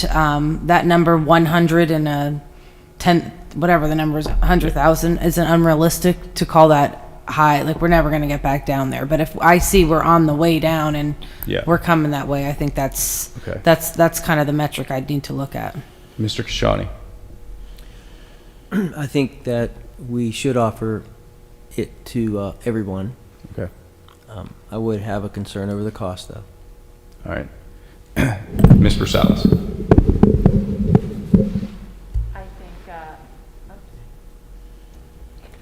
First off, I think we do have to have a conversation about transmission rate being the only measure with Omicron. I'm just throwing that out because we've talked about it a couple times, because there's a growing number of people who think that we should also be weighing hospitalizations as a measure of the severity in our community. And I agree. That's a And I know it's a separate conversation, but it's been said a couple times, so I feel like it needs to be said. K through 6, I think I would probably support that. I'd probably have to think hard about middle school and high school kids because of the cost. And I would, my preference would be no at all levels. I would deal with K6. So if I look at this, K6 is a definite yes. Again, regardless of what that thought is or feeling is, K6 is a definite yes. 712 is leaning, I believe, no, based on what most people said if we're on the downward trend, but it's split. So that's the answer. It's not a cut and dry. It is K6 is an absolute yes with the only one hard no. 7 through 12 is a mixed bag with a leaning towards no. So again, I that's an answer. It might not be perfect, but that's an answer. So, but again, I think that getting vetted at the 20th is, I think it would be pertinent to ask the question, if it were offered, would you take it in high transmission, which that one I think is already answered. I think the better bet is to say on the 1st, 2nd, 7th, and I don't know when that will be, to look at what's transmission doing as we're heading into that time frame and say, based on what cases are doing, again, because that may be the main concern of people, but cases meaning hospitalizations as well as conditions, I should say. If we ask parents that in 3 weeks, is their answer going to be different than it is today? That I can't answer. But what I can answer is if we did it based on the numbers that we just got, the leaning is for the board to say, yes, K6, maybe K, or 712. If I could just real quick, I'm sorry to speak up for 7 to 12. I'm certain there are some with convenience, but I'm also 100% positive there's families that have some real medical concerns. We've spoken to them. They've shared the concerns medically that they have with their students in 7 through 12. So I can't see how we would even consider not offering a virtual option to the secondary students. Understood. Just answering a question. But again, I think that vetting that at the 20th, that would be one of the key points that we discussed. But the question to me is, when do we send out a survey? That's the question I would ask. When do we send out a survey that says, based on the conditions or how they look at this time, on February 16th, are you going to go virtual or stay in person? Or is that question already answered based on where we are? I mean, that's the understanding, we need to have from those families. Because I don't know how they, what their thought was when they answered it. Many of them answered over Christmas. We were on our way up. So maybe the simple question is, if we are on our way down but still in high transmission, do you want virtual? And I think that's another factor that could weigh into a lot of people that said, maybe. Would it be okay if I interject? I think our families are really survey fatigued, so I just want to put that out there. Understood. So we've got to make a decision based on, the information that we have. And I think based on the information we have, K6 is an easy yes. 712 is we need to have more discussion on that. Is tonight the night that we debate and deliberate that out? I don't know. My opinion is no, we're still a month away now from that February 16th date. So something for us to be thinking about collectively, and you can share any thoughts with me and Greg, or share it with board leadership, is if January 20th's meeting were to be effective, what would we hope to accomplish by the end of it? Are there central questions that we want to be able to focus on? And then when we have an understanding, we can sort of figure out the who and the how, we try to get to an outcome. Beating it around, we're going to lose a week and a half, then we're going to have the meeting. If we're not clear about what it is we want to accomplish, we'll spend a lot of time, we won't come to any clear outcome, then it'll be another week and we'll be cooking. I mean, this is just the way, it's not a criticism, it's the reality of life. So we got to be super clear about what we're doing. I would ask you that if you received a phone call from a 10th grade parent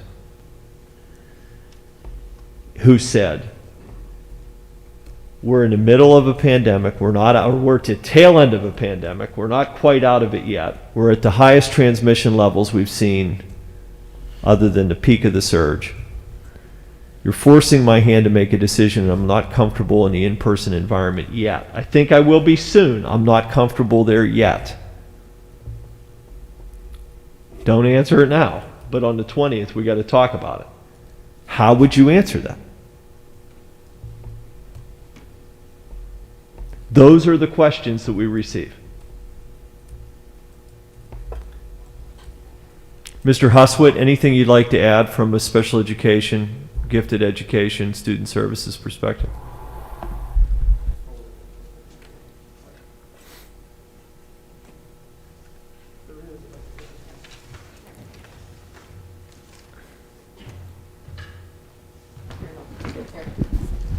Thank you. Yeah, as a lifelong special educator, the idea of not providing an appropriate educational option based on cost is not only foreign to me, but it's against the law. And there are students at the secondary level that have chosen this option that are in the special education program. And I would have serious concerns about our legal exposure by not providing that kind of an option, if that's what they choose and that's what's appropriate for them. Thank you. Mr. Glickman, would you like to speak on behalf of the workforce?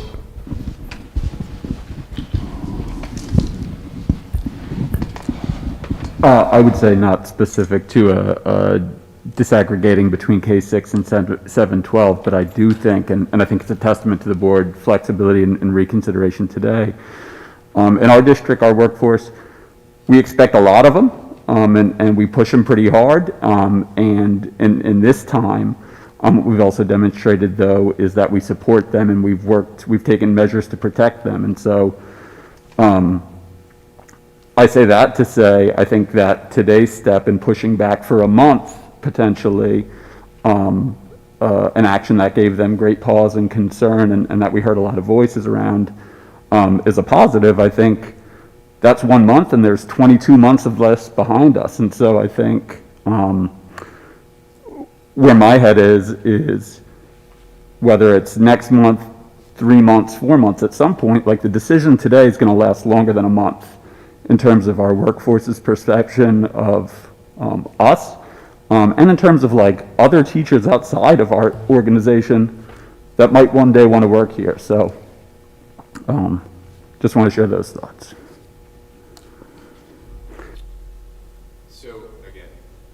So again, from my perspective, I'm just trying to push this forward. Is there information that specifically admin needs tonight versus the 20th? Because I think the 20th, you know, in that question that you posed, and maybe we can come up with a series of questions to ask to the board. The question you posed, if January 20th were productive, what would the outcome look like to you? I think we asked that of all the board members and have them provide feedback. If we provide a list of questions, and we don't have to do that tonight, would that suffice, or do you need specific answers to questions tonight? Like the, do you support virtual K-6, 7, 12? Again, whether it's perfect or imperfect, it gives us a perspective of where the board is. So again, I appreciate time, but I mean, we have to give this the time, because if we're not together as a body until the 20th. So if decisions are being made between now and the 20th, the question that someone could ask is, who, how, and when are those decisions being made? So the model of educational programming, that's going to be one of the discussion points. I would ask us to specifically look at how in the world we could not offer something to any family, or why we wouldn't do that. It's not going to be easy, but small numbers also mean the rippling effects among staff are less than larger numbers. So I mean, there's pros and cons to that we'll have to figure out. But again, there's a value proposition that we have to ask, and Noel said it about as well as I think, you know, we could say it. On the We've got MOU. So with that said, there will also be MOU discussions. To me, it feels like we have 111 families who responded to the last survey indicating full virtual. 30 who were there, and we think 81 additional ones. I'm not sure at this point that we have to go out to everybody and ask them to interact with the question, but I do think going to those 111 makes sense. And then generally saying, if there's anybody else out there, let us know, but otherwise we're going to assume, that you're focused on in-person learning. So I think we can narrow that and be much more effective with that. We're going to need to schedule an MOU meeting with the members of the board who are part of that. That means reaching out to the PREA and scheduling that, so that we can figure that out. Again, I'm not certain there's value at this point in the healthcare, and I think you said is we're not going to put that on the next meeting, right? That was a suggestion. Okay. Not a. So again, I think if that's where we are, that I don't even disagree with that necessarily, because I'm not certain what additional perspective would matter in terms of the decision-making process at this point. Having some more dialogue here to narrow the scope of questions might be a more productive use, so that when we bring in the additional people, we've really clarified the questions that we're asking, and we can give those questions in advance. We can have them prepared to respond to those and figure out a way to cycle through that in an efficient kind of a way. So I think that makes sense. So 20th, we've said, I have that. The next one is the 27th, or excuse me, we said the 31st. 31st. Yep. 31st. And then there'll probably be something that week of the 24th to 28th, I'm guessing, at some point for MOU conversations with PREA.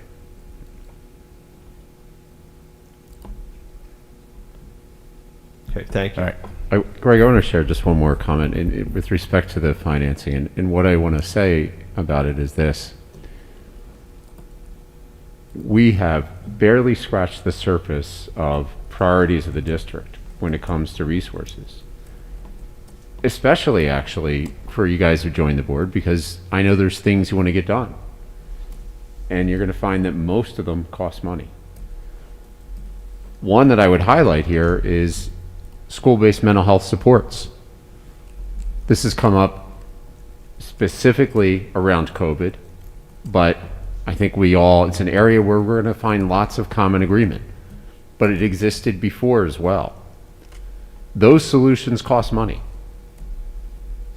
And when I think about how much bang for the buck in terms of improving the mental well-being of our students do we get for unmasking? Because the check is in the neighborhood of $1 million. I don't get a lot of mental health improvement for that $1 million. Versus masking, how many school counselors can I hire? Now, how much programming can I create? How many more supports can I institute? Again, not a decision, but that's the sort of thinking that I think is sometimes absent when we focus so exclusively on we got to get rid of the mask, and it's causing us to sort of write checks that we're not thinking about in terms of all the competing priorities that we have, and areas where we actually have, I think we're going to find a lot more common ground. So more on that later, I guess, Greg, right? Yeah, I think we get into the 20th on that. All right. At this point, we're going to move into item 3, consent agenda. And item 3.01 is a motion to approve the consent agenda for items 3.02 to 3.04 as listed. Second. Motion's been made and seconded. Is there any discussion? There is. Mr. Glickman, hold on. I have this in an email. But I'd like to make a motion to add the following items to this evening's consent agenda. I'm sending this to Mr. Glickman, Barb, and you, Greg. I can send it to the full board if it's helpful. Does anyone want the whole board to have it, or are you guys good just listening to it? I'll call it out verbally. Okay. 4.01 through 4.04. 5.01 to 5.02. 6.02 to 6.03. 8.01 through 8.02. And 9.01.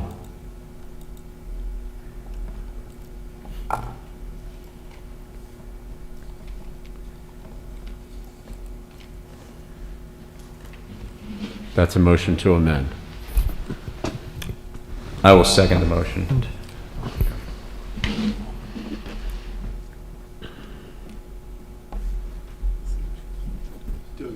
Let's not move on until you feel good about that. Yeah. Are you okay? We're going to look for discussion in a second. I just want everyone to look at those agenda items to make sure that they're comfortable. So I have a motion to amend item 3.01 for the consent agenda to now include motions 4.01 through 4.04, 5.01 through 5.02, 6.02 through 6.03, 8.01 through 8.02, and 9.01. That motion was brought forward by Mr. Lyons and seconded by Mr. DiTullio. Is there any discussions on these items? Okay. One thing I just want to point out on this from a discussion standpoint is item 8.02 is the temporary authorization and its motion for the superintendent and director of human resources to hire individuals to support student health services after January 10th to be formally approved by the board February 7th. This is not an uncommon thing. I just want to make sure that especially the new board members are comfortable with that, and it's in a consent agenda. Okay. So the motion to amend is first. That motion's been made and seconded. No further discussion. All those in favor? Yes. Yes. Yes. Opposed? Motion passes. The motion to amend is now passed. So the motion before us, since it's already been seconded, the consent agenda. Okay. The motion before us is the consent agenda, which now includes item 3.02 to 3.04, now including also 4.01 to 4.04, 5.01 to 5.02, 6.01 to 6.03, 8.01 to 8.02, and 9.01.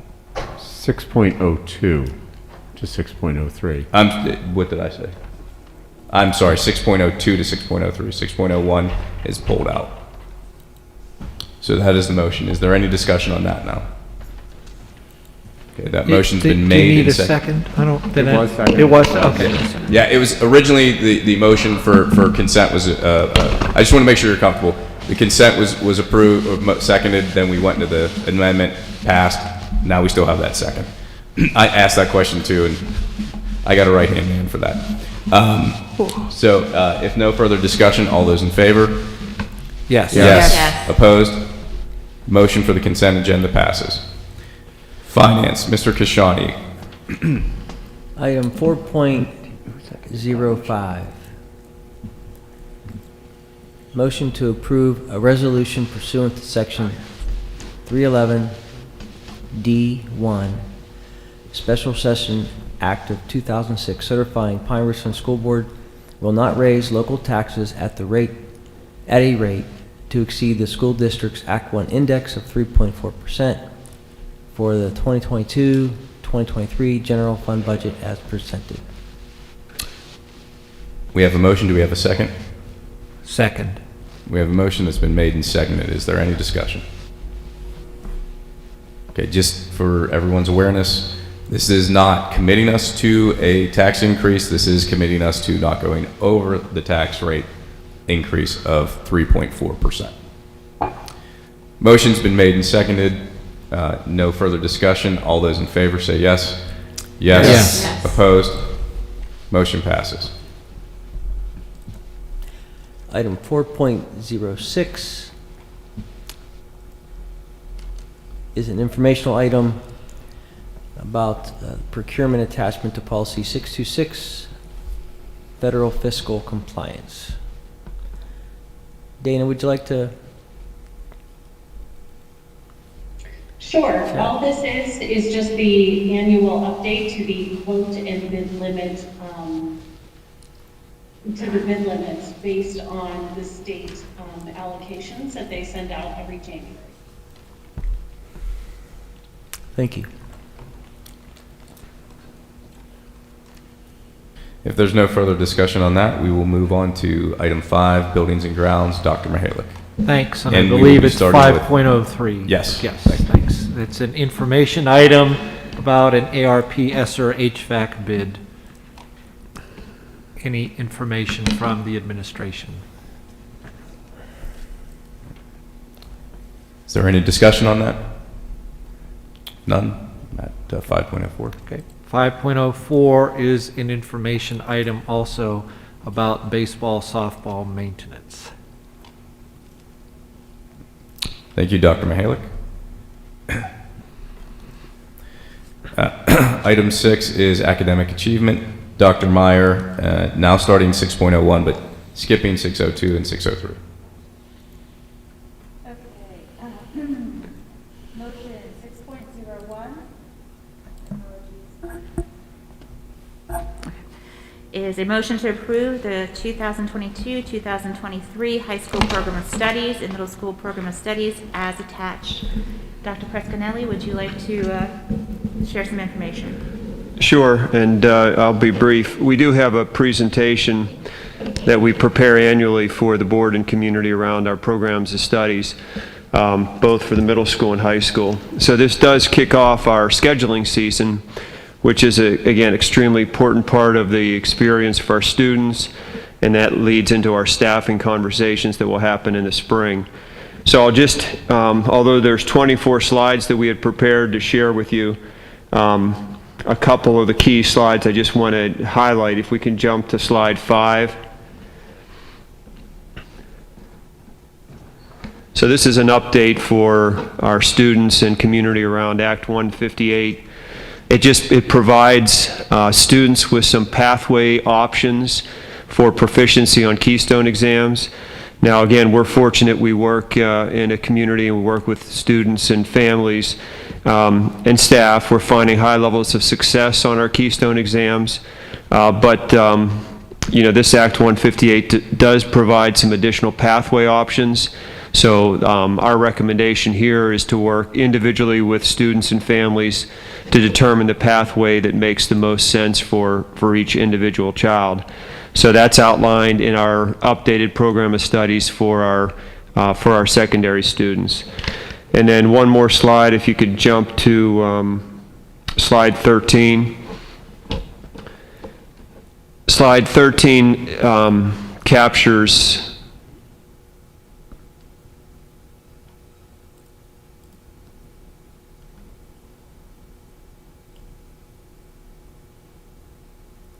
There you go, right there, thank you.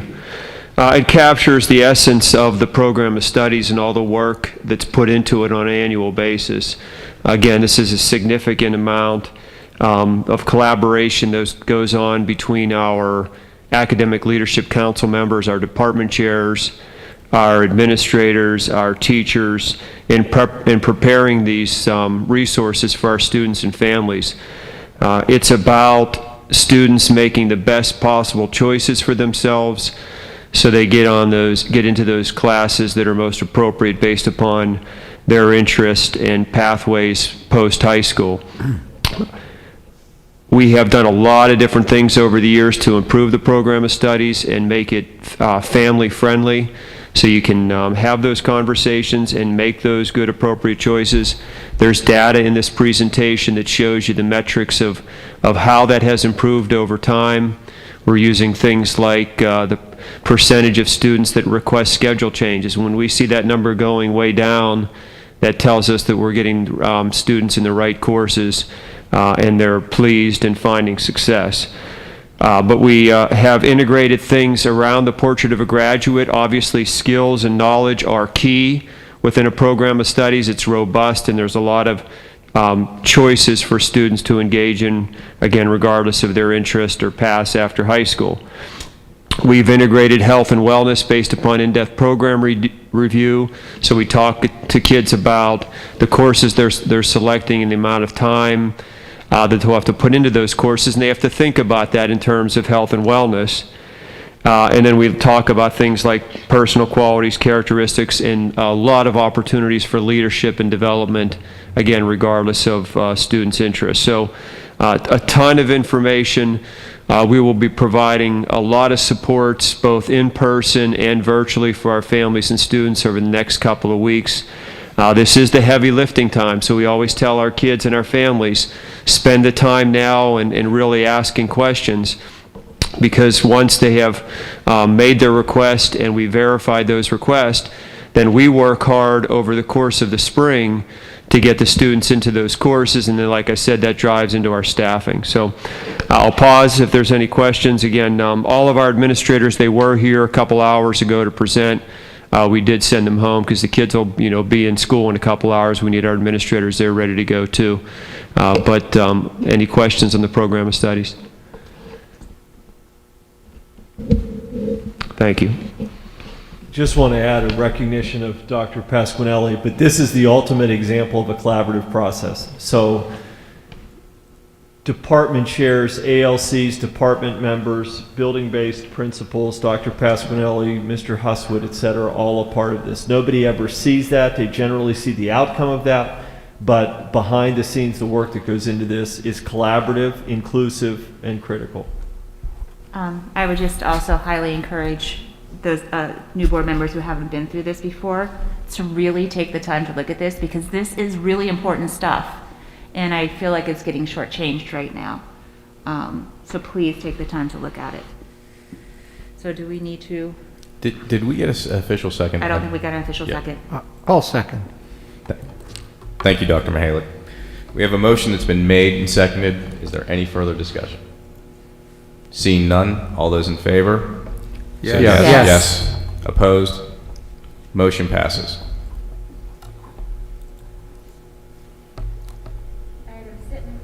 Item 6.04 is an information item.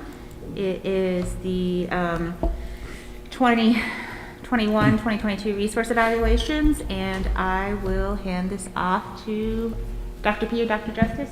Yeah, I'll take it again. Okay. So an informational item, again, just for board and community awareness. Again, over, I guess, the last 7 years, we've allocated around $500,000 for resources to support our curriculum. And year after year, again, back to in-depth program review, we do our studies within our departments, and those studies lead to recommendations, and those resources are supported through that study. Same thing now with ELA. We're recommending the purchase of some new AP resources for AP English 11 and AP English 12. So just for community awareness, we're starting that evaluation process. That includes, again, academic leadership council members, administrators, general education teachers, special education teachers, gifted education teachers. And we go through multiple evaluations, and then eventually bring our top selections forward for our students and our community to review and provide feedback. And then finally, after that phase, we bring it to the board for board approval for a 30-day display.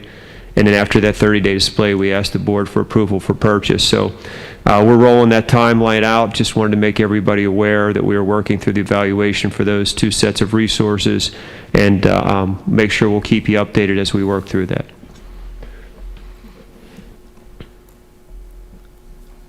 Is there any discussion on item 6.04? Seeing none, we're going to move on. Item 7, Ms. Hillman, was in consent agenda. Mr. Cassidy, staff services 801 and 802 have now been moved to consent agenda. Ms. Versalis, section 9, has been moved to consent agenda as well. One thing I want to point out on staff services is we did approve some hires, and we did have some retirements, so, pending retirements, so just wanted to point that out. Moving to item 10.01, board business, and the first one is AIU Board of Directors nomination for information, and this is Mr. Peter Lyons, and Peter, I'll turn it over to you for some, I know you sent some information out to the board, but just wanted to give you a chance to. I did. The AIU, what can I say? It's a very diverse place in terms of what it does for our region.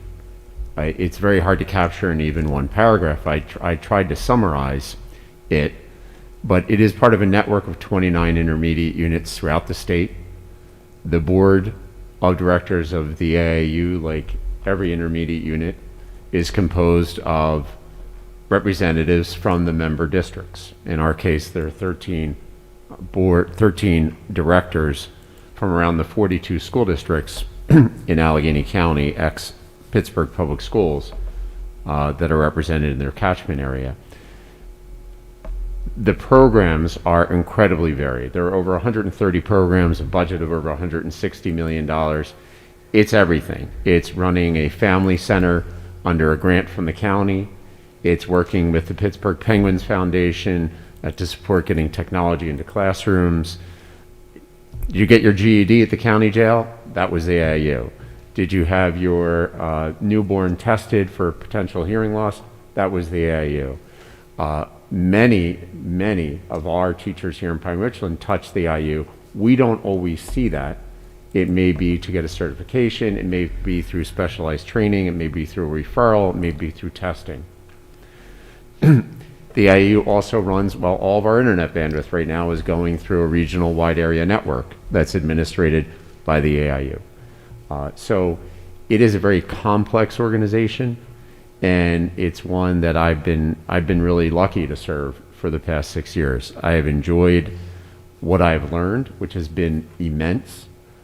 I have enjoyed the opportunity to work with school directors from outside the North Hills. I meet a number of them from North Hills just in regular business here in Pine-Richland, but to meet school directors from throughout the region, understand their different needs, has been incredibly rewarding. By the same token, I think some of the things we've done in Pine-Richland well have benefited the IU. So our executive director evaluation system, sometimes it's simply just the mechanics, the cadence, the scheduling, how it's aligned with our strategic plan, is incredibly similar. Anyone would recognize it immediately as having Pine-Richland's thumbprint all over it. That's not a coincidence because of the influence here. And the existence of that strategic plan is due to sort of a lot of hard work to get that to come into being, to make it a priority of the organization. And it is now a living document, much like our own, where, and Greg, having goals for each year, having people accountable to those, that's a shift. We're used to that here, and it seems the normal part of business. The AIU is at a different point in that process of owning that. And it's, of course, much more complicated because of the variety of programs and staffing. So that's just a little bit of what the IU is, why I enjoy it, and why I'd like to ask this board to nominate me again at the February voting meeting. Thanks, Greg. Thank you, Peter. Is there any discussion, questions from any of the board members? How's the election process work? So Who elects? So each of you will have a vote. So once there's a slate of candidates, and there are 5+1 seats available, just the one's a 1-year seat that happens. Those candidates, list of candidates is circulated to each of this year for the past 2 years via mail-in ballot. So you will all get something by mail. It can get confusing because even I have to remember this. This is not something where we vote for that slate as a board. Unlike, for instance, I think PSBA officers, the board gets to make a vote. It could go 5-4, but then that's one vote. In this case, each board member at every member district, so over 390 board members, each get to make their own individual choice about which candidates they would support for the AIU board. AIUs have the option under the school code to either conduct their elections in person at an annual convention or by mail. Most, the vast majority, conduct it by mail and have for a long time. The AIU has conducted it at an in-person convention, but for the past 2 years, that's just been difficult to plan, and we've decided to not knowing what's ahead of time to go by mail. What we've seen is increased participation, not surprisingly, right? Because it's not always easy to get people to go downtown or to the IU itself, and spend another evening in order to cast their vote. So what we know is this year it will be by mail again. I personally have been an advocate of that, and I do list that there because I think it really does improve access and buy-in to the IU for the member districts, frankly. Any additional discussions? Okay. We'll move to item 10.02. This is a discussion item about the recording of joint governance meetings and just discussing the possibility of recording and archiving the joint governance meetings much as we do the regular and combined meetings. So I'll open it up to the board for discussion.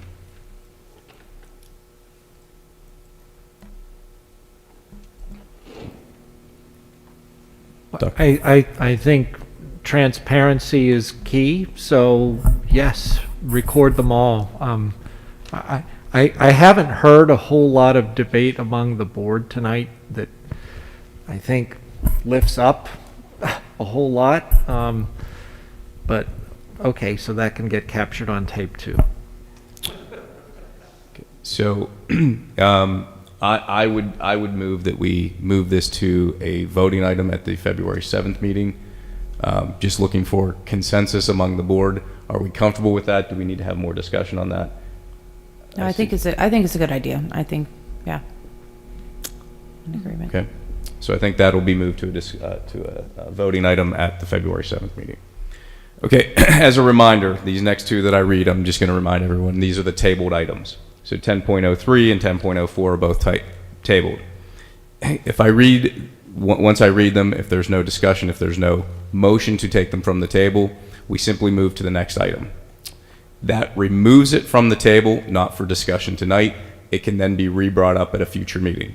If we vote to take it off the table, then it becomes the motion just like it was originally. So I just want to make sure everyone's clear on that. If I read them, then there's no motion to remove from table. It effectively is removed, but not at this meeting, at a later meeting. It can be brought up whenever, okay? Did I miss anything procedurally on that, Don? No, I think we pretty much got it. Okay. So item 10.03 is the creation of a healthcare policy committee of the board to advise public health and safety policies of the school district. It is a tabled item. If there is no motion on that, we are going to move to item 10.04, which was the third and final reading of policy 832, equity. It's a table item, educational equity, sorry. It's a tabled item. Is there any discussion or motion on this? Seeing none, we will move to item 10.05. That is an information item, and it is for board discussion, the approach to batch policy reviews, including section 800, which is operations, section 900, which is community, and section 100, which is programs. I saw you move up. Did you want to weigh in, Dr. Miller, on this? Or okay. On this, so it's up to us. What has typically happened, excuse me, what has typically happened is the administration has gone through the batches. This is each one of these, if I'm not mistaken, and I'd have to go look directly, but I believe each one of these this is their second round, so they've been within the last 5 years. Administration typically would go through, if there's any updates, they would redline those. We would then discuss, a lot of times at a joint governance, if it's in depth, if it's not in depth, it would be a board meeting, they would all come up for discussion. Here's what was original, here's the red line showing the changes, here's the clean, if you will. Typically, administration does that. So part of the question that Dr. Miller and I discussed is, does the board, in particular with 4 new board members, do we want to go through the process of in detail where we parse it apart, or are we comfortable with the current where the administration goes through, does their recommendations on red line, and then we weigh in on that, and if there's differences in that, again. Yeah, I guess the first foundational thing, though, is it's not us, it's the PSBA. We participate in the PSBA policy manual review. So when there are legal updates that have an impact on policies, the driver for potential changes to a policy come from them, not from me, not from the senior leadership team. So I just want to be super clear about that. Again, legal citations you see in policies, those are the little, subscripts. Different policies have different numbers of them. Some of them include reference to other policies. So there's all sorts of stuff there. Barb actually does the first blush on making all that happen. Then, again, I anticipate this cycle through to be cleaner and easier because we made so many changes the last time. So this should be relatively straightforward. But the question is, there was a time, so I'll say this. I don't know of another public school district in Pennsylvania who establishes a benchmark for the review, updating, and reapproval of policy. There may be one. I don't know who they are in terms of a cycle. I think this strategically is an initiative that the board has selected that is outlined in our strategic plan. That matters, because the strategic plan should outlast and outlive any of us, because it reflects not the thinking of one person, but the thinking of the 400 plus who participated in that work. So when we look at 800s for 800 section, for example, operations, and some of the, they're a little eclectic in terms of the titles that fit within some of these categories. There was a time in Pine-Richland history when staff services would be the place where there would be a committee meeting to review some of those policies, usually one off, and then bring them forward. The question I think you're asking is, what do we want to do now? If I were to back map it, the goal would be to have these 3 batches having been reviewed, proofed, edited, whatever, brought forward at least once for information, then brought forward for 3 consecutive approvals. We've typically on batch policy reviews done those in consecutive meetings, but again, that's a question for the board in terms of the cadence. But again, we're talking months. So back mapping it from June, 3rd read in June, 2nd read in May, 1st read end of April-ish, information only early April, which means February, March is the work time. So the question to the board is, are we comfortable with those first passes, if you will, getting the red line that, again, and thank you for the clarification, Dr. Miller, that the recommendations come from PSBA, but the administration goes through and kind of does those changes, marks those red lines. Do we want to get, does anyone on the board want to get into these more, break one out, et cetera, et cetera? Sometimes what we'll find, and I'd have to go through all these, it may be one policy within that gets a lot of discussion, especially if there's a lot of proposed changes. But again, it's the comfort level of the board in general. My thought would be that we allow the process to continue as is.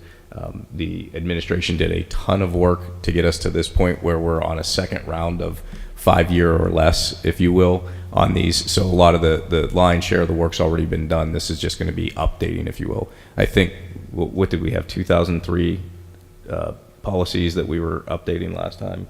10, 11 years old? 94. Yeah. Okay, so... Yeah, so older than most of our children, let's put it that way. So I think this time's going to be a lot easier. I'm looking for general consent. Are we comfortable with that approach? I really appreciate the effort that the administration makes to go through these, and that invites our input to review them and make further comments. Thank you for the work that you do. Yeah, no worries. Again, it does all of us good. Policies tie in many different ways to operations. One of the other questions that's been asked is when, where, and how do administrative regulations become identified? So I think one of the things we could do with the 800s, my suggestion would be, it's a great opportunity for us to look at them not only through the policy lens, but also through implementation and whether ARs are needed, which ones have ARs, why not. It'll be a good learning opportunity, I think, for all of us to walk through the 800. I don't know that we have to do it that way for all of them, but we can at least do it for one of the first batches. Would you recommend, Dr. Miller, that, again, looking at that early April time for information, that we do a joint governance before, and I'd have to look at the schedule if it's, if we have 2 meetings in April or not, but would you want to do a joint governance meeting and then at the regular meeting have the official information, if you will, or would you just want to do it all at the regular meeting based on what you just described with the AR? Because I do think that's valuable. It's just, do we need a joint committee meeting to kind of dive into that level, even if it's just one, say the 800s that we look at? Again, that's up to the board. I mean, my answer would be it depends on the substantive nature of the changes. If the changes are almost non-existent or minor, then we have no need to schedule another meeting. If most changes are minor, but there's one policy that maybe could be pulled from the batch and receive different attention, I'd rather do it that way. So again, I think we'll tackle the 800s based on what I'm hearing. Let's see what we see, and then determine a game plan as soon as we do that. I'm in favor of that. And I'm just going to say, like, for those who are new, I'm sorry, Lisa, I know you're going to say something. I've really valued looking at the original and then looking at the red line and kind of doing a comparison. Yeah. So That's works really well. Key, yeah. All right. I think that's the plan. So we'll wait for your feedback on that. Okay. Item 10.06 is a just public information discussion item. The leadership councils, and I'll just name them. So the Diversity, Equity, and Inclusion Council has the members of Mr. Kashani, Mrs. Hillman, Mr. Lyons, and Dr. Meyer. The Healthcare Leadership Council is Ms. Prasalis, Ms. Hillman, Mr. Lyons, and Dr. Mihalik. The Sustainability Leadership Council has Mr. Cassidy and Dr. Mihalik. The Technology Leadership Council has Ms. Turchek and Ms. Prasalis. And the Transforming the Future has Ms. Turchek, Mr. Kashani, Mr. Cassidy, and Dr. Meyer. Any questions or discussion on that? Thank you. Item 10.07 for review and reminder of joint governance meetings. We held our joint governance meeting on healthcare leadership on January 3rd, 2022, to discuss the model that we were at, and then we had a joint governance meeting on the 10th, which obviously gave us the model that was approved today. Additional joint governance meetings are listed below. February 7th, before our regular meeting, we're looking at a Transforming the Future joint governance meeting. At the March 21st, 2022, we're looking at a sustainability meeting, and at the April 4th, 2022, we're looking at a diversity, equity, and inclusion meeting.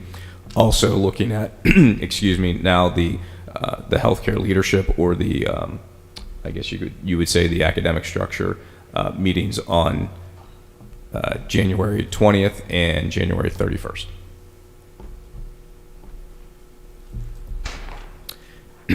Item 10.08 is an informational item looking for to schedule a board workshop, and we are looking at trying to do that on February 24th, 2022 at 5:30 to 7:30. So I'd like everybody to look at their calendars, and Dr. Miller, if for the edification of the new members, if you'd like to talk about workshop. And okay. So with the board workshop, it is a meeting that's not a public meeting. It's us not doing governance, but us talking about things like how we're structured, talking board goals, things like that. Basically strategizing sessions and also getting to work with the various board members in different, in a different environment, if you will. Breakout sessions, breakout teams. So team building is part of that as well. Does February 24th work for everyone? I'm getting a nod. Good here. All right. Item 11.01 is reports, and just looking for if there's reports from board members and or administration. Dr. Miller? Nope. I promise this is...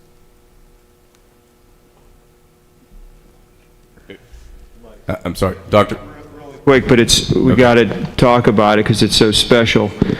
Our middle school was redesignated as schools to watch for the 5th time. There's only 36 middle schools in the state of Pennsylvania that have been designated as schools to watch, and there's only 2 that have been designated for 5 times. So it's something to really be proud of as a community. Every 3 years, you're redesignated based upon the goals that have been set and achievement of those goals and stretch goals. So again, just want to acknowledge the work from the middle school staff and just the community in general. Thank you, Dr. Pasquarelli. If there's no further reports, we will move into our second recognition of visitors. And Mr. Glickman, do we have virtual and or in person? I'm checking with Mr. Sobner to see if we have anybody online right now. We have a number of individuals who signed up to speak in person. My belief is that most of them have left, and so I would sort of open. Yeah. So we have 11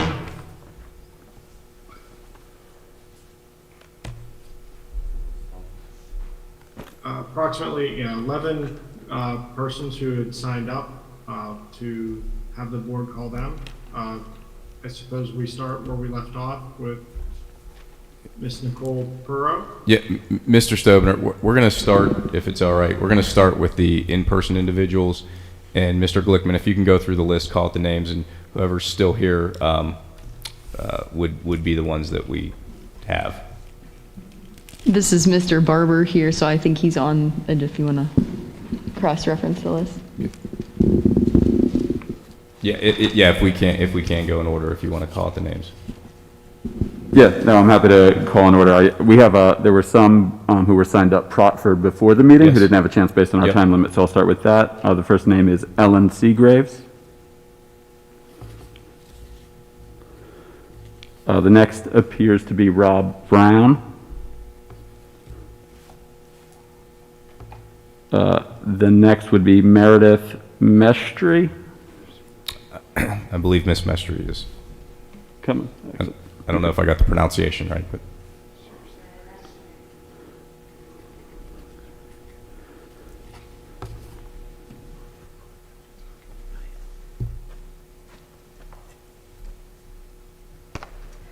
Hi, everyone. Thanks for everything you do and for spending all these long hours for this community. They need you. We all need you. Appreciate all the work that everyone's done to get here tonight. I am concerned about a few things and just wanted to be truly honest about this. Making the abrupt change with changing a policy to start tonight, I've been getting texts from different people. There's some special needs kids. They just aren't going to understand tomorrow what that means for them at their activities tomorrow at school, after school. There's another game, it's a bocce game going on Friday, same thing. Just the concept of communication and transparency, I understand the urgency to move forward and I appreciate that, but I think you guys talk about stakeholders and all that, let's just talk, we're people. We're not all the same, we all have different things going on, not everyone can be here all night. I just think we have to take a step back and realize 48 hours for decisions like that. And for, Rachel to go home and have to work on an email now tonight to the whole community, and then the emails that were coming, the confusion over what just happened. What just happened tonight? Did the vote go through? Did it not go through? Did they agree? Did they not agree? So just I know there's procedure, and I know you have to follow the procedure, but at the same time, there's just average community members that just need to understand that you hear them, and then doing that kind of stuff is kind of confusing. I don't want to point blame at anyone, but just kind of as a whole feedback today, you heard the feedback today. So everyone has their own reasons, and moving forward, a specific concern I have, it has to do with, I have athletes in my family as well, and I get it, and we've made it through. We've had a lot of games, indoor, outdoor, all of that, and we take precautions. It's the busing part of it that's a little bit confusing. I understand there's a federal guidelines with our school buses. I get it. Not every child, there were children that walked in here tonight, Pine-Richland students, they know they're at school, they didn't wear masks tonight. I feel like we're putting our bus drivers in a weird situation starting tomorrow. So I don't understand how we're communicating that. So I get the concept of trying to make it work, and we have masks, the bus to bus. I get it. I have Girl Scouts, I believe, is Wednesday night with Miss Brissette. We have our girls are in the same Girl Scout troop. So Girl Scouts does do masking, but Pine-Richland doesn't do masking after hours. Who's communicating that to the other people that use this building? So there's just a lot of stuff, and I feel as we're better than this. Pine-Richland is better than this. I've seen excellence. I've been here for 4 years, and this is just confusing, and you got to work it out. And no one wants to be here. I've been here since 4:30. No one wants to be here this long. And I'd like to say, something I'd really like to say, I have a deep connect. I'll wrap up right now. Wrap up your comments. Thank you.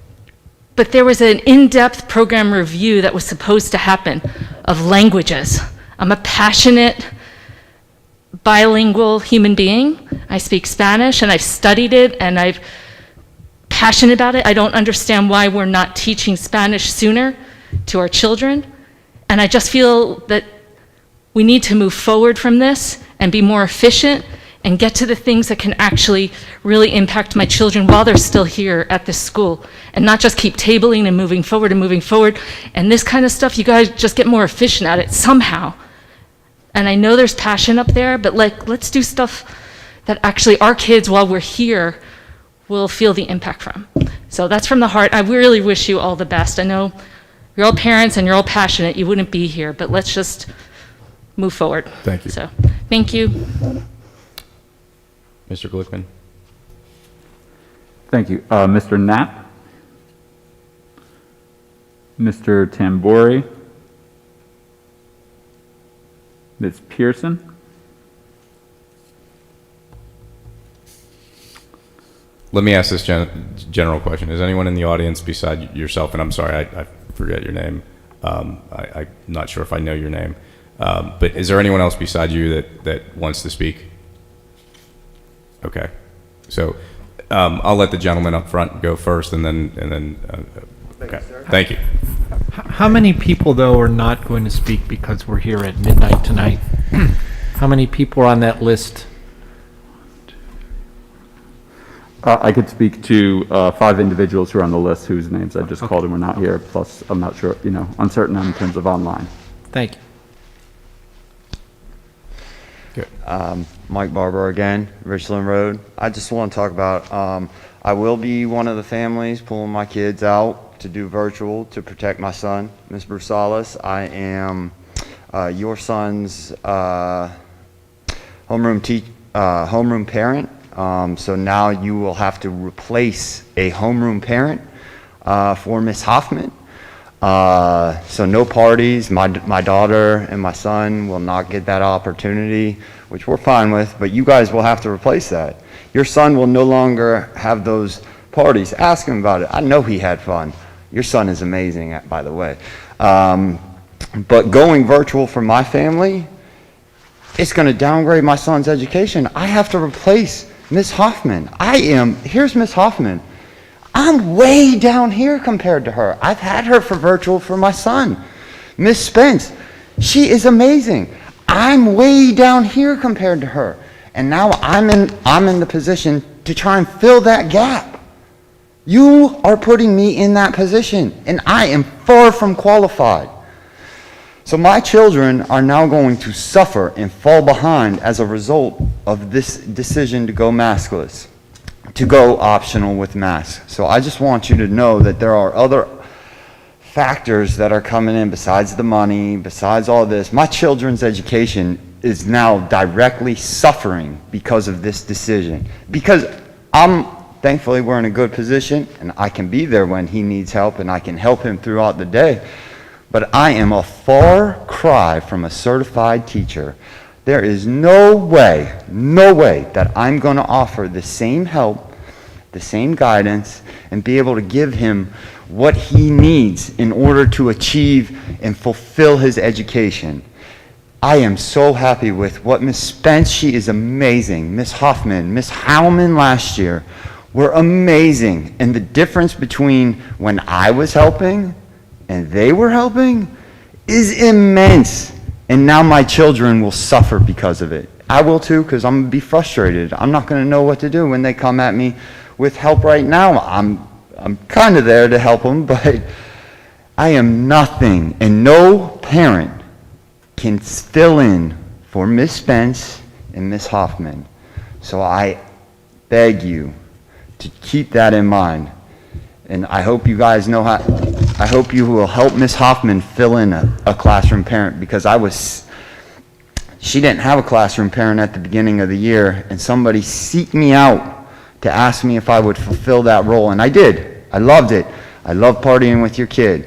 I love those kindergartners. I love seeing their faces.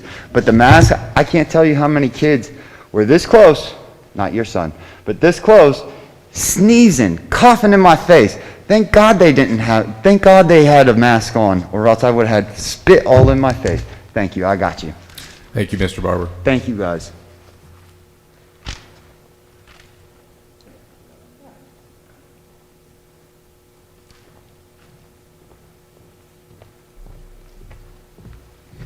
Hello, my name is Chris Reddy. I live in Avonlea Court.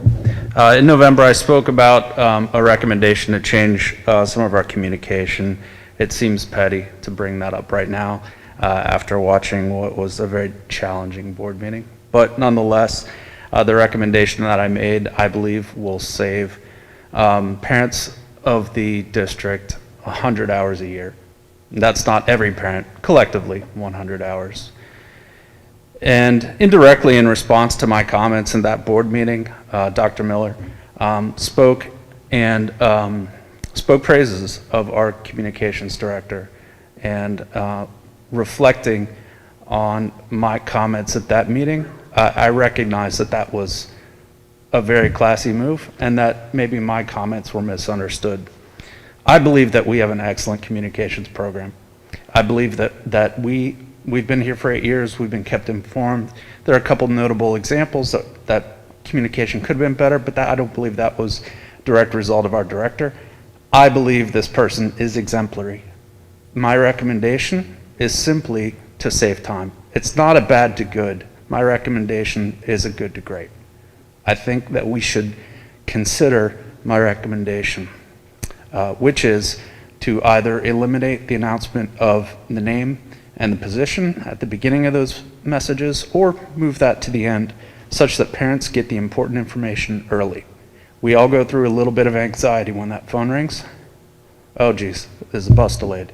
Is it a 2-hour delay? Is it this, is it that? God forbid it's something about health. Let's get that information to the parents right away. That's all I have to say about that. Other candid comments. What did we achieve by removing the mask mandate for after school tonight? What did we gain? I don't believe anything. And chaos is not a great way to run a board. We've got a long way to go. And I'm not sure how many midnight meetings your administration team is going to want to attend. So I would just encourage you to be thoughtful and planful about the changes you implement, such that we are not hit with that type of chaotic change. Thank you. Thank you. Mr. Glickman and or Mr. Stobner online. We are continuing with the online callers. So Nicole Peroro, Mr. Stobener is queuing her up.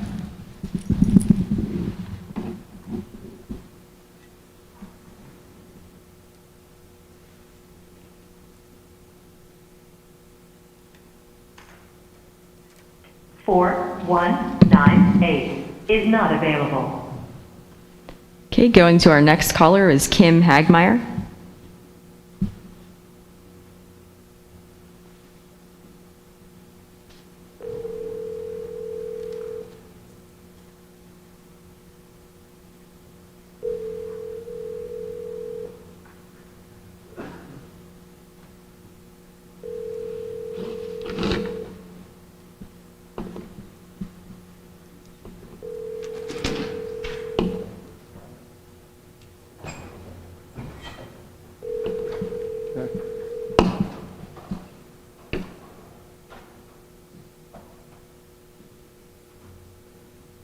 Four 1.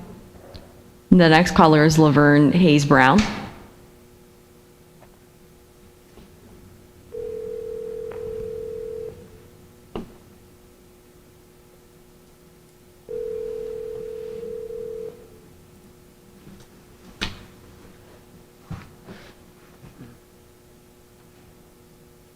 Hello. Hello, Ms. Hayes Brown, you're on with the board. Hi, thank you so much. So first of all, I want to thank you to the board. And this was a marathon tonight, just kind of trying to pay attention to everything. Echo the sentiment of the last in-person speaker. I think you guys need to get a lot more intentional and planful. Like, I feel like this was so chaotic. It seemed like there was a slow-moving train wreck that I do not ever want to have to repeat. And this is my second time watching this board go through this process where it seems as if, and I appreciate that more than half of you are new, but it seems that you're learning on the stage, and I don't think that's a good place to be having all the conversations that you're having. It just seems very chaotic and dysfunctional. So I implore you guys, I hope the February 24th workshop would help advance your work and get you guys working together in a more cohesive way with good conversation and just more progressive. So that out of the way, my plan tonight was to talk about the masking optional. I appreciate you guys delaying the mask optional plan. My preference would be to keep masking in place as long as there's risk in the community for our kids. I have a third grader. Well, I'm sorry, I should identify myself at the beginning. I live in Richland, Pine-Richland, in Gibsonia specifically, and I have a third grader. So I would like my child to be able to do in-person schooling for the rest of the school year. I recall that before new board members campaigned on keeping schools open for all of our schools 5 days a week. That's what I want for my child, and I'm sure many parents want the same. But we want our kids to be in a safe environment. So if you're going to be removing masking, it needs to be because there is very little risk of them contracting COVID in the school environment, or there are mitigation strategies to prevent that from happening. And so I think more thought needs to happen. I mean, some of the discussion that was had today seems, again, very premature because this is a fluid situation. We know COVID is fluid. We're learning on the go. I also would like to say respectfully that some of the experts that you guys brought today, it's offensive. You would call these individuals who came onto the stage or in the room talking about their feelings and their disbelief of published data as experts. I mean, anesthesiologists, internists, and family physicians, they're healthcare professionals. They're not public health experts. And so to tell me that these are the experts in quotes that you want to use to make a decision about my child's healthcare situation in school is offensive. If you want to bring dissenting voices or different voices, then bring public health experts that are different. If you could please finish up your comments, ma'am. So that's all I really wanted to say. I want to ask you guys to try to do a better job of working together, and if you're going to be bringing different dissenting voices or alternative voices for these healthcare needs, please ensure that they're not healthcare professionals that have a personal agenda. Let them be true experts in this field. Thank you. Thank you. The Next next caller is Philip Wojcik.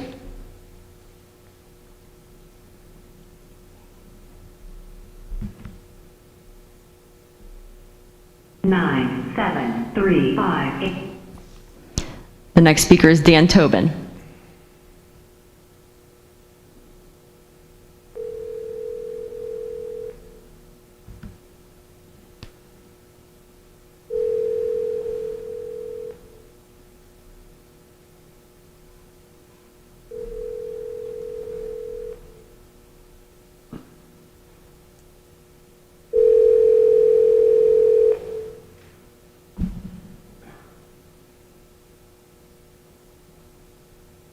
Please leave a message.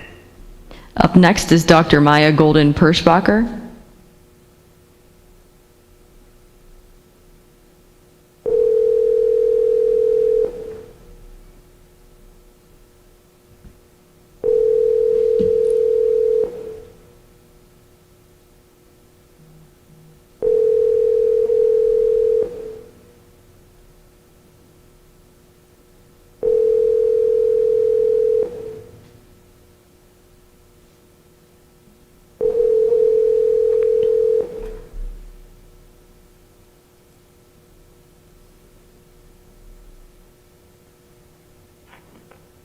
Hello? Dr. Golden-Perschbacher? Yeah, speaking. Hi, you were on with the board?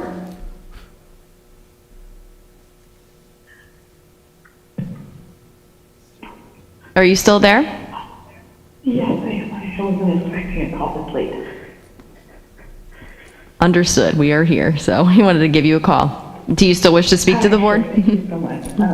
So I wanted to say that I appreciate you guys being willing to adapt your mask policy to current changes in conditions and the number of kids as well as adults currently affected by COVID.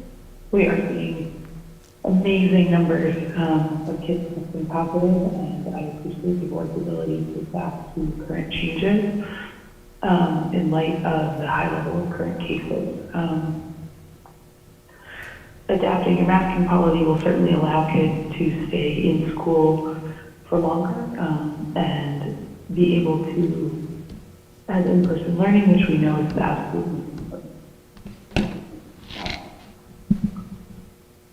That's all. Thank you. Thank you. The next speaker is Alyssa Tack.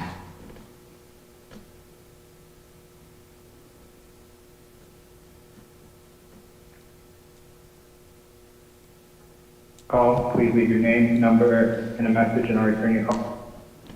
Up next is Adrian Gregorowitz.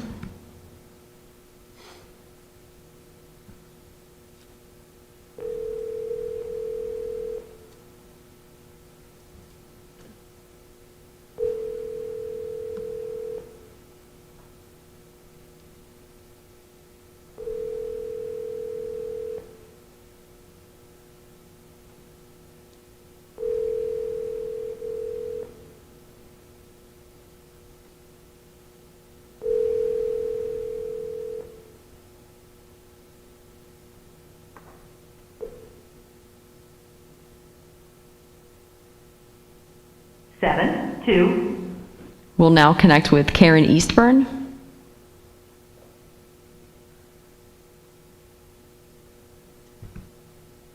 I'm Karen Eastburn with the General. Please leave your name. Ms. Ravati is next.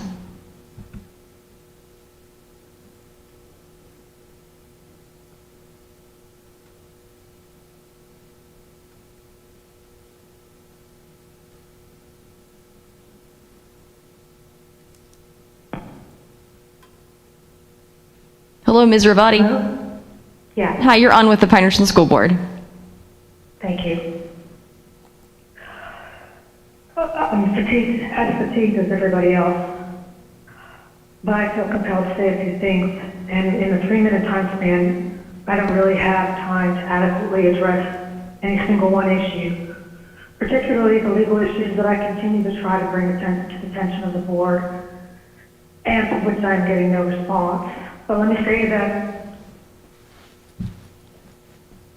the last 3 meetings have sort of been an abomination of corporate governance and board governance. This is now almost another 6-hour meeting, and I think the blame is laid a little bit at everybody's feet. When the new board members were sworn in, I think everybody expected a little bit of a growing learning curve, effective procedure, and other things, not quite so much as it evidenced itself on December 13th. So that was a little disappointing. But they weren't elected for their corporate governance and corporate America experience. They were elected on specific platform objectives, which at this point, I'm sorry to say, they have utterly failed to fulfill. At the same time, Dr. Miller, Mr. Lyons, from the other directors, absolutely resisted any suggestion for change every step of the way and turned what should have been an approved motion on December 13th, into another debate on January 3rd and now another one tonight. Procedurally, I'm not even sure what was decided tonight. You still have a motion that was approved, never amended, in full on December 13th. I didn't see anyone. Now we're talking about adopting a health plan that's been amended.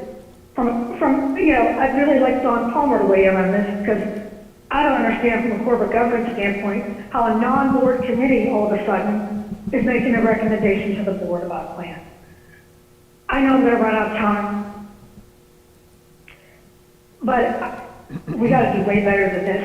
And I'm really tired of certain directors insisting on peer-reviewed studies and whatnot from certain directors, allowing others to get away with statements like it seems like the anxiety level has escalated since we've talked about demasking.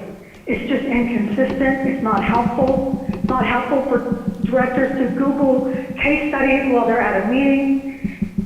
Frankly, given all this responsibility to the Health Leadership Council, I don't hear anything from any of you about risk management, about medical studies, about the difference between medical doctors and experts. It's just not appropriate. And I'm going to stop because I'm angry, I'm frustrated, I'm done with trying to communicate to this board. I'm sorry, it's got to be a little, I'm going to have to take the steps I feel necessary to take this. If you could wrap up your comments. Thank you and good night. Thank you, Mr. Vadi. And the final speaker is Todd Tech.